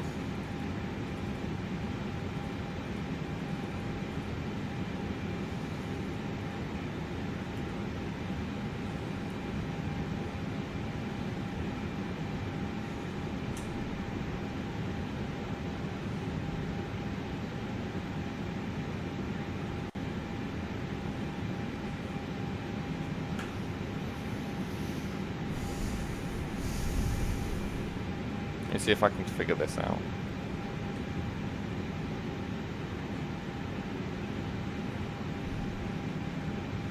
Flight level 6. Oh, there you go. 1 second.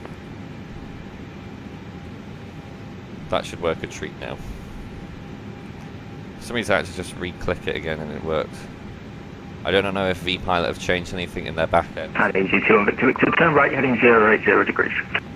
Turn right heading 080, easy on Victor Victor.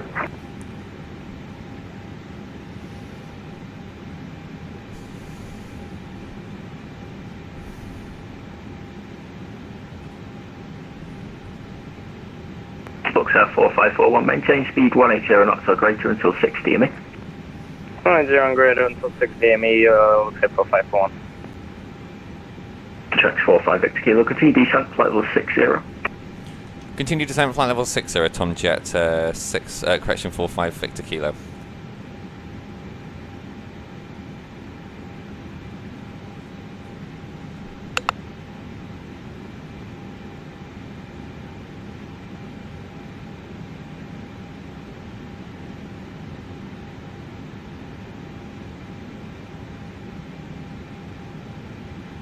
Easy 21 Victor Victor, reduce speed 180 knots, turn right heading 200 degrees, clear for ILS approach runway 23 right, report established. Speed 10 knots and heading 46 on Victor Victor. KG2 on Victor Victor, speed 180 knots and turn right heading 200 degrees. Right heading 200 degrees, speed 180 knots, and reported subject localizer for runway 23 right.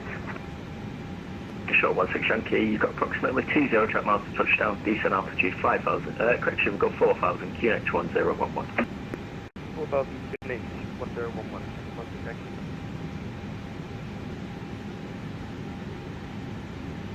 So I was just trying to figure out some audio things, and I just accidentally said Tom Jet 45 Victor Kilo last time, which was a... Check 45 Victor Kilo, approximately 20 track miles to touchdown, decent altitude 5,000 feet, QNH 1011. Altitude 5,000, QNH 1011, Tom, Chanex 45 Victor Kilo. Let me do it again.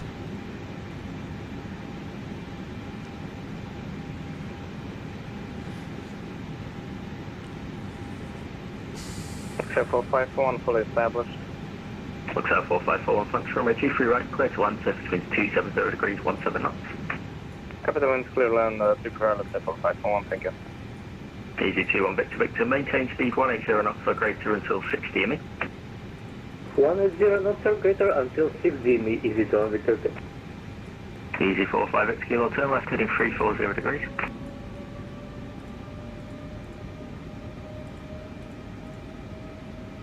Oh, apologies, Chanex 45 Victor Kilo, turn left heading 340 degrees. Left turn 340 degrees, Chanex 45 Victor Kilo. Easy to on Victor Victor, establish localizer for runway 23 right. Easy 2 on Victor Victor, thanks. Your number 2, surface winds 270 degrees, 17 knots. Shot 16 Yankee, turn right heading 200 degrees, clear for an ILS approach from a 23 right, report established. 200 degrees and report established, 23 right, thank you.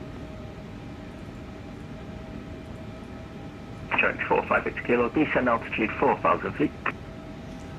Altitude 4,000 feet, Chanex 45 Victor Kilo.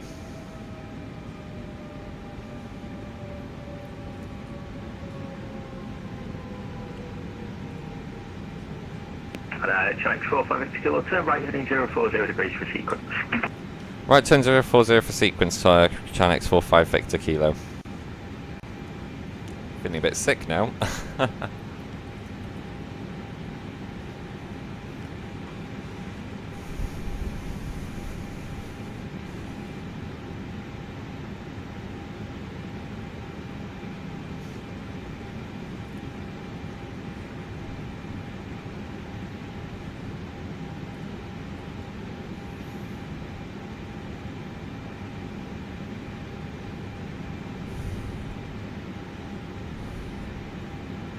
So there'll be 3 aircraft in front of it. Is that also coming to no, that's going from these 5 E05.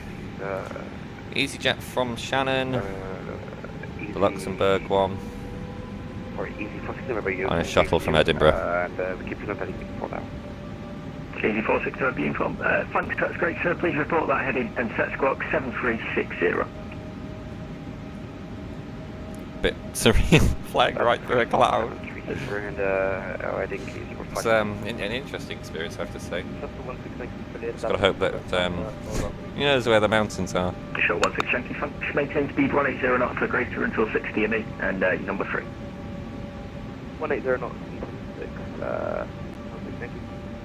Check 45 Victor Kilo, reduce speed 180 knots, turn left heading 270 degrees, clear for an ILS approach from a 23 right, report established. Speed 180 degrees, turn left 270, cleared ILS to 3 right from Chanex 45 Victor Kilo. Easy 46, remember you informed. It'll be vectors for an ILS approach from a 23 right, turn right heading 080 degrees. So we can try to stitch right in there. They're busy now. And Easy 46, remember you informed. Continue descent. We'll go altitude 4,000 feet, QNH 1011. Push to think, not push to talk. No, other way around. Push to talk, not push to think.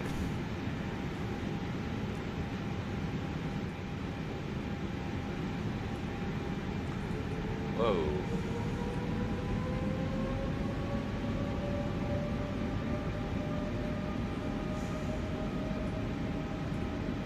Angex 45 Victor Kilo, it'll be left 250 for correction. No worries, 250, Tom, Chanex 45 Victor Kilo. I need to disable this thing popping up.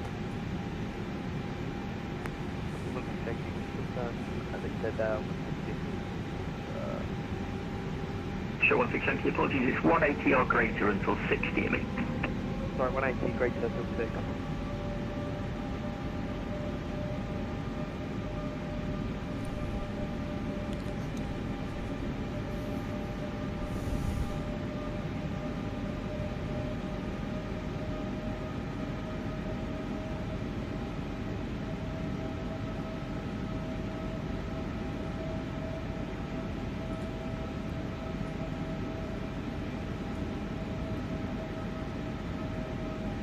So we should reach. So we're currently 30 miles out.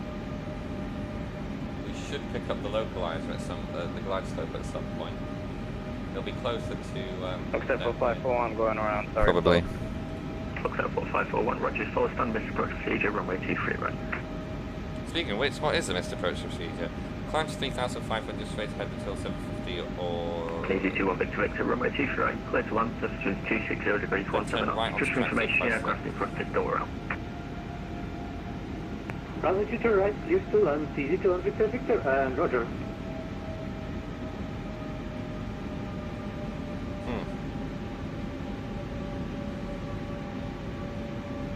Looks at 4541, turn right, heading 357 degrees. I'm just going to turn it down because it is starting to hurt my ears a little bit. I'll turn the output down to about there. That should be fine. Whoa, that is pretty. So just to confirm, left or right? Right turn 357. Yeah, right 357, sorry. 356 on the chart, bro. I don't know why it is that. I think it must be something to do with... I don't know.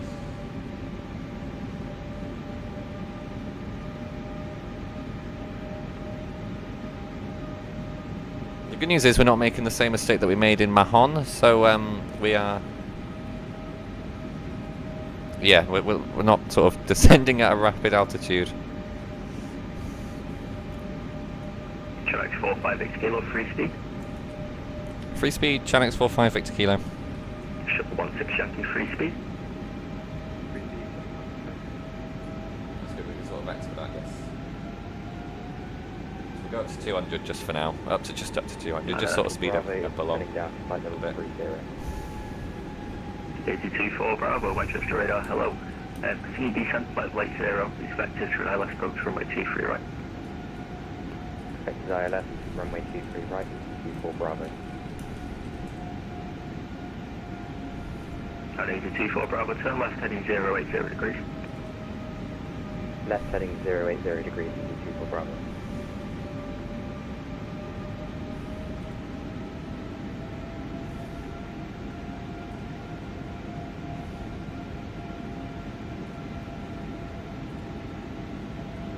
LF should be here somewhere. Got the localizer. So it'll be 180 until 10 and then 160 until 5. That's sort of my general rule of thumb. Oh, there we go, we've got the little arrow there at the top of the dots. Easy, 46 member uniform, turn right heading 150 degrees. Right, Got the localizer, we'll report established on the glide.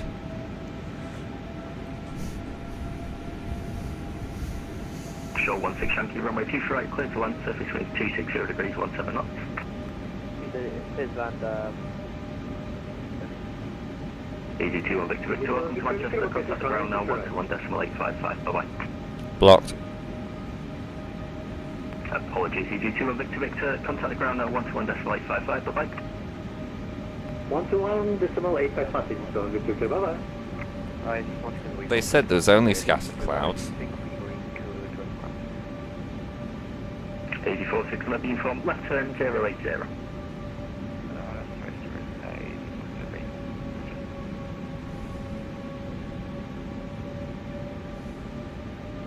Looks at 4541, turn right heading 080 degrees. 000, looks at 4541. Easy 24 Bravo, turn left heading 010 degrees.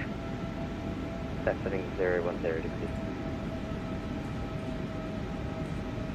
That's radar with AE161 Juliet. Easy 161 Manchester radar, hello, roll Juliet 1. There we go, got that. Very normal to get the island, the localizer than the glide slope. Very common. Easy 4611, the informed turn right heading 200 degrees, clear for an ILS approach from a 23 right report established. Turn right 0 degrees, clear left turn right.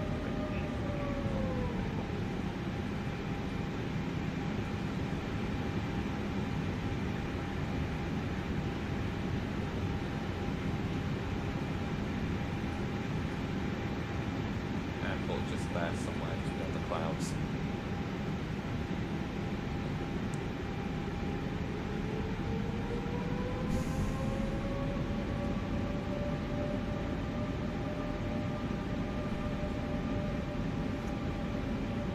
Easy 24 Bravo, continue descent, altitude 4,000 feet, QNH 1011. Descent 4,000 feet, QNH 1011, easy 24 Bravo. And easy 24 Bravo, turn right heading 100. Turn right heading 100, easy 24 Bravo. Chanex 45 Victor Kilo established 2 tree right. Check 458 kilo, thanks very much, apologies for the long track mileage, continue approach number 2. Continue number 2, Chanex 45 Victor Kilo. Cool. I'll begin decel 160.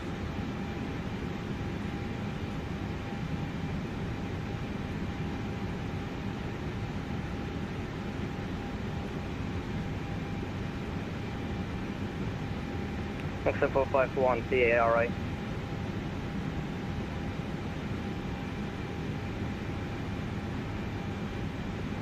Last station, say again.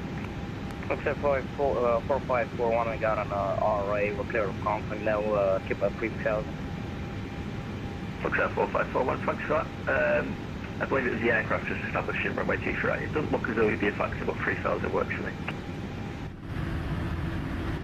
Oh wow. Easy 24 Bravo, turn right heading 130 degrees. Lovely view. 130 I think that's degrees, Stockport, isn't it?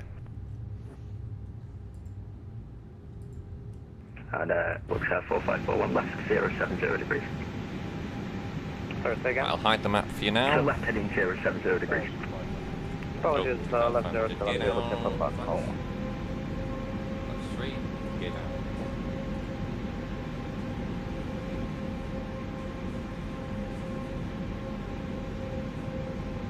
And that's when it gets windy.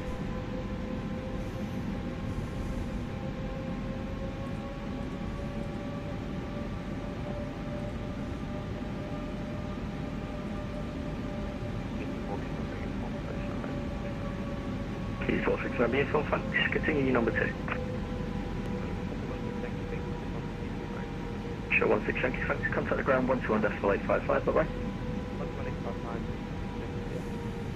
Easy 161, B Juliet 12 right, clear takeoff, servicing 260 degrees, 17 knots.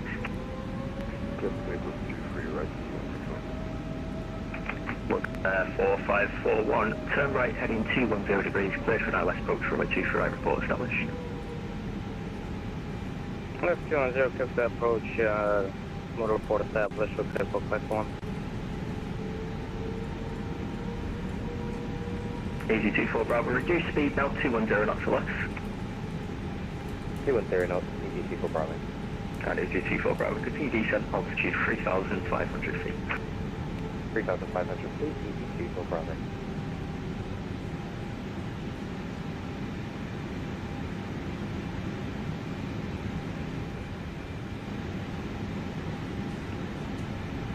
That's full. Spoilers armed. Looks at 4541, turn right 170, apologies sir. That's pretty low. Yeah, sorry, we're just gonna disconnect at this point. This is just stays too chaotic for us, sorry. No problem, sorry about that, take care. Yeah, I haven't thrown on that maximum. Goodbye. Bye.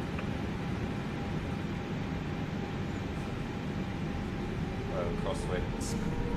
Here we go. It's going to be a wild one. 250 degrees, clear for ILS approach, 2 right report established. 250 degrees, easy 24 Bravo.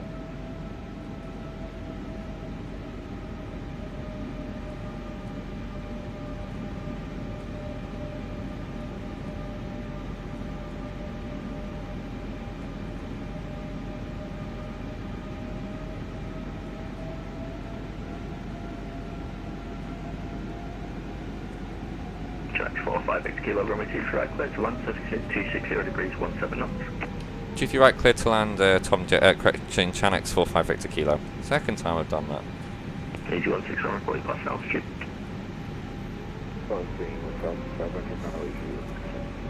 Easy 161, thanks. Climb now, flight level 190.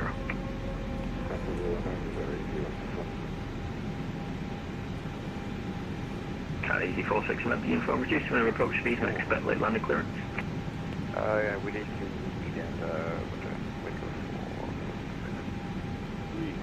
to Easy 24 Bravo, turn left, correction, turn right 260 degrees to re-establish. 260 degrees, easy 24 Bravo. Bit low.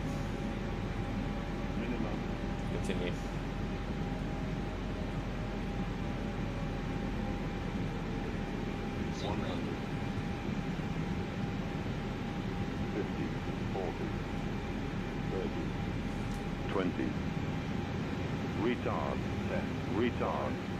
Retard.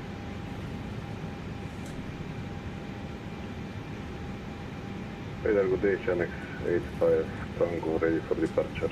Runway 23 right. Check 80 Tango Manchester radar, hello. Hold mic 1, I'll call you back shortly. Hold mic 1, 82 Tango.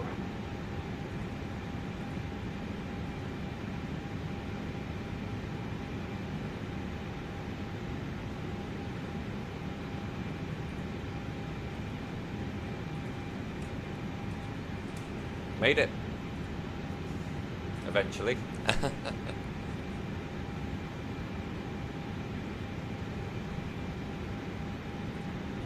Manchester radar, good afternoon, runner 45 Victor Kilo, 3 level 150, inbound to Pole Hill, 737 on max, 8 bid Tango. Right, 45 Victor Kilo Manchester radar, hello. It'll be back to Sky left approach from runway 2 right, T descent, flight level 80. Vectors I left 2 to right, 7 flight level 80, runner 45 Victor Kilo.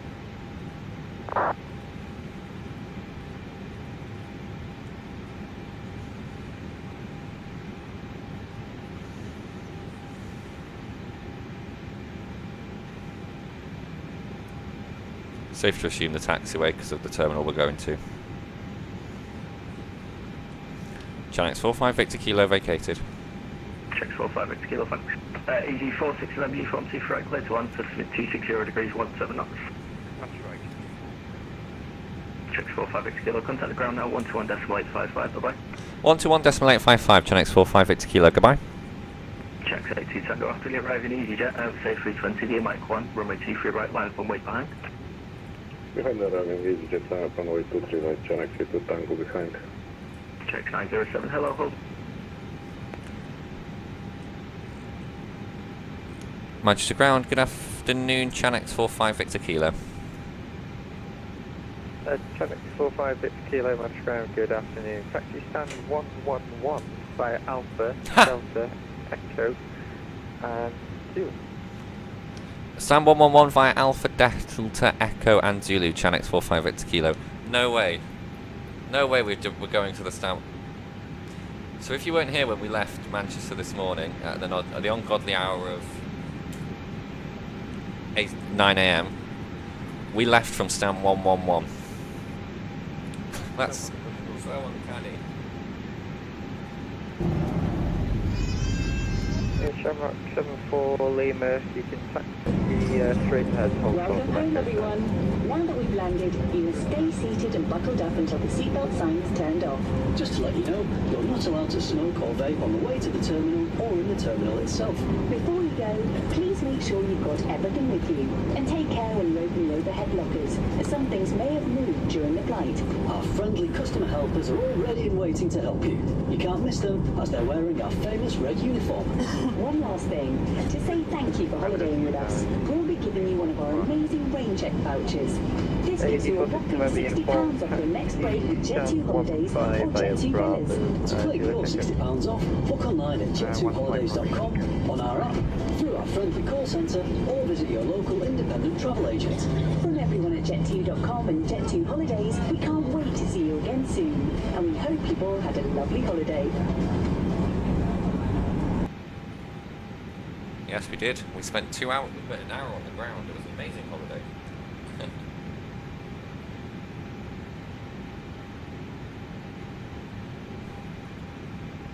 Station calling readability 0, just static. Radisson Blue there in the distance.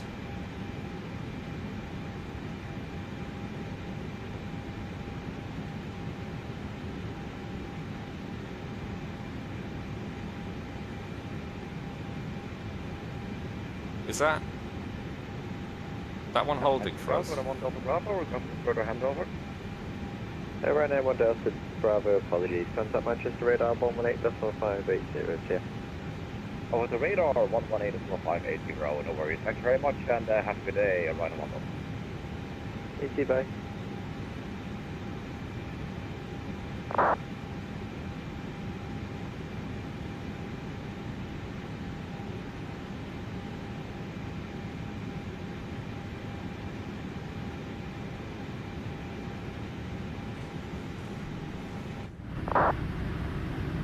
Quick glance, there's the 300 stands, or the new 300 stands as they are now. Because obviously they've been renumbered recently. Because the 2.0 stands are now what will be used for concourse, or the sea gates, we should say. A lot changing at Manchester. Passage from your left to right. Taxi on point Papa 4 by Echo Delta. I'm going to whack off engine 1, engine 2. Now we've got APU offline.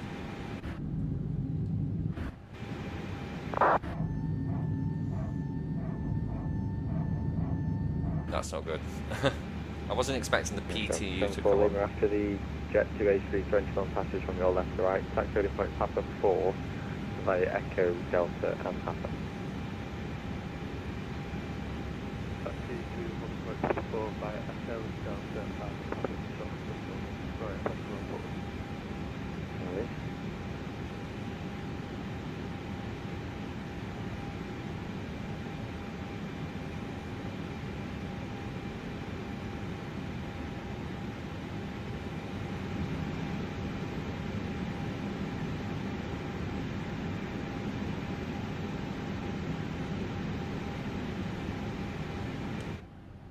Oops. Not mean to do that. That's not mapped correctly then. I need to fix that. I'm turning on the right taxiway, yeah, Zulu Blue.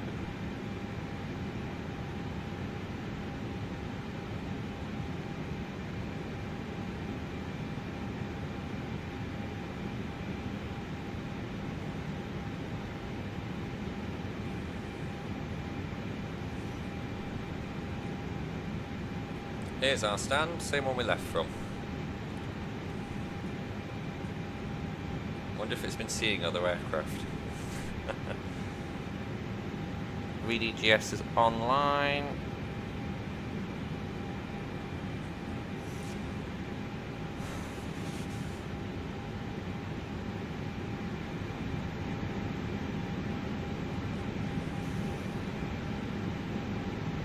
I'm not good at turning on to stands.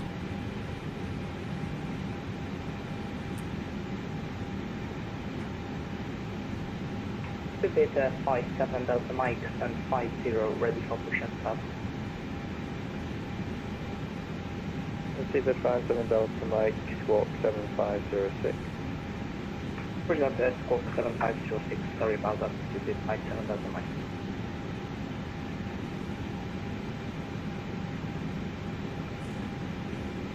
Ooh.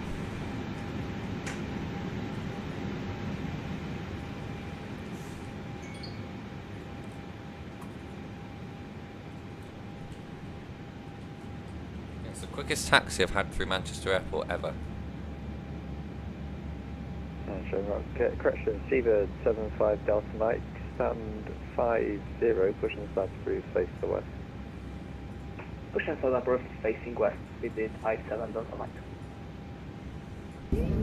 74 Lima, taxi on Inspector 1 runway 23 right, via Echo Delta Papa Kilo and unit.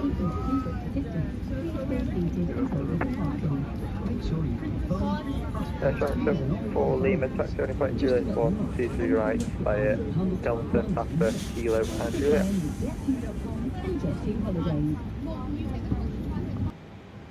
Cool. Right, jetway's on.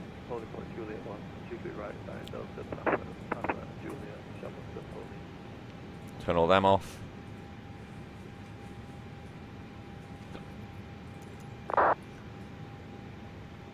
D-board.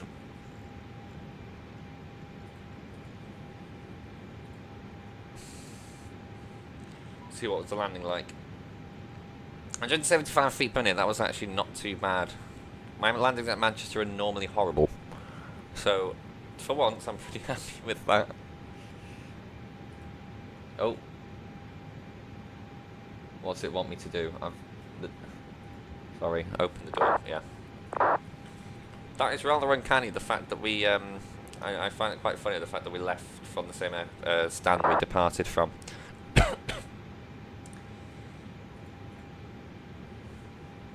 It's almost as if someone wanted it to happen, as if there's some sort of divine intervention. No, I'm joking.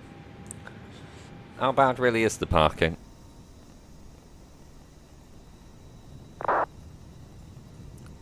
Could be worse. I've parked much worse in other airports, I'll be honest with you. I think what I need to do in future is if I'm gonna take the blue taxiway. Is there 3 or is it just blue and orange?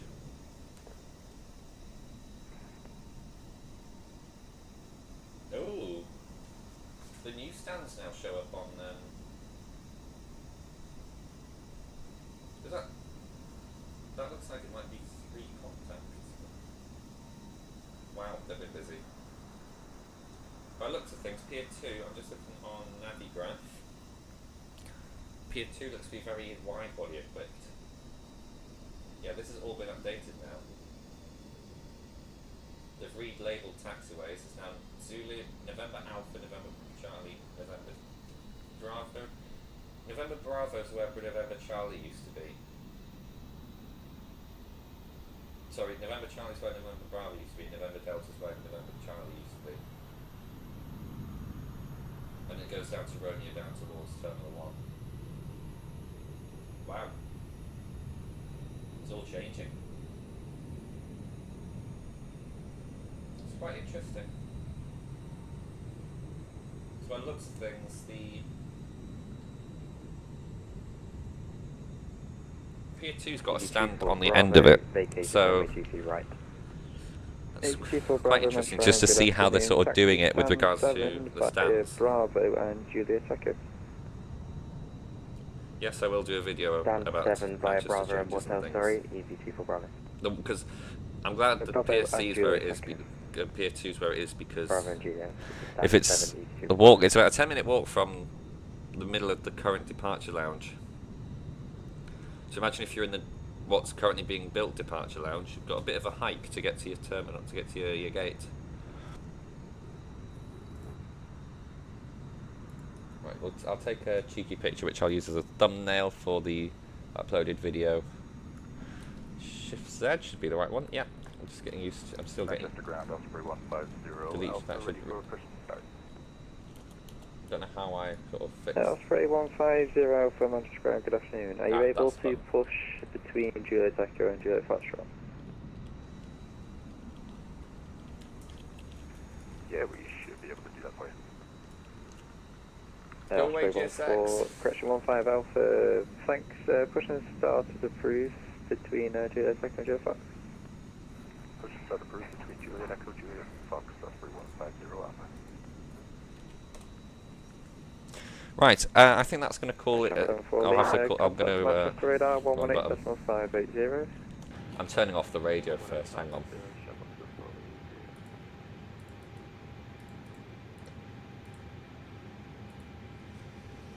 There we go. Right, that is going to.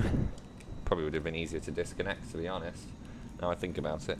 That is going to be the end of this rather long stream. I do apologise about its length, but you can't fit 2 2-hour flights into a stream and have it be short. It's been amazing having you with me on November Oscar today. My plan was to stream next week, but I can't. So, but I want to increase streams and things. Just sort of really up the content on the channel, as I do want to sort of bring it back to life, if you will. But no, that sort of closes everything up nicely. I'd like to take this time now to thank you for choosing to join me today. It's been an amazing trip. I appreciate you joining me. I will be back with some other flights elsewhere. Again, if you do have some suggestions of where you want me to go,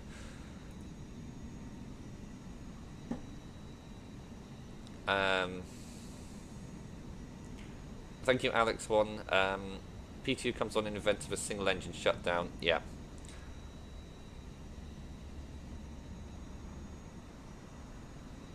Yeah, of course. Yeah. The good news is, as long as no one complains that the PTU is doing its job, we'll be fine. Anyway, that's going to be the end for this one today. If you have suggestions of any routes that you want me to do, please leave them in the comments now for watching afterwards. Otherwise, thanks for watching, and I will see you next time. Goodbye.